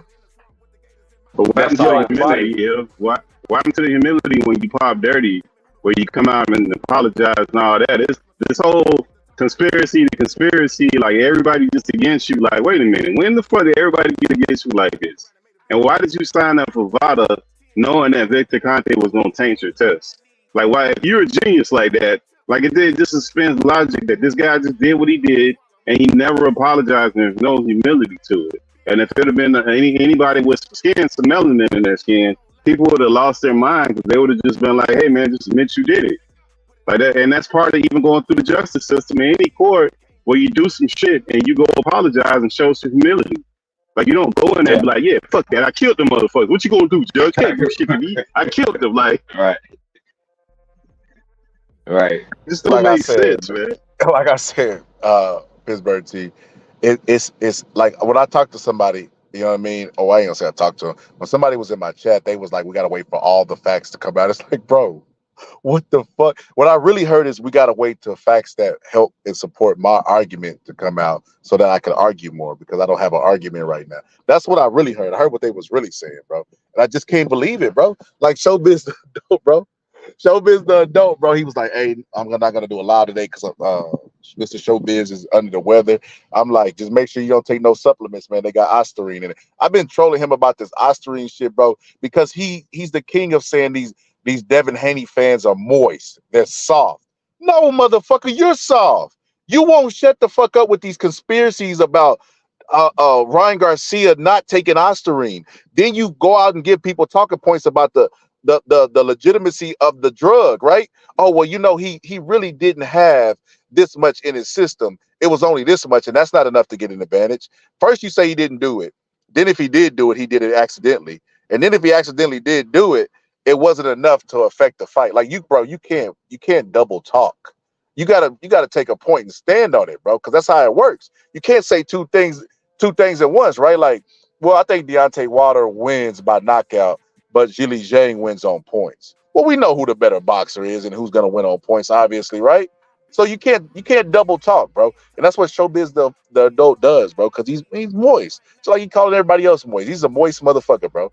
And he wants to believe that Ryan Garcia is innocent, bro. And like I always tell people, bro, if the people's whose job it is, which is WADA, and WADA has had Ostarine on the banned substance since like 2011, right? And they always say it's not something like where they said you either have it in your system or you don't. It's not something that's going to give you a benefit in this dosage or that dosage. If you got it in your system, it's going to give you the benefits of what it says it's going to do. This is what the experts are saying, right? And not a quantitative thing. Is whatever the fuck Chris Algieri said. But they were basically saying that, you know, if it's in your system, you purposely put it there, right? Because it ain't something that your body naturally produces, and you took it with the intent to cheat. There's no accidental anything, right? Because to get that stuff into your system, bro, it's like it's hard, bro. It's not like fucking clenbuterol in your meat in Mexico and shit where they can trace it back to a lab. It's not anything like that.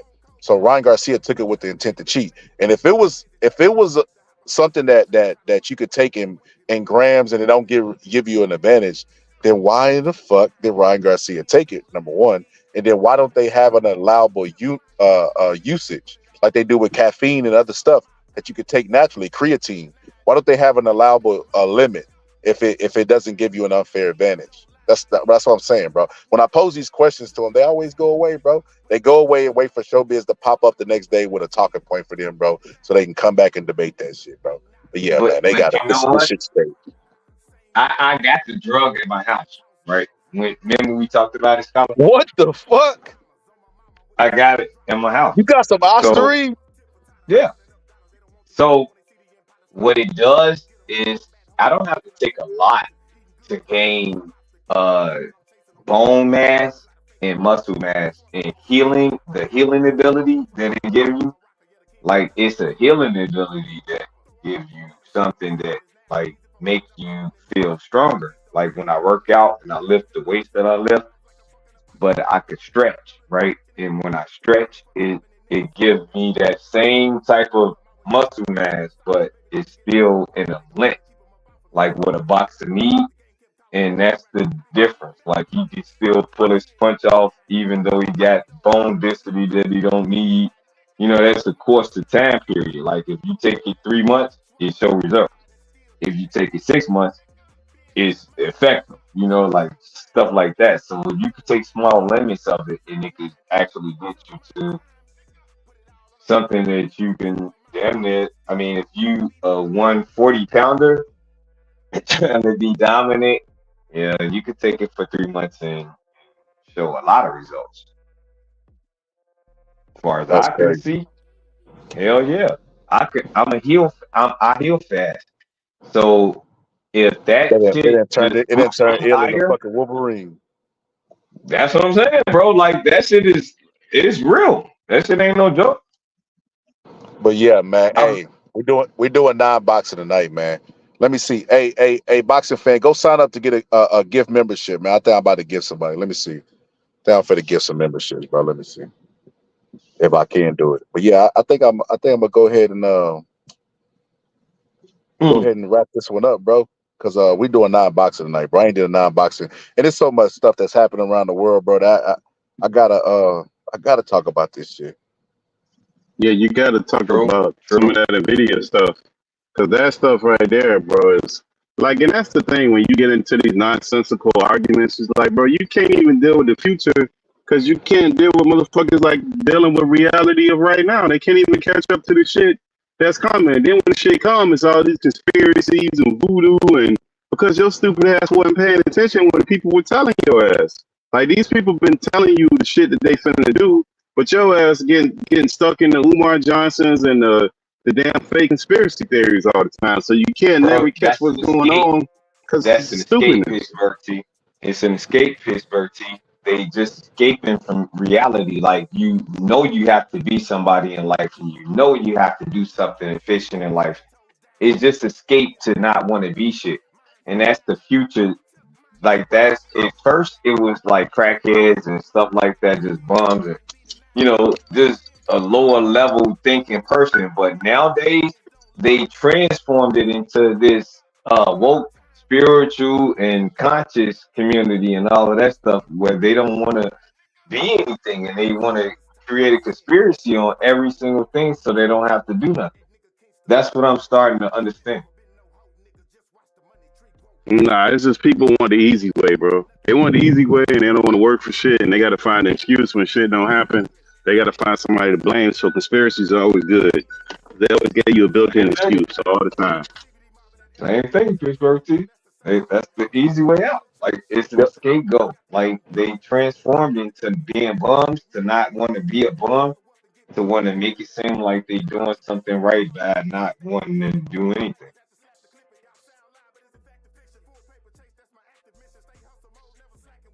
Yeah, we Yo, we so gotta what you do some want to non-boxing, bro.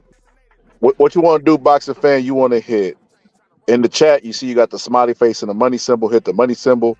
Hit membership, and then hit the 3 little dots in the corner, and then hit gift settings, and then switch your bar over to allow gifts. That's crazy, bro. What the fuck? It won't let me gift it, bro. I done did this shit before.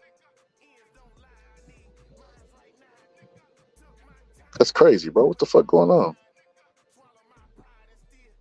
But like that on one time, man. Can't even. Oh, here we go. Here we go.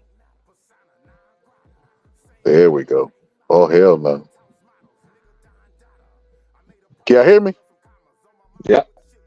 Okay. No, that's a super chat. No, I don't know. I don't know how to do it. I'll figure that shit out later. But I'll get you one. Just make sure you signed up for it, man. But yeah, So man, we what's the finna get topic about for it. tonight? What's Man, the it's topic gonna, for tonight? man, it's gonna be a lot. It's gonna be just show up ready to debate. Pittsburgh T, I went back and watched the Terrence Howard video, bro. I ain't feeling it, bro. I ain't. Me neither, bro. Me neither, bro. I'm sorry. I'm sorry. Y'all I'm gotta not. stop this. Y'all got to I'm a stop this. very no. One thing I can't. I'm. Damn. I hate when. See, Scholar, you just brought up something that I don't want to do. Is be in the middle of my thought process with him when you were saying that, like, he could knock him out, but he do got a chance to win if he don't knock him out. Like, I don't like that part. So I do want to go with certain stuff. I'm not a regular person with numbers, bro. I'm really good with numbers. Everything don't add up. I'm gonna just say that. Like, The man got I passes, ain't- bro. The man got no, passes he that do. companies are But using. some of them, But that don't mean nothing though, Pittsburgh T. some of them though, Yeah, dude. some of them though have been crossed out. Like the patents that, and I do understand what you're about to say, Pittsburgh T. Look, he a brother, so I do look at certain stuff like a certain patent that he have. It been crossed out, but everybody made money off of that patent. And that kind of is not fair because that's his patent, and I looked into it, and I understand, but like it was open. Like when you know how you make an analogy, right? And your analogy becomes another person's thought, and they can start conceiving your thoughts and make them better. And that's kind of what happened, and that happened in time too with a lot of patents too. A lot of black people did that same thing off of a lot of other people's inventions, by the way. So it's not like that's not common. So I mean, if it wasn't, I don't know. if his technology wasn't good, nobody would have used the No, patent, it is was what I'm good. saying. It was good, Yeah. but another element in his thought I can question, and I could break that down on my own. So I would look at his paradox of his brain capacity. He analyzes it like too much because it seemed like when he doubling other places is all over the place, but when he got it on physics and it's kind of Man, that accurate, dude, you know. listen, man, that dude got free range thoughts, bro. He sound like the people that I talk to downtown that are crazy, bro. But man, basically, He got if you some look stuff here, though. you see the He do got flower, some stuff. and the flower goes into the pie, and everybody the knows white man pie. program, y'all, man. Stop. Man, that ain't got nothing What to do you with just the say, man. Scholar? What you just repeat that? What you just said? The flower. He'd be like, What you just say? basically, what you understand is pie, right? You have pie. And when I went to Oxford, I was telling them about pie. You eat it, but it's bisexual.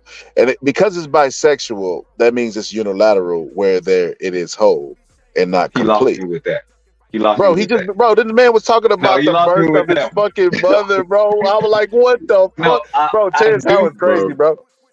Yeah, Bro, that he dude, lost me with that. look, that dude is what they wish Elon Musk was, bro. That's what he is, bro. That's what they wish Elon Musk was, and all the rest of them fake ass geniuses. Not to say they ain't smart, but they not on that level, bro. Like they ain't inventing shit. They not moving shit forward. They just jump on other people's shit. So there's a certain part of that, yeah, equals some of that shit is out there, but a lot of his stuff that he got, it makes sense, and they're using it. I Yeah, mean, but when I could it, patent sushi in the metaverse, bro. Like just because you patent something don't make you a genius. Like when you listen to what he was saying about the periodic table, that shit was complete cap, bro. He was just talking. Like he was wrong about the elements of the periodic table and us not understanding them, bro. Like we absolutely do understand them, bro. We actually exploit our natural world by our understanding of them, bro. Like, bro, he was just talking, bro. And then he talked about how, you know what I mean, how he sent Neil deGrasse Tyson. You know, I sent Neil deGrasse Tyson chart, and he sent it back, you know, with the red marks on it. And on the red marks, he was telling me stuff like, you know, Tesla's ideas wasn't the best ideas. It's like, bro, it's because it wasn't, bro. I feel like he's one of those people that want to be different, so they grasp on to ideas that were far out there, bro, and try to expound on them. Like him and that flower, bro. He's been talking about that flower for a long time, bro, and that shit don't make it true. Yeah, but it's You Pittsburgh T, you realize he promised free drones to Africa and never delivered, right? Oh yeah, but that's all about money and influence and power. That's a whole. Remember the real Tesla guy? When he died, he had all kind of ventures. He actually got finance for wireless electricity that they destroyed because they couldn't make money off of it. That's the real Tesla is the genius of all geniuses. Like that dude. Yeah. I mean, you got so that's not. And that shit is. I mean, but they didn't know that. But they didn't know that at the time. At the time that he was doing it, they just deemed they got crazy. They just said, "Fuck it, that guy's a lunatic." Right? No, but they knew he wasn't crazy. They knew because the public didn't know. JP Morgan, bro, JP Morgan and Commonwealth Edison went against him. They knew just to make sure that he wouldn't become to who he became. They were superpowers at that time, fucking with just a genius. You see what I'm saying? That's like if Einstein was on a level of that, then he would have been subjugated to stuff like Eric Braun Voth that created the first rocket. Like he was infiltrated. Like they came and got him and made him somebody because he came from Germany and knew what he was doing, and he was very efficient of it. And he knew about different technologies and different stuff that made America flourish to the way that they are now. But they had to accept that type of intelligence.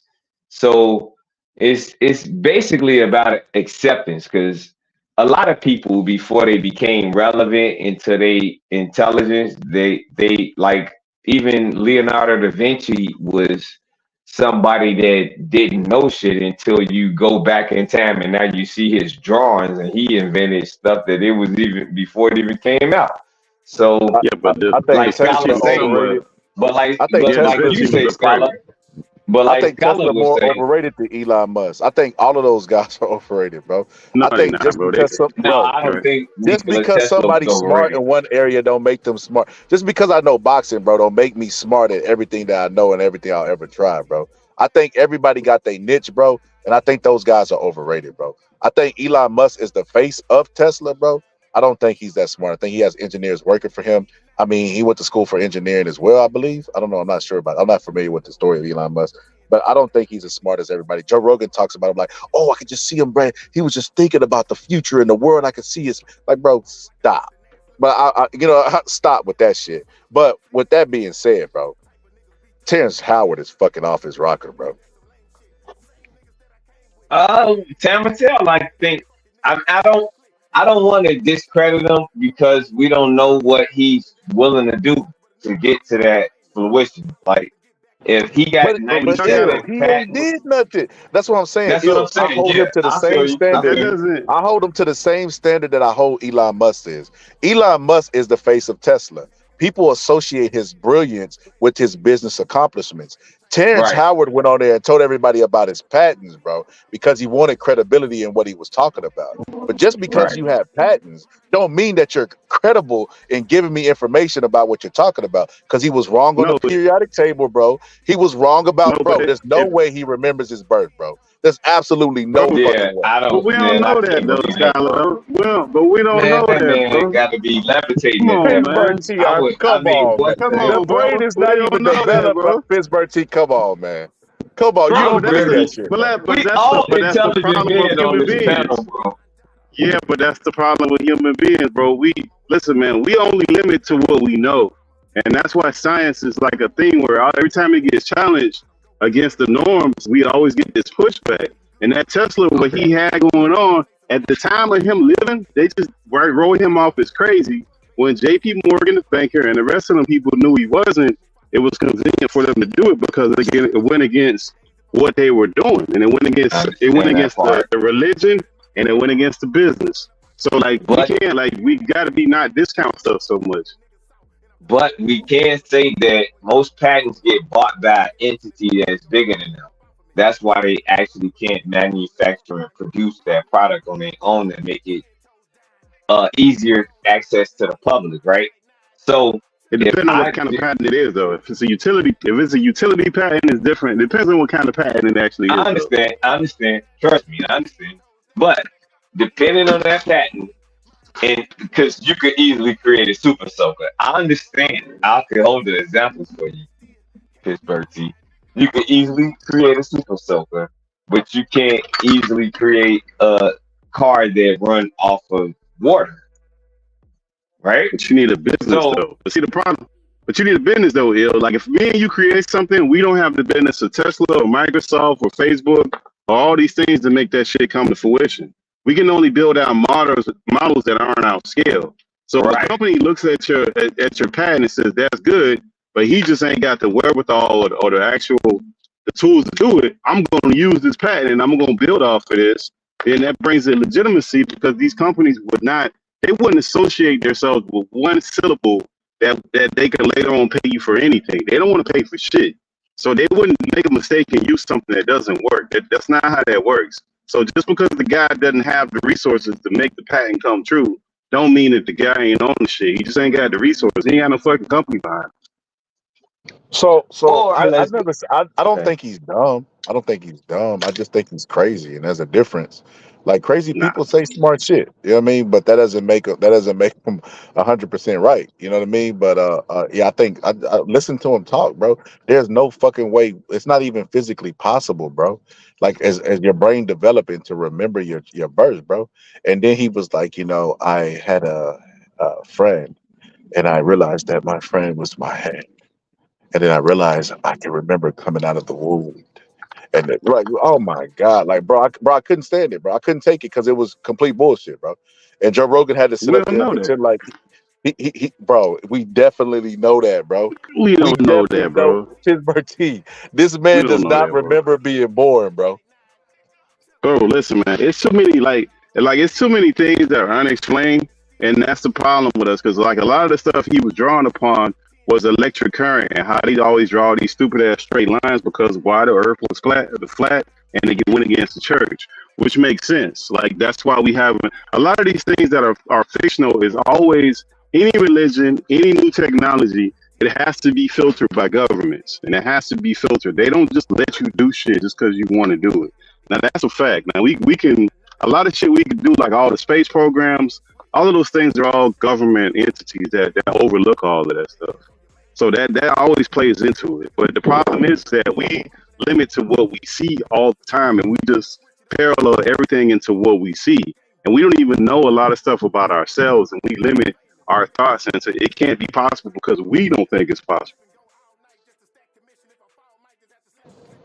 Pittsburgh T. The difference is the church ain't in charge no more. Like we have moved on past the church and the Pope being in charge of everything, and now we have the scientists that they were burning at the stake for saying that the Earth wasn't the center of the universe, Copernicus and shit like that. Those days are past. It's the complete opposite. The scientists have been saying, "Bring your proof to us, church." You know what I mean? So that's where we are now. And like it's not we can hook electrodes up, we can got CAT scans, we got all of this stuff that we can see, ultrasound, all that stuff where we can see a baby's like what they do in the womb and all this other stuff. That motherfucker do not remember being born. That's crazy, Pittsburgh T. That's the one thing that if they wouldn't have started the interview off like that, I think I probably would have went into it a little bit more open minded. And then the fact that this motherfucker is drinking like every hour, and you know the body has natural metals that we have in us, you know, and this is basically purifying. It's like, bro, iron is in cereal, iron is in the environment. Minerals come from rocks, right? Like the water flowing through the rocks and collecting the minerals, and then we drink the mineral. We are our environment, bro. Which is why you can put a metal detector up to fucking cereal and you could because of iron, and we got iron in our blood. I know y'all seen when Magneto injected that iron into that person and broke out that prison. That was a badass escape because it was science. But we are the environment, and the environment is us, bro. So yeah, man. That dude, but the problem, like, look, another problem is, look, the church. Not just that, though, the bro. church go. Remember the church. As soon just- as the president's sworn in, within a week, he's over there talking to the Pope, bro. Like within the week of the new president being sworn in, he talked to the Pope, bro. So the church has definitely got an influence on that. All of that they stuff. do. I was just about to say that, though, Pittsburgh T. I don't want to be the middleman of everything because everybody, like when you talking to dudes that's very intelligent, you got to understand the talking points. So as you guys talking, I understand the talking points, but they both coincide with the same thing. But Scholar, in Pittsburgh T, there's a whole nother situation. Like there's information that's hidden that belongs to a certain group called the Vatican, and they kind of damn near control the knowledge of the world because they have lost books of Alexandria.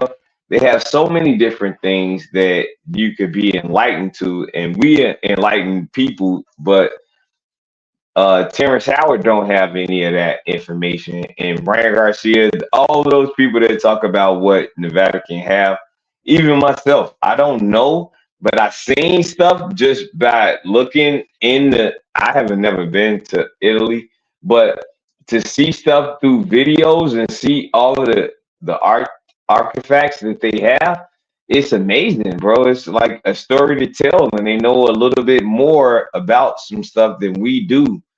And it is something to think about when you think about who run the world and who run the country. Like certain people probably have their input on a global effect on this planet, and I do understand that. And that's not like a conspiracy because we see what's going on in the war, right? In life right now with everything that's going on overseas and all of that stuff. Not to speak on that stuff like that, but you know, just to understand that it's a bigger effect in everything that happens in life. But to say that one person have all knowledge to know the conundrum to every effect, then produce it then. That's my thing. I don't really care about your patent. I don't give a fuck about what you're saying to everybody. Produce something. Manufacture. You rich. Produce something big enough that we can see it on a global effect to say, even though I got this warehouse and this manufacturing shop to do all of these things, I produced this just to show it so somebody could actually get a grasp of what I'm doing and accept it from me instead of the patents work differently though. When you create a patent, it's not just it's my idea. You have to produce the idea in order for it to be bought by another company. So it's not what everybody thinks. Like you could think of something, but they could outthink you and then say your patent. That's why he in the conundrum when he's saying that $6 trillion been made off of his patent, but he hasn't profited off of it. That's another problem that I have with that. Like it's little things. I understand I understand that. You know how that patent game works. That don't mean nothing. Right, That that's what I patent was game is a dirty explaining. game. Bro, back in our day, you could make a patent for something. A slave could be free because they can invent something. So imagine how dumb they thought they was. Bro, You see that's what I'm like saying? the car. That's like the car. I know. You heard the rumors about who really invented the car. Because who needed the car when the other people had horses and buggies? Yeah. Or who invented the manufacturing company to do that? Like he's actually somebody, like the plant man. Like his name is the plant man because he knew how to make a plant. You know the corporations that everybody work at, they go to their 9 to 5s every day, have good times, have bad times, all of that stuff. That dude created that. It was a black man that did that. It was a black man that created the Ford invention instead of William Ford. But no one knows that, and William Ford ended up hiring George Washington Carver to build his plant, bro. See, This is that's not proof a right joke. there. This is He facts, could bro. he could have hired Terrence Howard, great grandfather, but he decided against it, bro.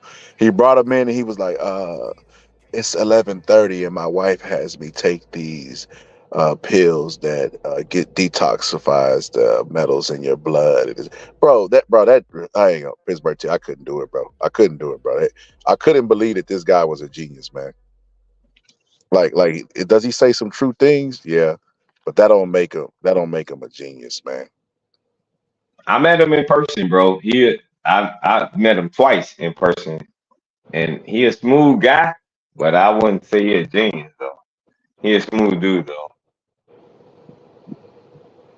I don't know. I couldn't rock with him. Yeah, but now see, look, that's the problem with y'all. With the other problem with that is if you don't have no backing, nobody pays no attention to you. But he rich, Pittsburgh T. He got more of a backing than me. I mean, I ain't got no backing. This is ground zero with me. He got more of a fucking backing than me.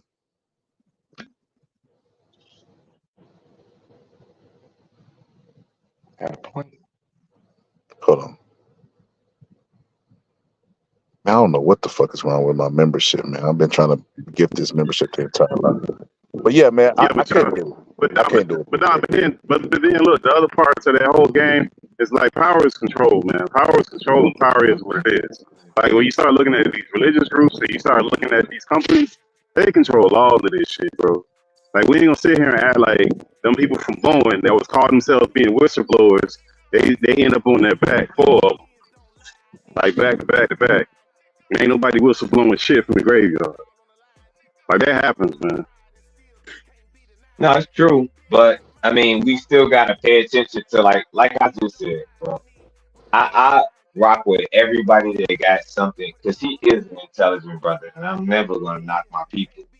But like, just prove it. Like anything that you're about in my life and the way I live, like just prove it. Like you don't, Bro, like the math question. I ain't gonna lie. I wrote Terrence Howard off a long time ago.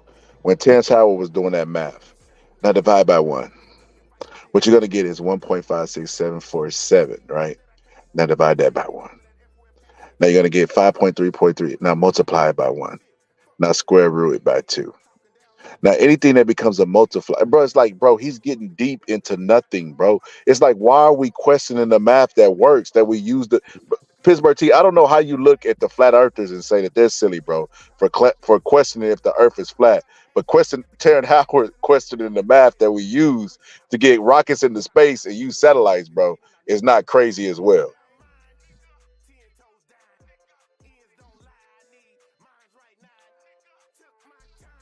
well, I can't say one thing that he did do is created that algorithm that he have going on with all of those companies that took his patent. That is one that he could brag about because he never bragged about the other 96 patents.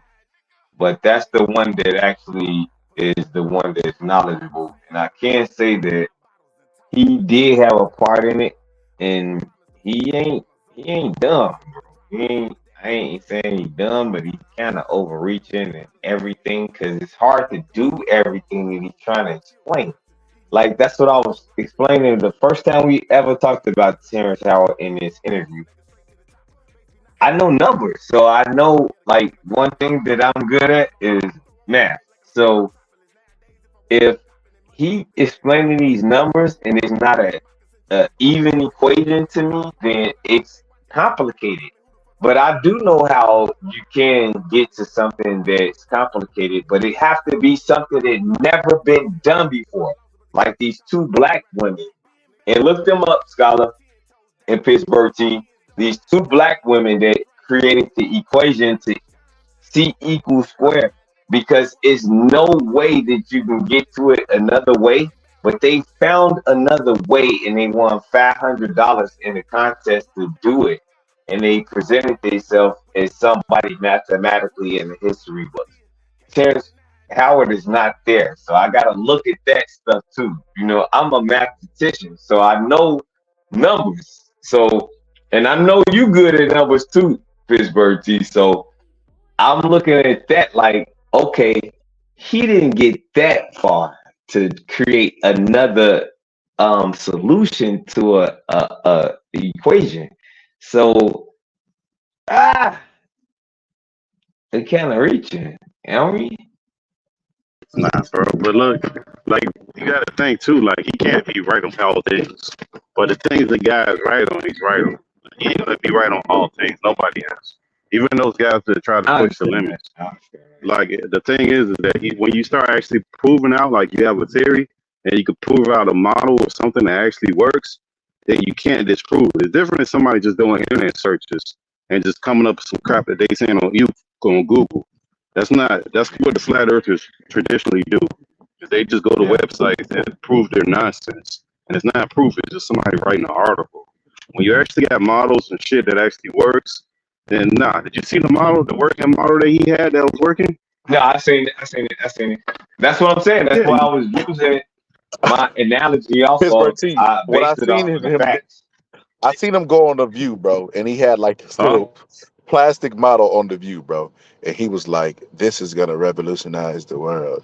This is basically a texture that I built. That I have the only model in the world." It's like, bro, what the fuck you presented on The View? I seen the actual AI model of how the actual fruition would look like, and it is dope, bro. I ain't gonna lie to you. What y'all talking about? It's off of his thought. Terrence Howard being a genius. I ain't gonna say, well, maybe, I don't know. You know, like the way, like look at the AI model of it and how it moves and it contrasts and everything like that, and it does go into the theory.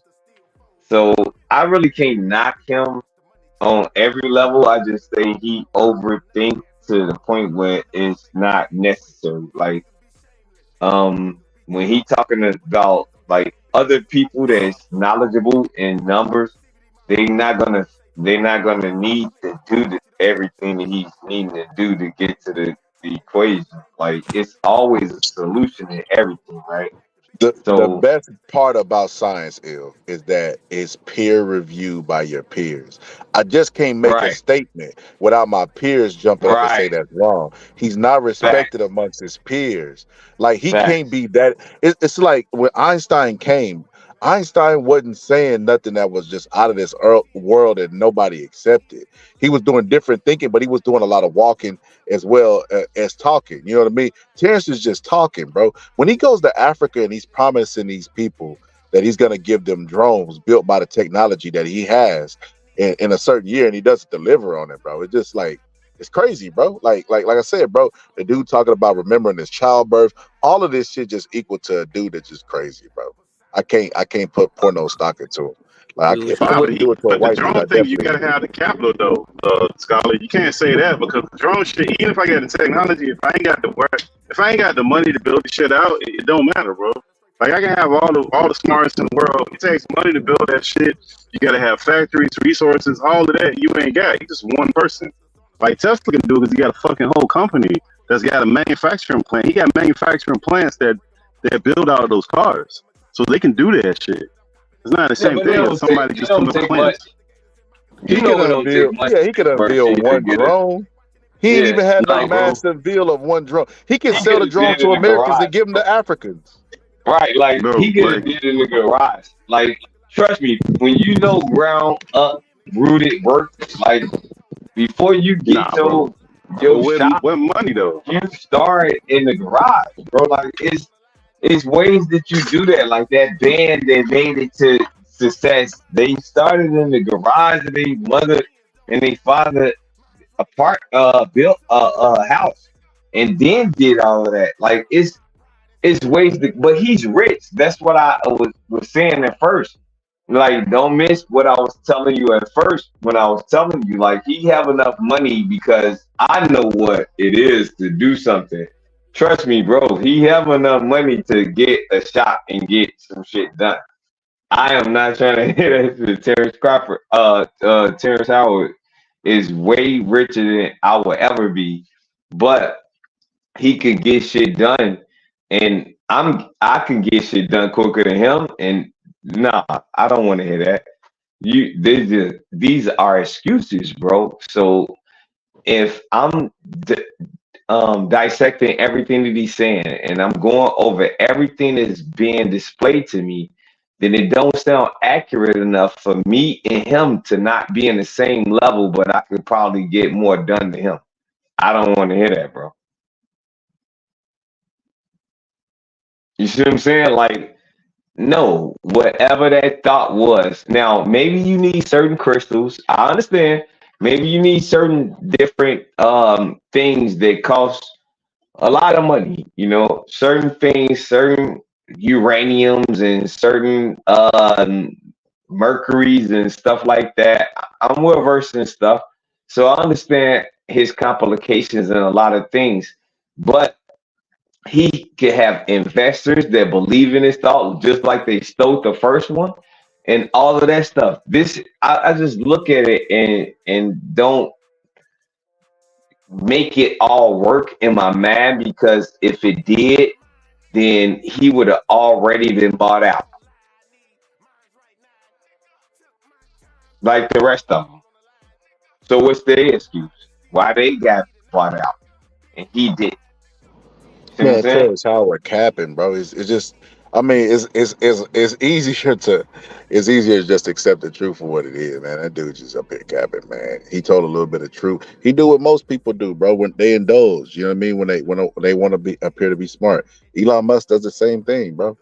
Elon Musk. I remember Joe Rogan asked him a question. And he was like, you know, he was giving like some stoner shit, like, well, if the Earth, if the sun is fire, and there's no oxygen in space, then how does the sun burn? And he was like, well, you know, basically, sun is energy equals MC squared.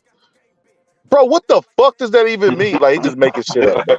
And I feel like Terrence Howard was doing the same, bro. I'm not an expert in those areas, bro, but I still can recognize when I'm talking to one. Like I said, and same thing in boxing, because they can simplify the complex and give it into you in a way that you can understand. Neil deGrasse Tyson does it all the time, and he's viewed as arrogant because he's a black man.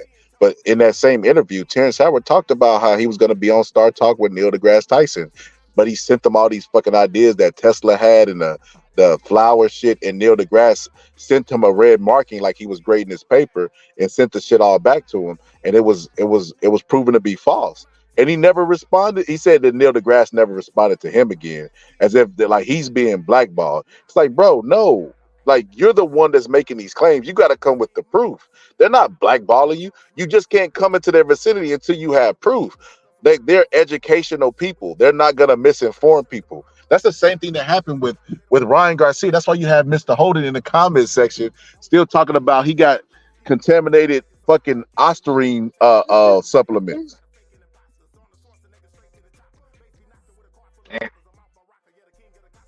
Shots fired. You gonna respond, mister? Well, we know they ain't gonna respond.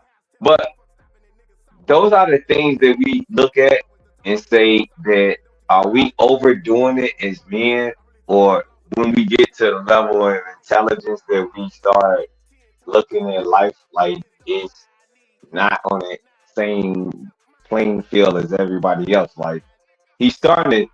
That's the arrogance that I'm talking about a lot. Like we all are the dudes that we are. So we all know who we are. But when we can notice another dude for certain stuff, like we gotta point that stuff out. That's all we basically saying about him, because he's showing a lot of flaws in his explanations of what he believes. And it's not to say that he's not accurate about a couple of things and a few things that he's talking about, but doing a duration of the whole interview, if you want to digest it all and you a thinker like us, then you will probably start wondering, like, what the fuck is he talking about? Like the first introduction to the interview, like, no, bro, you're not that fucking smart. I don't believe nobody on this planet. Your name is Joshua. If you that smart. That man said he making chemicals. He doing, bro. That dude cold. Yeah, Yo, I Mr. mean, Holden, we finna get up out of here, man. Mr. Holden, you accountable? Could you hit the link before we get up out of here so we can get one of these great debates from you, brother? But y'all know that y'all missing a boat with the whole Terrence. Like the problem with Terrence Howard is science because he don't have the backing of the actual science. Then it leaves a lot to the imagination, and you just imagine that he can't do it. But he's not going to be able to prove a lot of those things. But some of those companies look at that stuff and they take it because they know what they can do with it. Because a lot of that stuff too, with the companies, see the game with the inventions too, is if you look at a lot of inventions, DARPA, especially with technology, DARPA invents a lot of that shit, which is the government. DARPA invented the damn internet. That's the government agency that invented the internet and a bunch of other shit. And once they get it invented, they farm it out to colleges for those kids to test it and all other kind of shit. When you try to do that kind of shit yourself, it's not the same game. So yeah, but DARPA is a dark entity though, bro. So if he was a good person, then why would he want to deal with DARPA? Because DARPA specializes. No, DARPA has the government dollars though, is what I'm saying. DARPA has an endless budget. I understand. DARPA has an endless budget that can take them. Oh yeah, I know. But I'm saying they can work on a project like they can work on a project for 10 or 15 years with endless amounts of money, and it won't. Yeah. It doesn't matter. I understand. Yeah, I understand. Like That's a regular person can't do that shit. But that makes me go back into my first statement. Like, if it was like that, then, well, I don't know, Pittsburgh. So you probably got a point because they took it away from him, and then they made him have to come out and talk about it. So we got to work a model. He's got a model that works. But it's not like, he had nothing if he was up there. It's not everything that he's saying, because mathematically it doesn't make sense, because people know math, man. This is not him, bro. Like, so when I was trying to explain the whole thing with him when I first heard it, I'm like, all right, like I understand him. I fully understand him because I'm well versed. But he over people's head. Like, it's too complicated for some same thing that you could do simplify. And certain things that he put into fruition is really not relative to technology. You see what I'm saying? Well, it's science and technology. I looked up the patents. I looked up most of his patents. So I'm looking at it like, all right, we don't got technology for a lot of stuff that, or maybe they do. But maybe he knows something I don't know.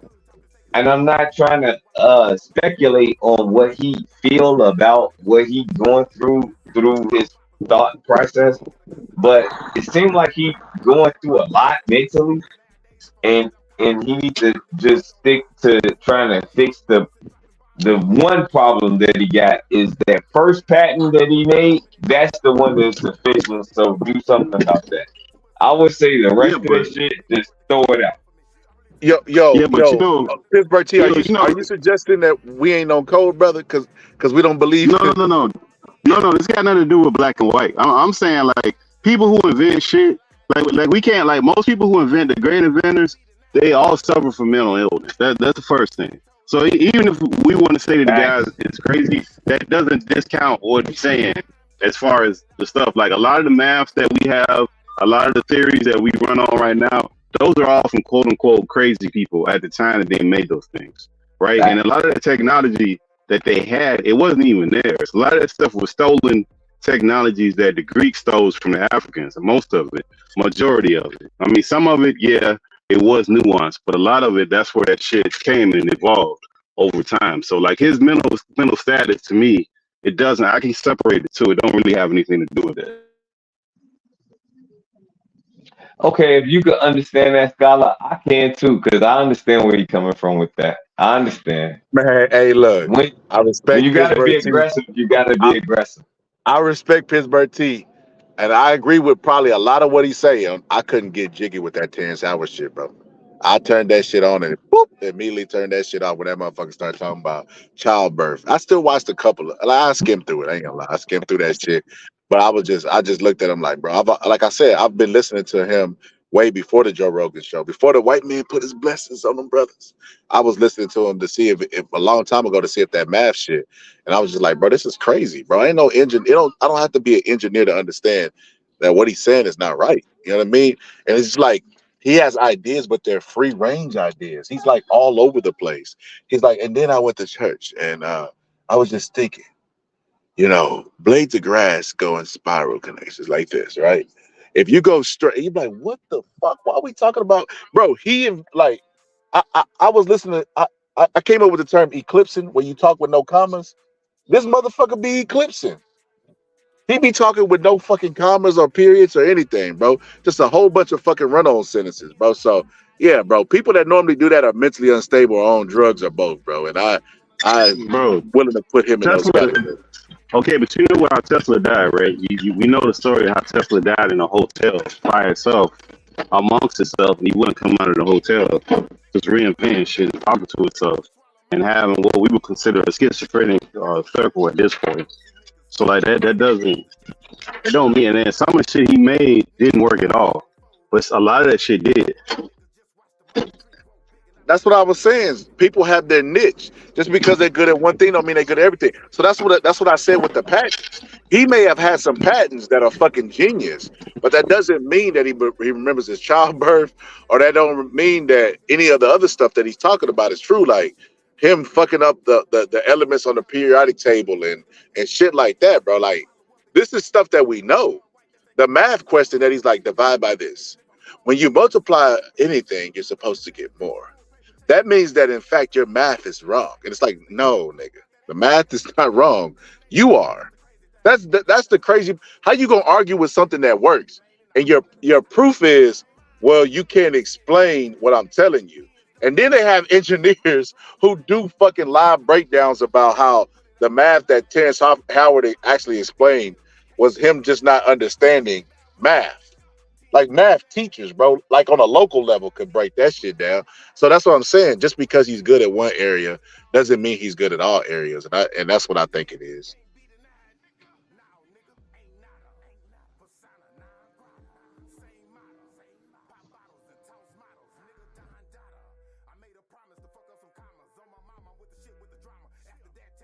Y'all there? Of course. I was finna say, let me find out I said all that shit again and I was on me. So, hey, I noticed that you holding them accountable. You didn't hit that link and hold us accountable, brother. Cause I'm curious. I want to debate somebody who's mentally slow on this Ryan Garcia shit, bro. I'm looking for a heavy bag to get my sparring in. Hit that link. Give me a second. He ain't gonna do it. Well, bro. shit happens. Shit happens, bro. I mean, hey, sometimes they want to express their feelings, bro. You gotta let them express their feelings. This is the place where you can express your feelings and easily get coached about it. I wouldn't even say destroyed or nothing like that. We're not trying to destroy anybody to make them feel bad. We're just trying to, educate you. That's why his name is Scholar. You gotta listen to him. Well, look, let's do this then. Well, what would we say about Elon Musk if he wasn't the CEO of Tesla? Like, what would we say if he didn't have that machine behind him? We would say that motherfucker mentally unstable and he crazy as fuck. He's just talking craziness, right? That doesn't mean that the guy isn't on to some of the shit. And a lot of the shit that guy tweet and say is just pure nonsense. It's just straight up fucking craziness. It just don't make sense. So like some of the stuff those guys be on, yeah, some of that shit is crazy, but some of that stuff they be on, man, it's up on. It's up on new shit. Bill Gates the same way, Like man. but that goes back into retrospect and what I was saying though, Pittsburgh T. I was basically explaining that you're exactly right. That I agree with a certain topic. I researched him, bro. I went through it. I'm a very methodical person.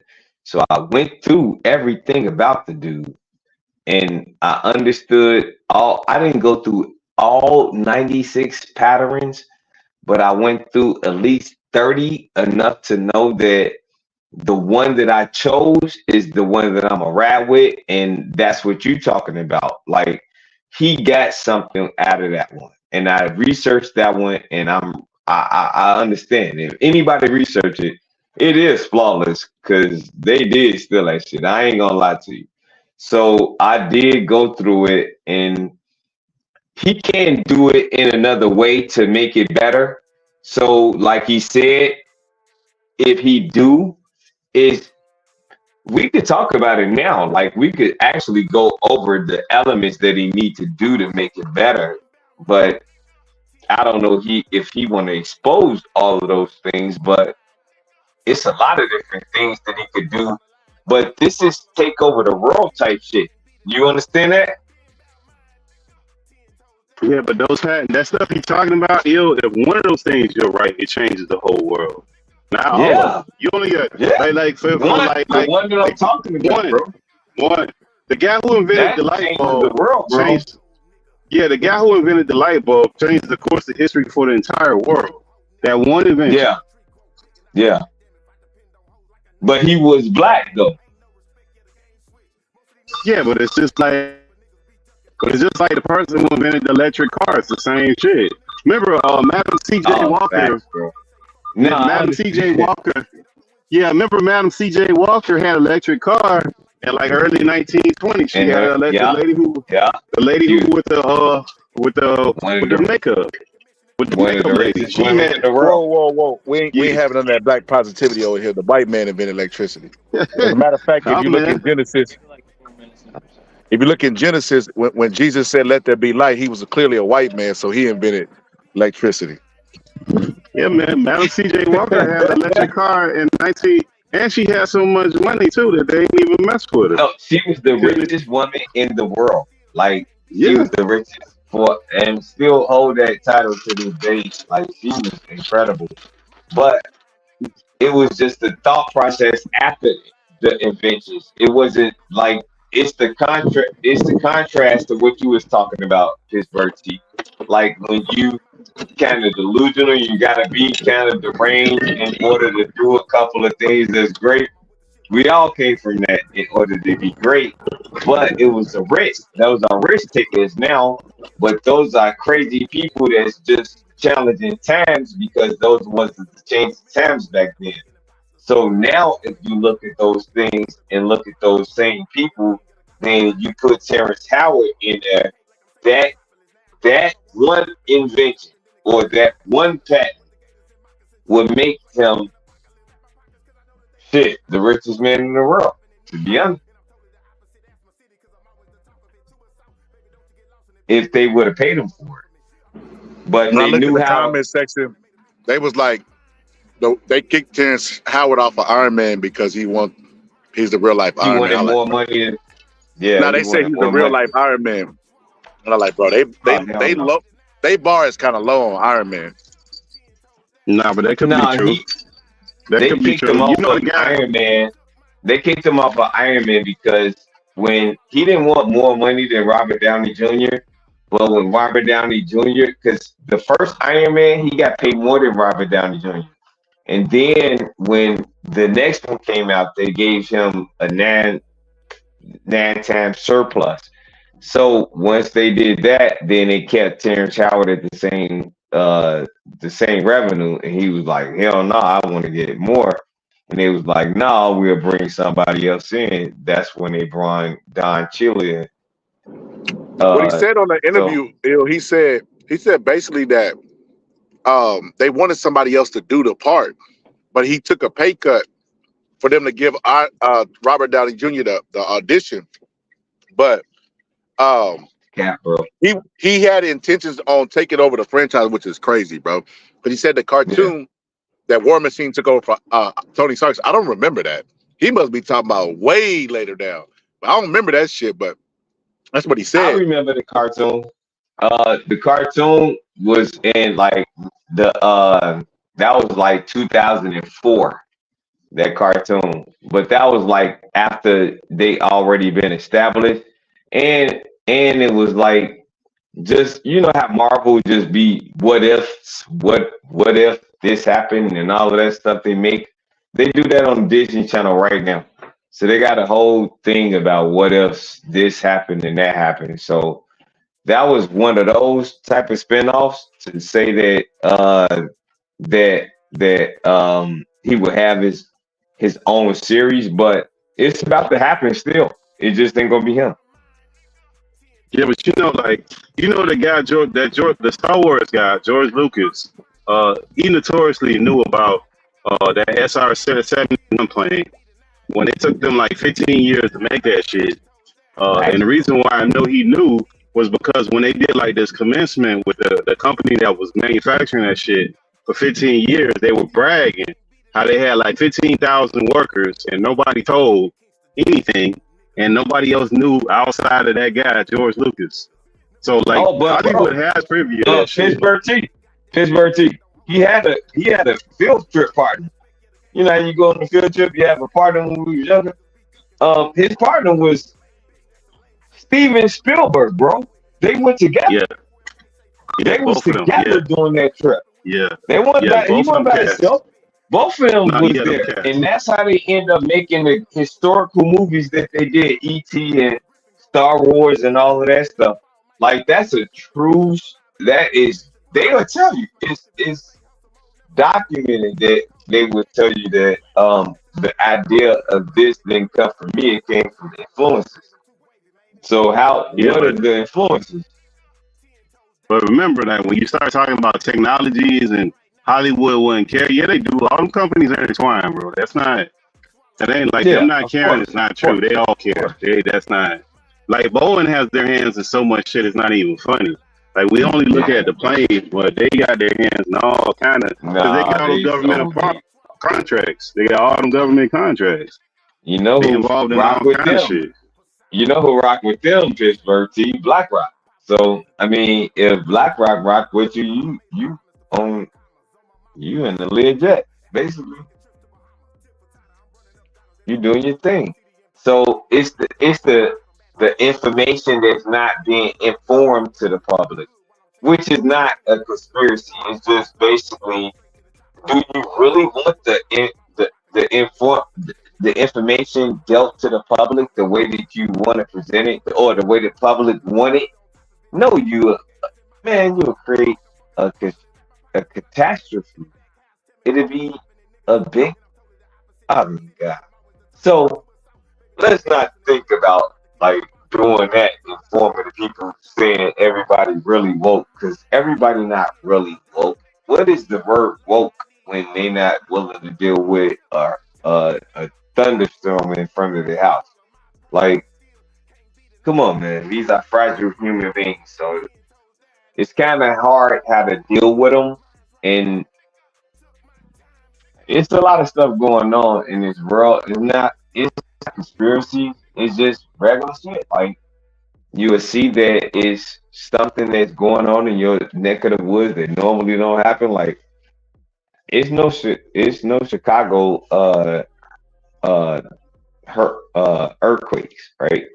But you have an earthquake and you like, God damn, what the fuck is going on? But then you will start recognizing that in Texas it's a bunch of shit, in Florida it's a bunch of shit, in South Carolina it's a bunch of shit. Everywhere we're always from, it's a bunch of shit. Well, the Saudis have the ability to make rain for like almost 15, 20 years now. Exactly. GE had it first. GE created that shit first. GE created that, and then they sold that shit, and then for the last 20 years, the Saudis ended up with it. But that technology was built secretively by GE under one of those government programs. Now You just that's said cat. That was my granddaddy built that.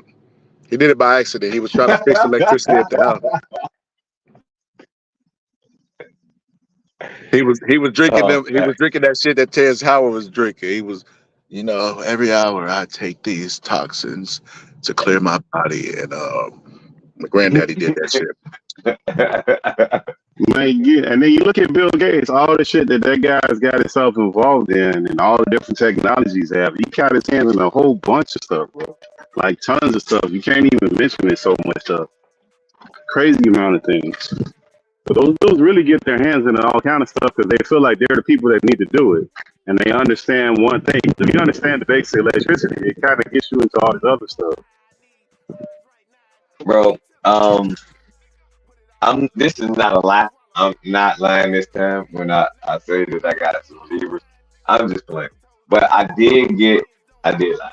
But I did get a orange tree, and I planted it in my backyard because this technically not my house. It's probably gonna be my kids' house and all of that stuff and whatever they want to do.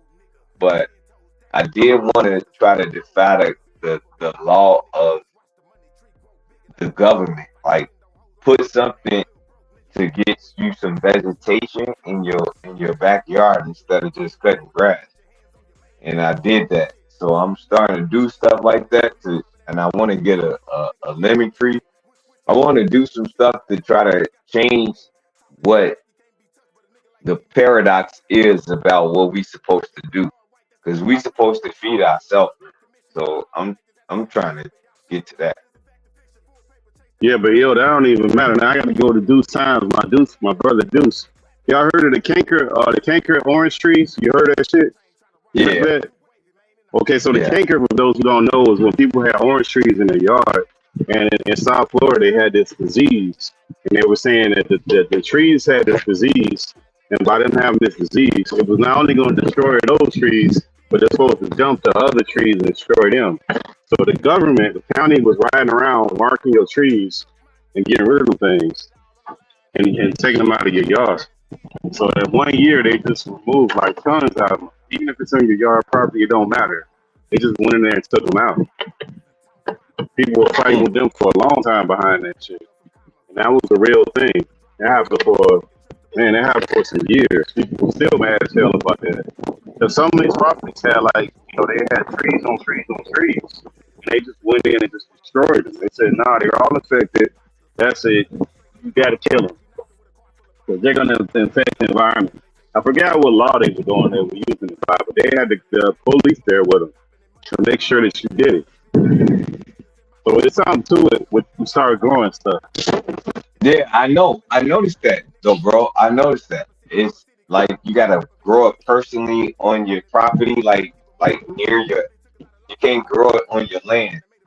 And I don't like that, bro. You gotta grow, like those little plants that you hang from a van and stuff like that to get your strawberries and your herbs and your cherry tomatoes, stuff like that. Like it's always you gotta do it on your own property. You can't do it on your soil. So I'm just willing to fight a program. So if they know what it is, and when they see all of what it is, then that's when you make a stand for yourself. That's when you fight. I don't for like stuff. that. Yeah, I don't like that. You talking about going against the white man? I can't support that over here.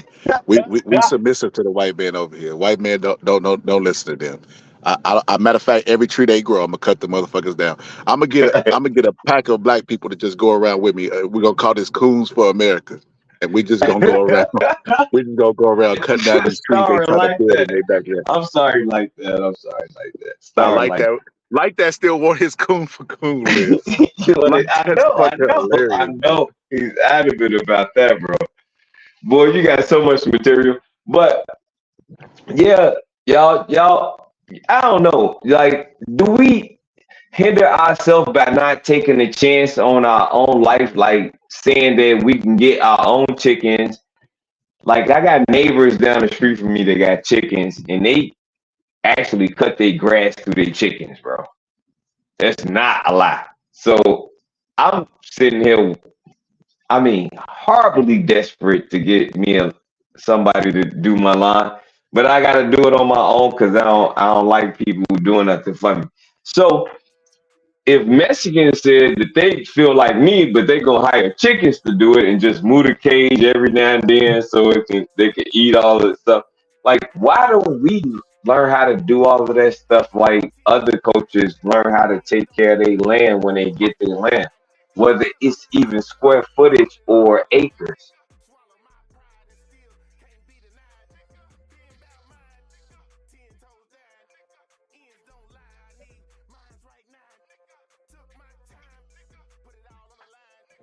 My bad. Yeah, But yeah, man.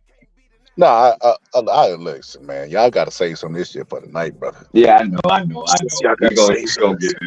Tonight we cooking. We doing non-boxing, man. We spilled over a little bit today, man. I just wanted to hit 20K. I didn't want to put no pressure on nobody. 20,000 views. You know what I mean? A little light. I didn't want to put no pressure on nobody, but that was the goal. But Scotty, you gotta talk about this that new stuff that they got with NVIDIA, bro. Like, that shit is, man, listen, man. If you ain't seen it, they had a keynote conference on Sunday, man. Bro, I got 8,000 shares of it. Yeah, you gotta go watch that, bro. Because they tell you all the stuff. Like, they even telling you about chips. First of all, they surprised people with a new chip that they had. And they even talking about chips as far out as 2026. New chips that they making in 2025, 2026. And they're talking about software that they have where they're going to give you, they're going to have a personal assistant, a personal AI assistant where you can talk to it and ask it, should you take this medication? I bought it. All kind of shit. I bought into NVIDIA maybe like a year and a half ago, and it was so low. It was penny stocks at that time, so I bought into it. And I got 8,000 stocks of it, so I'm just patiently waiting, like a couple of stocks. But we'll put y'all on that because y'all got to pay for that. Y'all got to pay for that. Don't. Now, yeah, can't get that to y'all for free. To y'all are just pulling up. Let me give y'all a recap before we get up out of here, man. Basically, I heard everybody overreacting to Malik Scott and Deontay Wilder. And before, brother like that, he basically didn't believe that Deontay Wilder slept with his brother's girlfriend. And everybody on the panel was pretty convinced. And I will give him I will give like that this. Court of guilty in court of a public opinion. Same thing with Drake. I'm consistent. Doesn't equal guilt.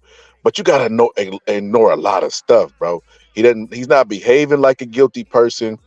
The fact that he reached out to his brother because he wanted to make amends, and his brother's the one that put him on blast because he wasn't interested in making amends, and then he tried to use money like, I'll just take my 60,000. It didn't look like the character of a person that was solid. That's all I'm gonna say about that. And then he showed up to the fight with a different girlfriend, so it kind of where there's smoke, there's a fire type of situation in my mind. Could be wrong, but I'm just telling you how my mind works. So it wasn't enough proof, even though this was the proof. So let me take you through the synopsis of this shit. The genesis of this shit. So this is basically Deontay Wilder, brother, the stuff that he released that Deontay Wilder said to him. Nothing you going through has been worse than what I've had to do and go through. You don't want this shit, and you done proved it to me. So with that being said, I'm done with you and your career. Don't ask me nothing about no boxing or none of that shit. And like you said, you'll get it on your own. So good luck with that. Ain't nothing you going through. As I'm sitting driving down that road, my spirit hit me and it told me to tell you this message.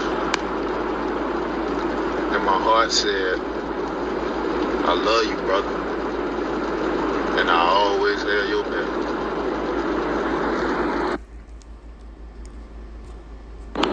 Well, you ain't gonna have nobody, and boy.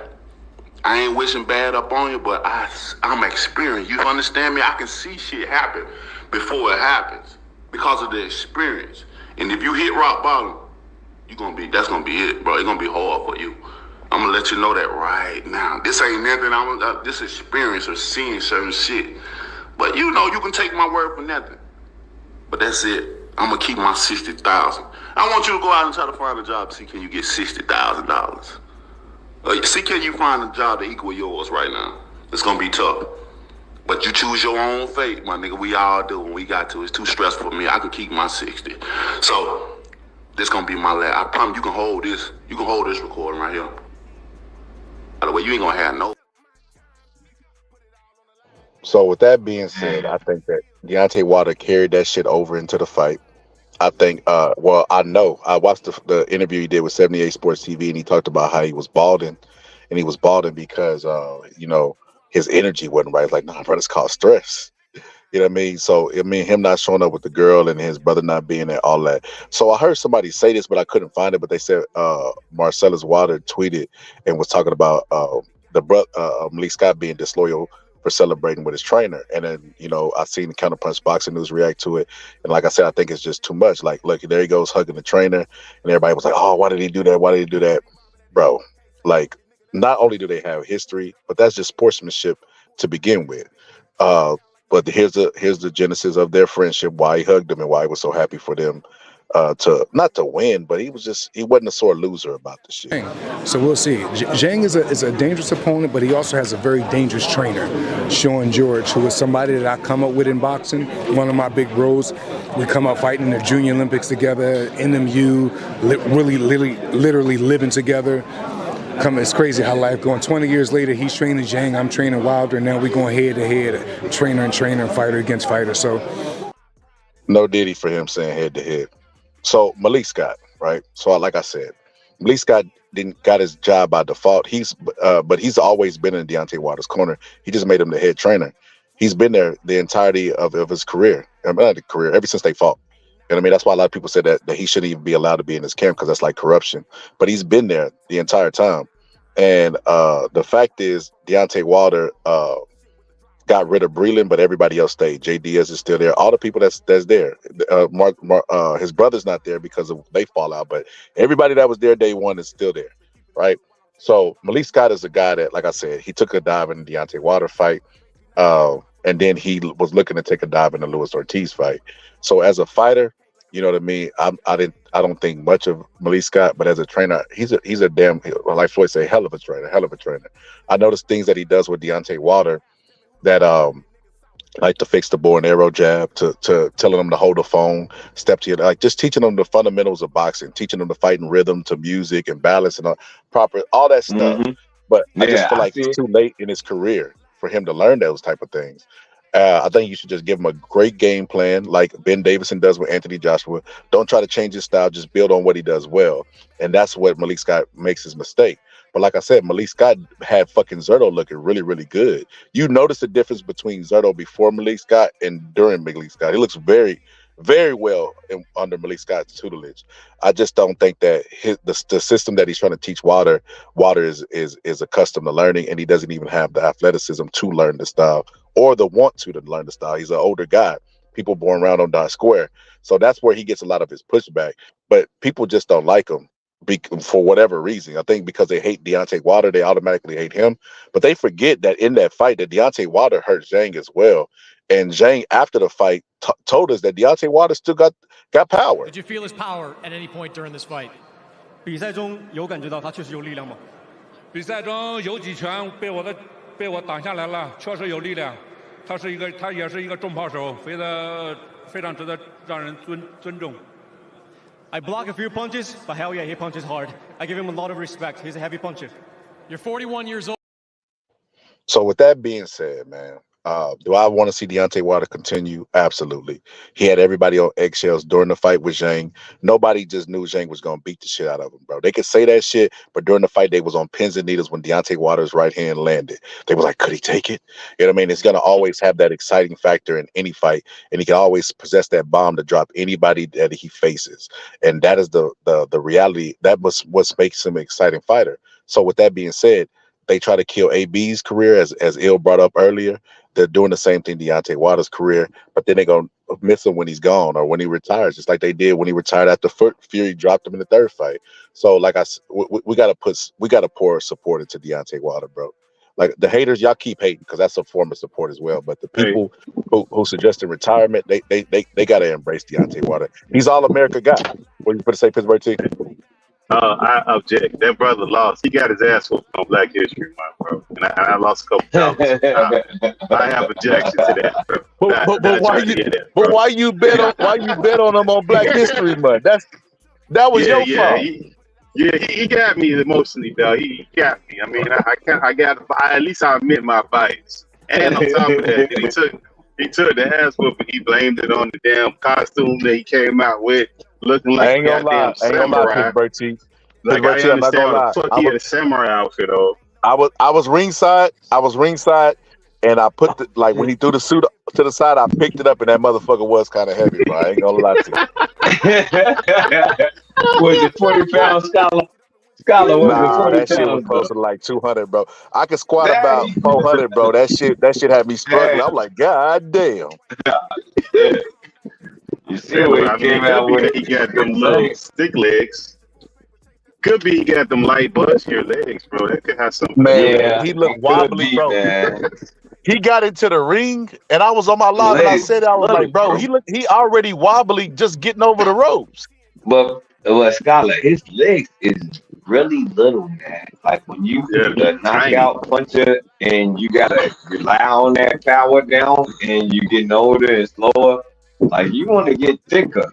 Like he get thicker. Like you want to, because they ain't faster than him, but he still like he docile, bro. Like I don't know what everybody see in Deontay Wilder to say that he haven't had a change in his behavior, so to speak, as a boxer. When you change your behavior, that actually takes you out of your element. And when you out of your okay, so to speak, let's just say going other places, like other states, countries, all of that stuff, right? You have to adjust to being there, right? So being in the ring with a new opponent for Deontay Wilder after fighting Tyson Fury is a whole new game plan. And that's what the fans is not watching, is that he trying to still find himself again. He not really confident in himself right now. That's all. I mean, like I said, you build a fighter up the right way, and he would show you what he needs to be when he gained that confidence. That's sort of like what just happened with AJ, and that we're looking at AJ different, and we looking at Joseph Parker different in that matter. Like it all works out, and when you make it work, it goes in a formula of how you execute. If you execute right, then it'll seem like it was the right strategy. But his strategy wasn't the right thing to do when you turn your back against your opponent, especially a dangerous one. And he know what he was up against. So I don't know. I know he can still live to see another day and all of that. But I would put him in a ring with people that he could beat. Like, stop putting him up against compatible competition. He needs to still learn from losing from Tyson Fury. You don't do that. You ain't did that with they didn't do that with Anthony Joshua. They didn't do that with Tyson Fury when he suffered a knockdown after Deontay Wilder. They put him in some easy fights after that. Hey, like, come on, man. I just want you to know, as my matchmaker, you got to put me in there with them Niners, bro. I got you, bro. We gotta you got to call the ultimate matchmaker. Call your boy, the one that you like, Rick Ledger, man. He'll put it together for you. You gotta get that. But at the end of the day, you just don't, like Anthony Joshua didn't get back into the toughest fight after Alexander Usyk. It wasn't the same when you're looking at a fighter that's trying to build his confidence back, and you know he's good enough to do that, and he got the talent like a Anthony Joshua. Well, you got to build this fighter back up to gain confidence to say that he's an aggressive fighter again. And that's how you make him when you're trying to change a man after a hard loss or some hardship. Like everybody goes through hardship in life. So Yo, but trust me, 39, yo, he done, man. That man 39, bro. Like we got he's to still stop. That young, man too man. old. He ain't Jay, our but age. Jay He's older older than than him. us. He's still young, man. That 39. man Jay is still older than young. that man. Yeah, Well, Jay Jane older won. than. So Jane won put his ass on the roly poly over there, man. Jane look good. And Well, on compared to that, that. Usyk is his same age, bro. Like literally his same age. This is not an excuse. It's just Nah. it's just where he going in his career. And I don't even blame Malik Scott at this point. I just think that the way that he looked at the opponent and he was approaching it, he was afraid. And he now got that confidence no more, y'all. Like y'all gotta understand, like yeah, he gotta build himself back up. And it takes about a year for him in his career because he's older. So it'll take about a year and he gotta be focused. He gotta get like 3 fights in his belt and then go for that big. I'm telling y'all, it's the sport of boxing, man. That Like, got done, man. Like you see how Scholar was talking about Breland, how Breland saved his career, and like how he can't recognize that shit, bro. yeah, Like I how he still understand that. blaming It's perfect. Breland. Like mentally, I just think mentally the guy has issues where to me he just suffers from some weakness mentally. And then with the loss like that, I don't think those two and the age, I don't think all those things in combination go good for that guy. No, I understand that. I think that he is mentally distraught. I don't think he's defeated. But Pittsburgh T, When can you you look say at can you say beyond a reasonable doubt, bro, that if Deontay Wilder don't land that right hand on anybody outside of Tyson Fury and Zhang, and even Tyson Fury done went down in every fight, except for the second one. But if he lands it on anybody else, that they're gonna be able to stand up to the right hand. Like we seen him landing on like the big like if he's gonna fight not top tier fighters and he can turn himself into a journeyman, okay, cool. That's what he wants to do. But Jane took those punches. I mean, he didn't like come off his feet where he was rocked and none of that shit with the right. He hit him a couple times. Just ain't doing He anything. didn't catch Zhang solid though. Man, he was hitting him, man. He didn't get hit solid with the points that knocked him out either. I mean, he got hit, but it wasn't like a super flush ass shot. He got hit. Nah, what it is Zhang got a hell of a chin, and he couldn't catch him solid. Most of the punches that he caught Zhang with, Zhang would catch on the gloves. Well, I'm telling you now, if somebody catch that Deontay Wilder right hand flush, washed up or not, chicken legs or not, they going to sleep, bro. The hand that the right hand that he caught Dominique Brazil with, where that motherfucker crow hopped and put everything he had, every single toe was into that punch, bro. If he catch a motherfucker with that shit, I guarantee they going to sleep, bro. I don't give a fuck who it Nah, is. I can call it when he did it. It was in the second round, and he caught him like late, like it's like 2:08 moment, and he caught him, and he felt that shit. He was like, "Oh my god." And I seen it, and I'm like, "Oh shit, Deontay Wilder probably got." But Deontay Wilder is not a smart fighter, y'all. Like we smart. Everybody on this panel is smart. So we talking about a dumb dude. We do know this, right? Nah, I mean, when cause you messing with your brother's Deontay Wilder leftovers, drink. bro. Nah, he drink that shit every hour, bro, to detoxify his body from the poisonous metals that are in there. Man, that man not smart as us, bro. He He got no pads brain on like anything, bro. He got no hell pads no. on that, man. I don't give him none of that. So I'm taking that away from him, Scholar, because I know intelligence and I know what it is, and you do too. And that man is not a ring savvy person. He's not smart. He's not protective. He don't defend himself. You just saying that shit. Like we watching what he don't do in the ring, bro. I'm not lying about this man. I fight. You do too, and we know he is not one of the dudes that you'll want to fuck with if you're trying to build somebody up, because it's like building up stones. Like it's nothing. You building up nothing. But he got something. So you just focus on that something, and once he loses that something, and don't want to do that stuff, then you like, what the fuck is wrong with you? Like, bro, I would get Deontay Wilder jumped on, bro, because if he in my gym and he not acting like the Deontay Wilder, I would want him to fight for his life, so I would make sure that he would get jumped on by fighting for his life, because this is what we come from. This is fighting, bro. What the fuck did you turn into? Some You dude remember that's Dave casually Chappelle said boxing? Kobe? He said Kobe was balling like they gave him the ball and said, play for your freedom. Man, That's bro. what you got to do with Deontay Wilder, bro. Facts, bro. You got to give him Facts. some gloves Well, and say, remember, play for, punch for your brother's he girlfriend. already retired. Yeah, but he already retired one time already, bro. Like, he's already done this whole I quit, I retired, and then you look up and he back in the ring. He retired, man. Hey, Pittsburgh T, that's that thing that bring everybody out of retirement, that bag.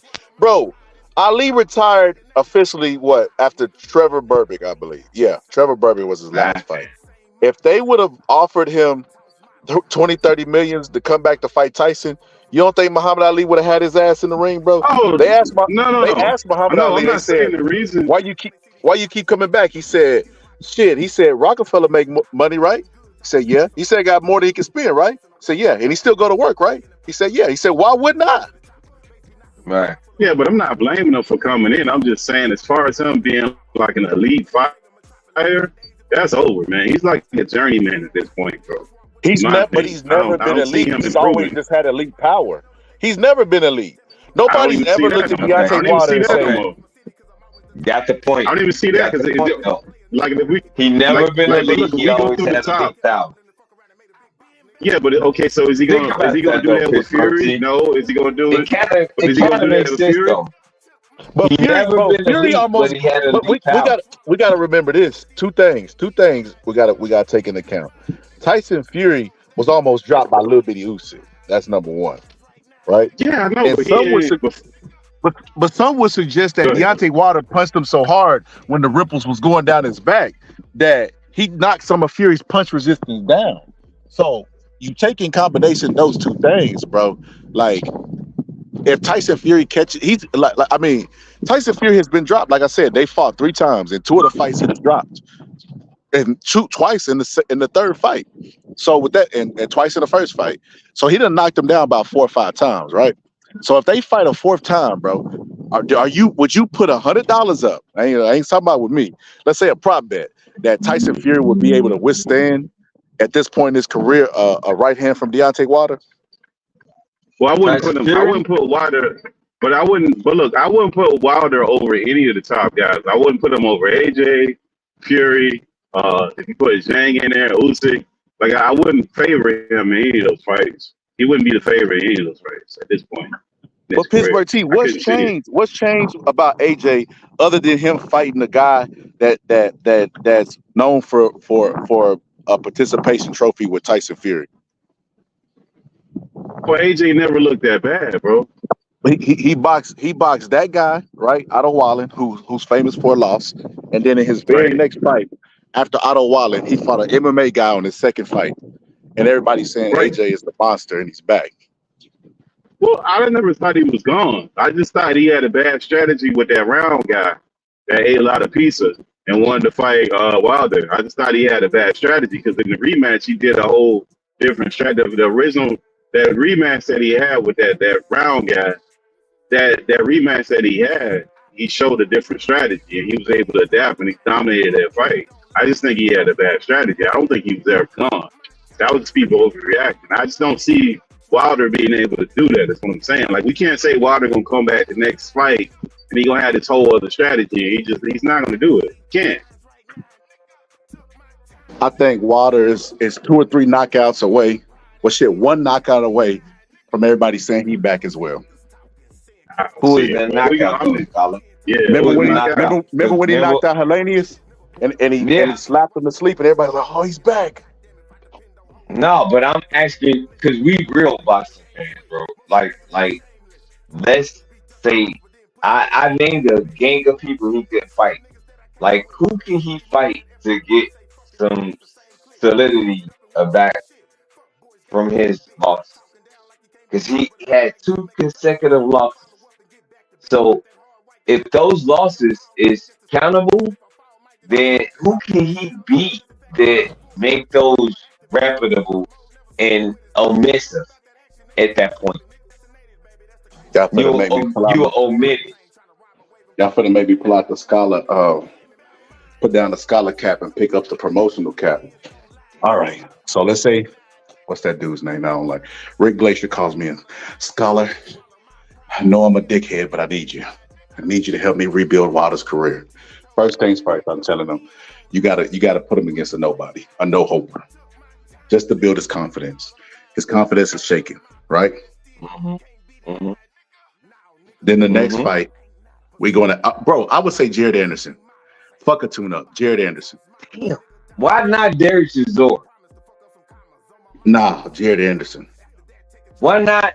Unless he gonna fight, unless he gonna fight one of them and then fight Jared Anderson 2 months later, I don't want no time to go in between those fights. I think Jared Anderson's mentally weak right now, and he's right for the picking.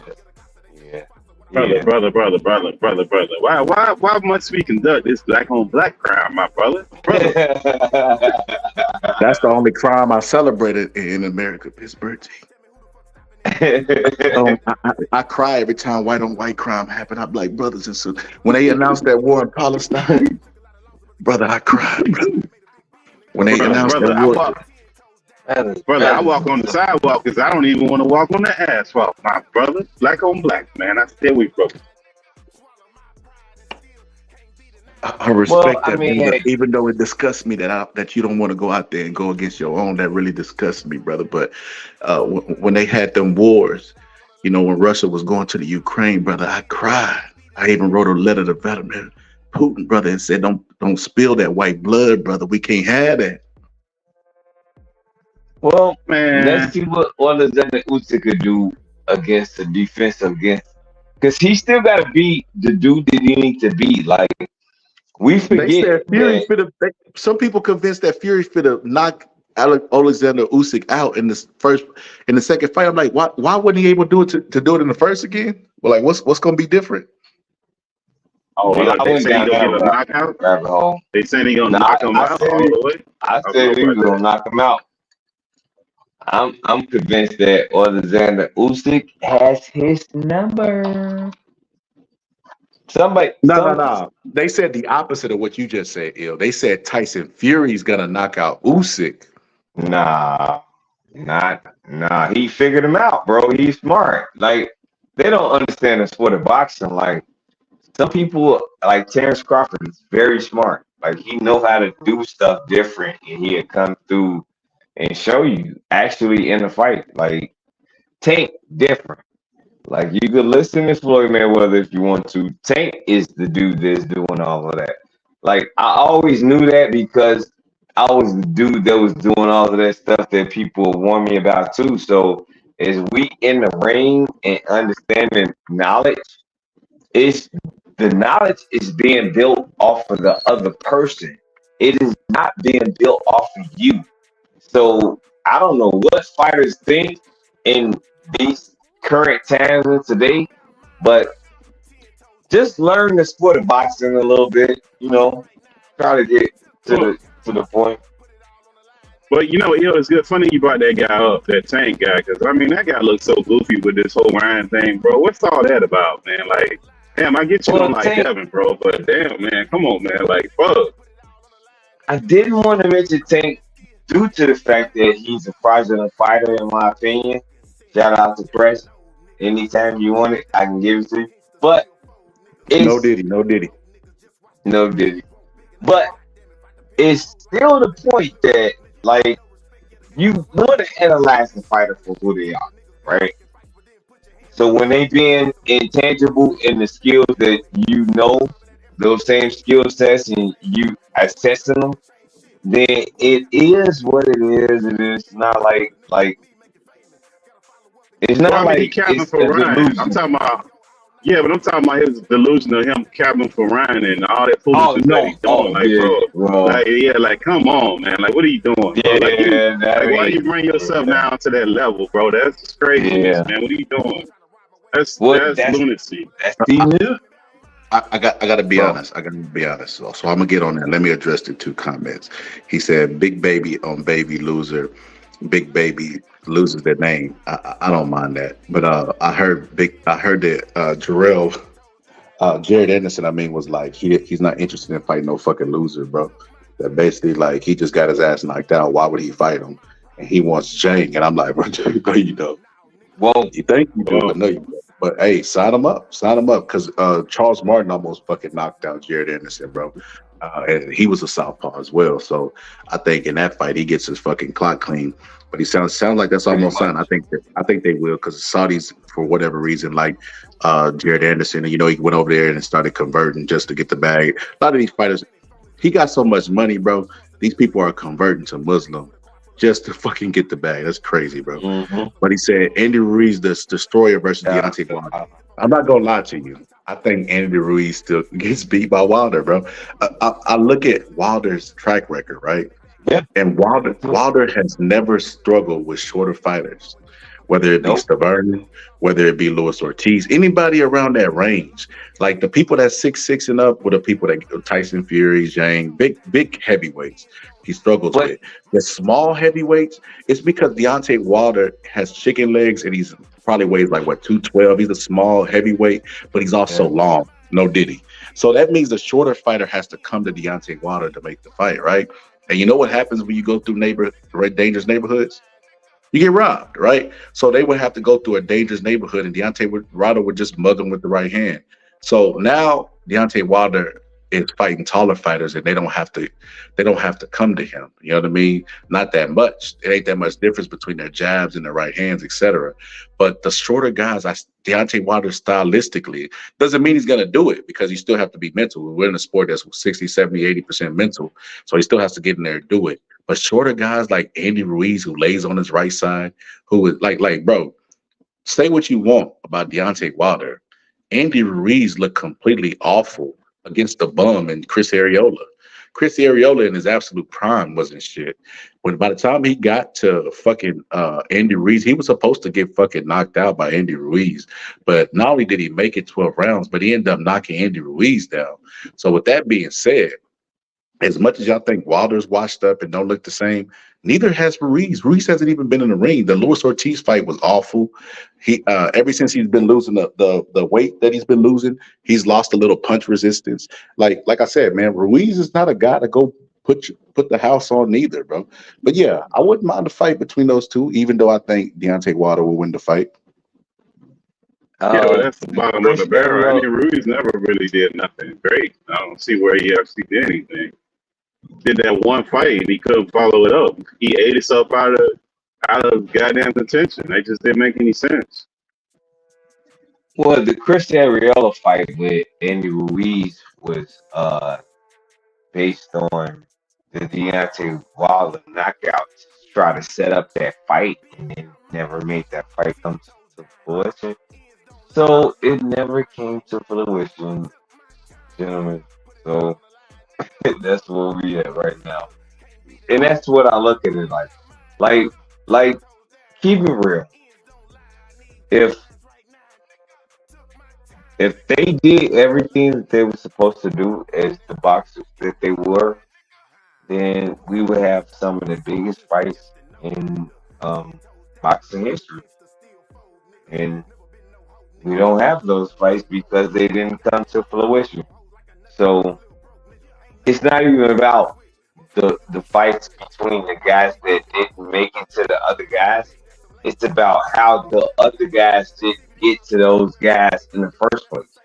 You see what I'm saying? So to be realistic, man, Anthony Joshua was supposed to fight Deontay Wilder long time ago. So he turned that down. I mean, goddamn, an astronomical number of $150 million to go through this fight process with Anthony Joshua. And what did my man do?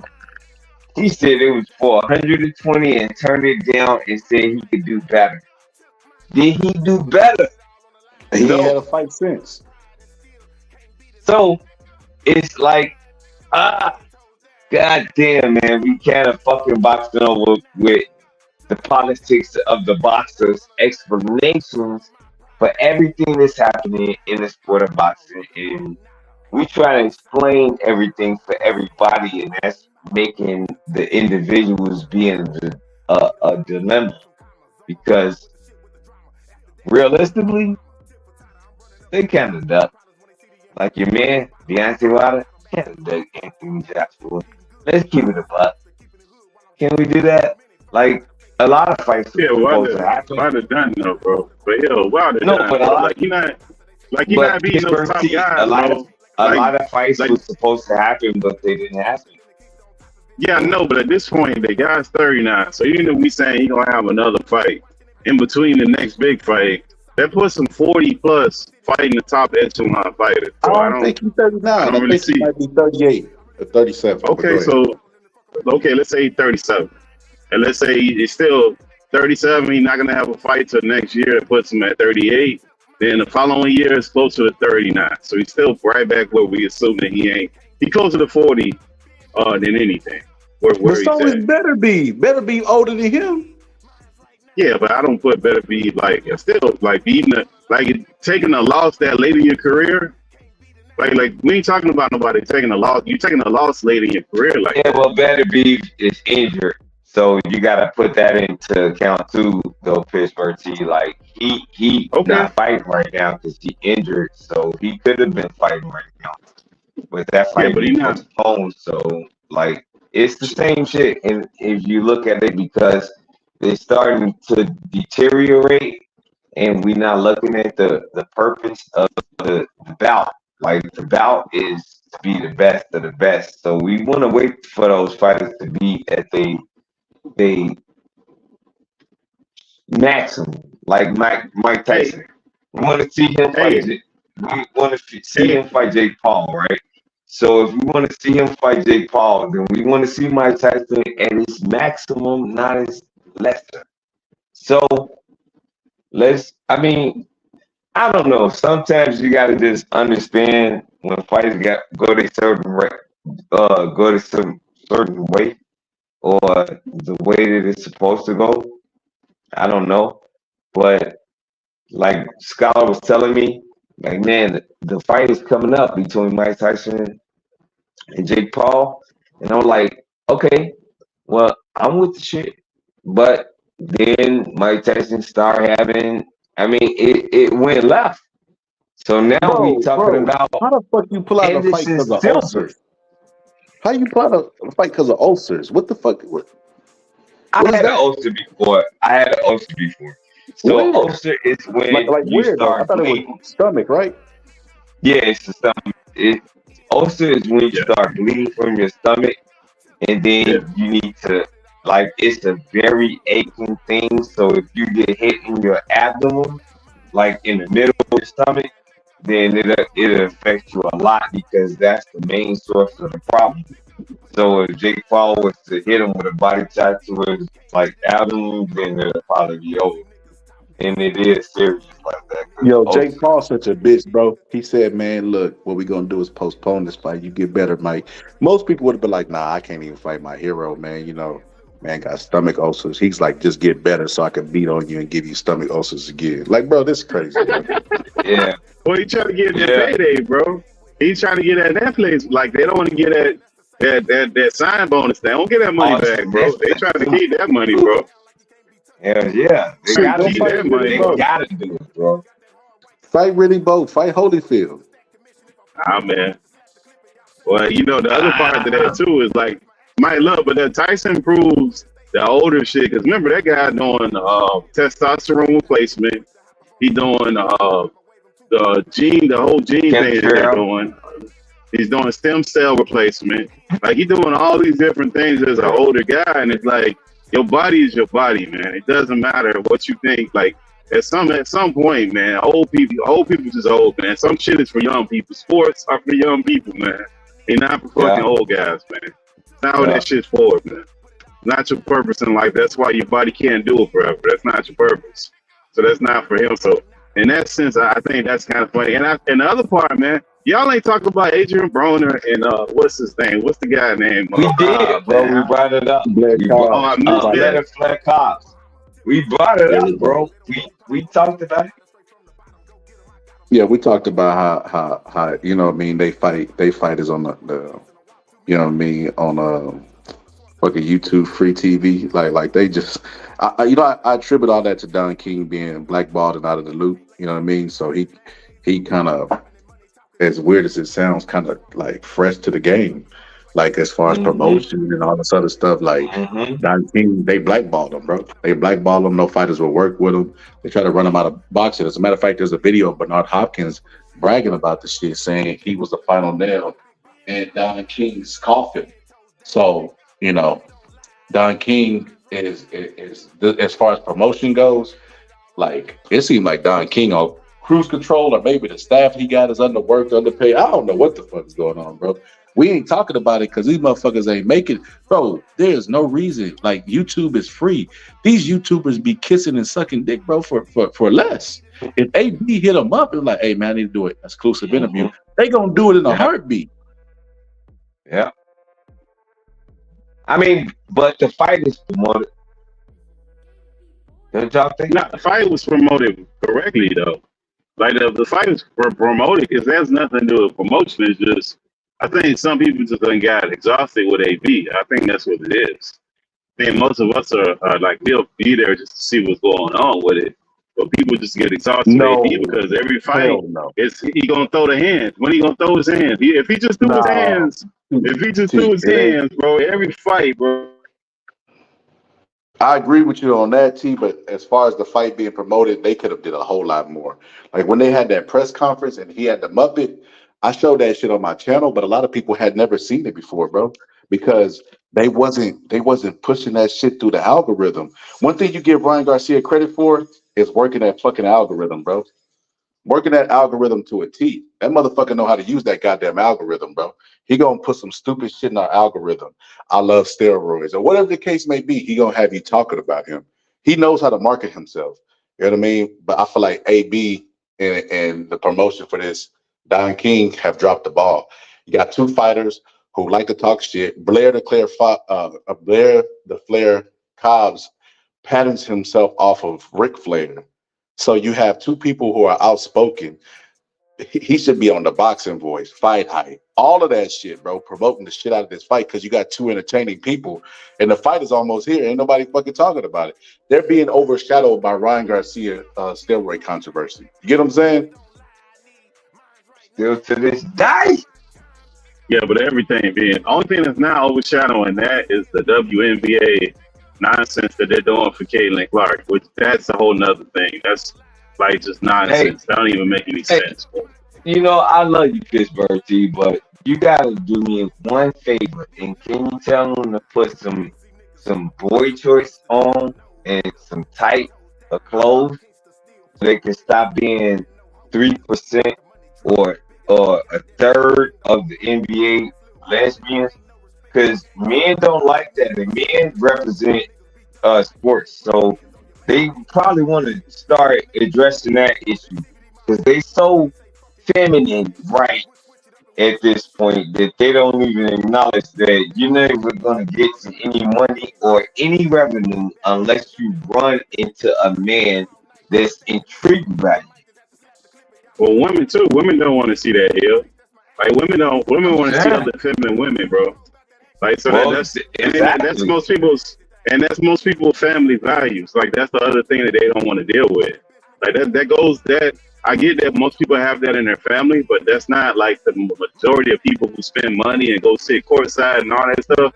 That's not the majority of people. Because remember what happened to Budweiser with that rainbow commercial that they did. You see what happened to that fucking company where they had to fire the CEO, lost all that revenue, all of that shit behind them trying to get behind that brand. Like that's not what you want to do. You gotta play to you can't put yourselves in this pigeon toe for one little special group when you're trying to get money from everybody. That's not gonna work like that, man. Exactly. It ain't gonna work. And your product ain't that great, bro. Like it's like you're just watching people shoot threes and do layups all the time, bro. Funny you said that. I stopped fucking with Amazon Prime when they said Black Lives Matter. I was like, get the fuck out of my goddamn subscription plate, motherfucker. Yeah, man. Everybody ain't with that, bro. I'm telling you, like, not but because of the lesbian people that was in charge of it, just because they had the audacity to say fucking Black Lives Matter. What about white lives? Facts, bro. Telling you, bro. Yeah, the whole group of people that said that. It was just the point that they was trying to emphasize on the culture to gain profit off of it, like they always normally want to do. And that's not the strategic thing to do when you're a thinking black person.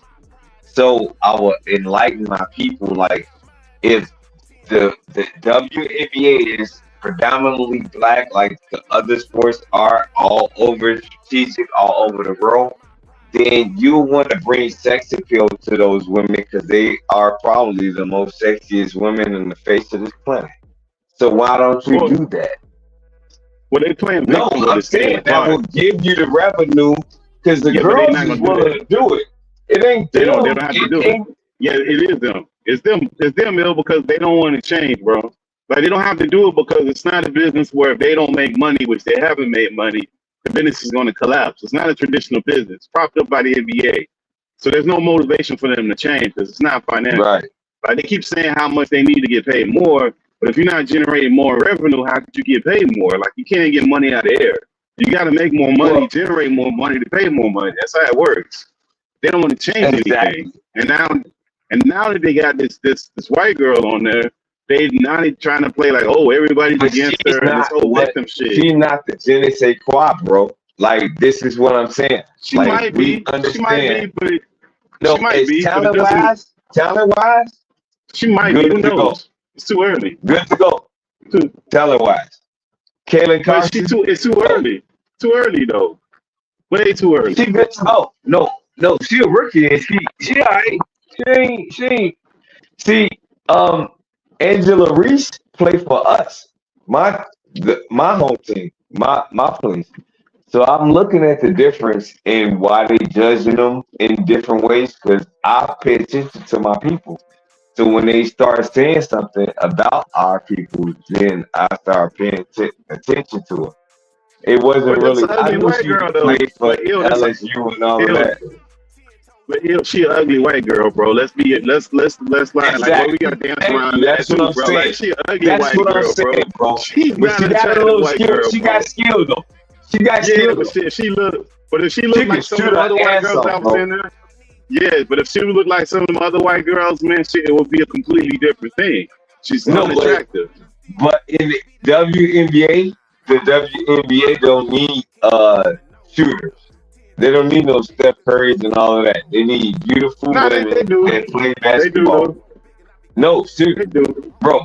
They need beautiful women that's talented and play like Lisa Leslie, like even Rebecca Lobo back in our time. You remember, you Pittsburgh team, Yeah. you understand. Swoops. So Yeah, Rebecca yeah, Lobo Swoops. You was got a Rebecca pretty Lobo, older. yeah.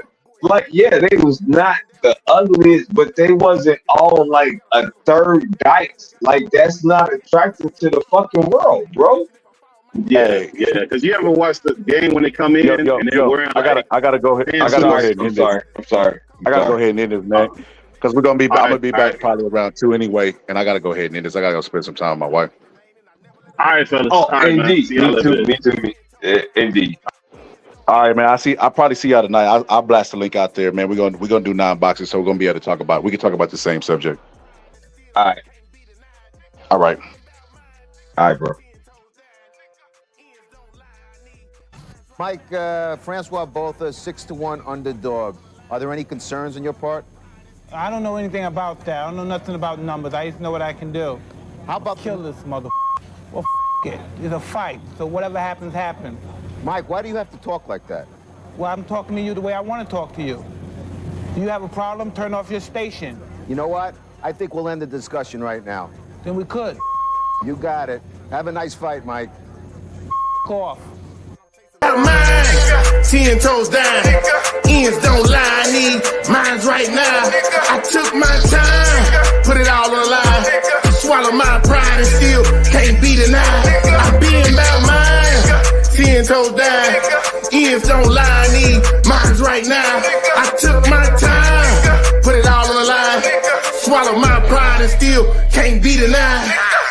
Heard pussy niggas talking, saying Kingston just an old nigga. 10 toes down, that nigga Kingston still fold niggas. Never been no hoe nigga, just watch the money tree grow big. And I be goddamn if I depend on hoes like a nothing ass little broke nigga. Ain't no respect, yeah, the game switch. Most of these niggas be shameless. Type of niggas be ducking fights, but then put your hands on your main bitch. That's some lame shit. Same niggas that I came with. That CBD Marvin and FOFK say fucking nigga, that's the same flick. Wouldn't switch it up and wouldn't change shit.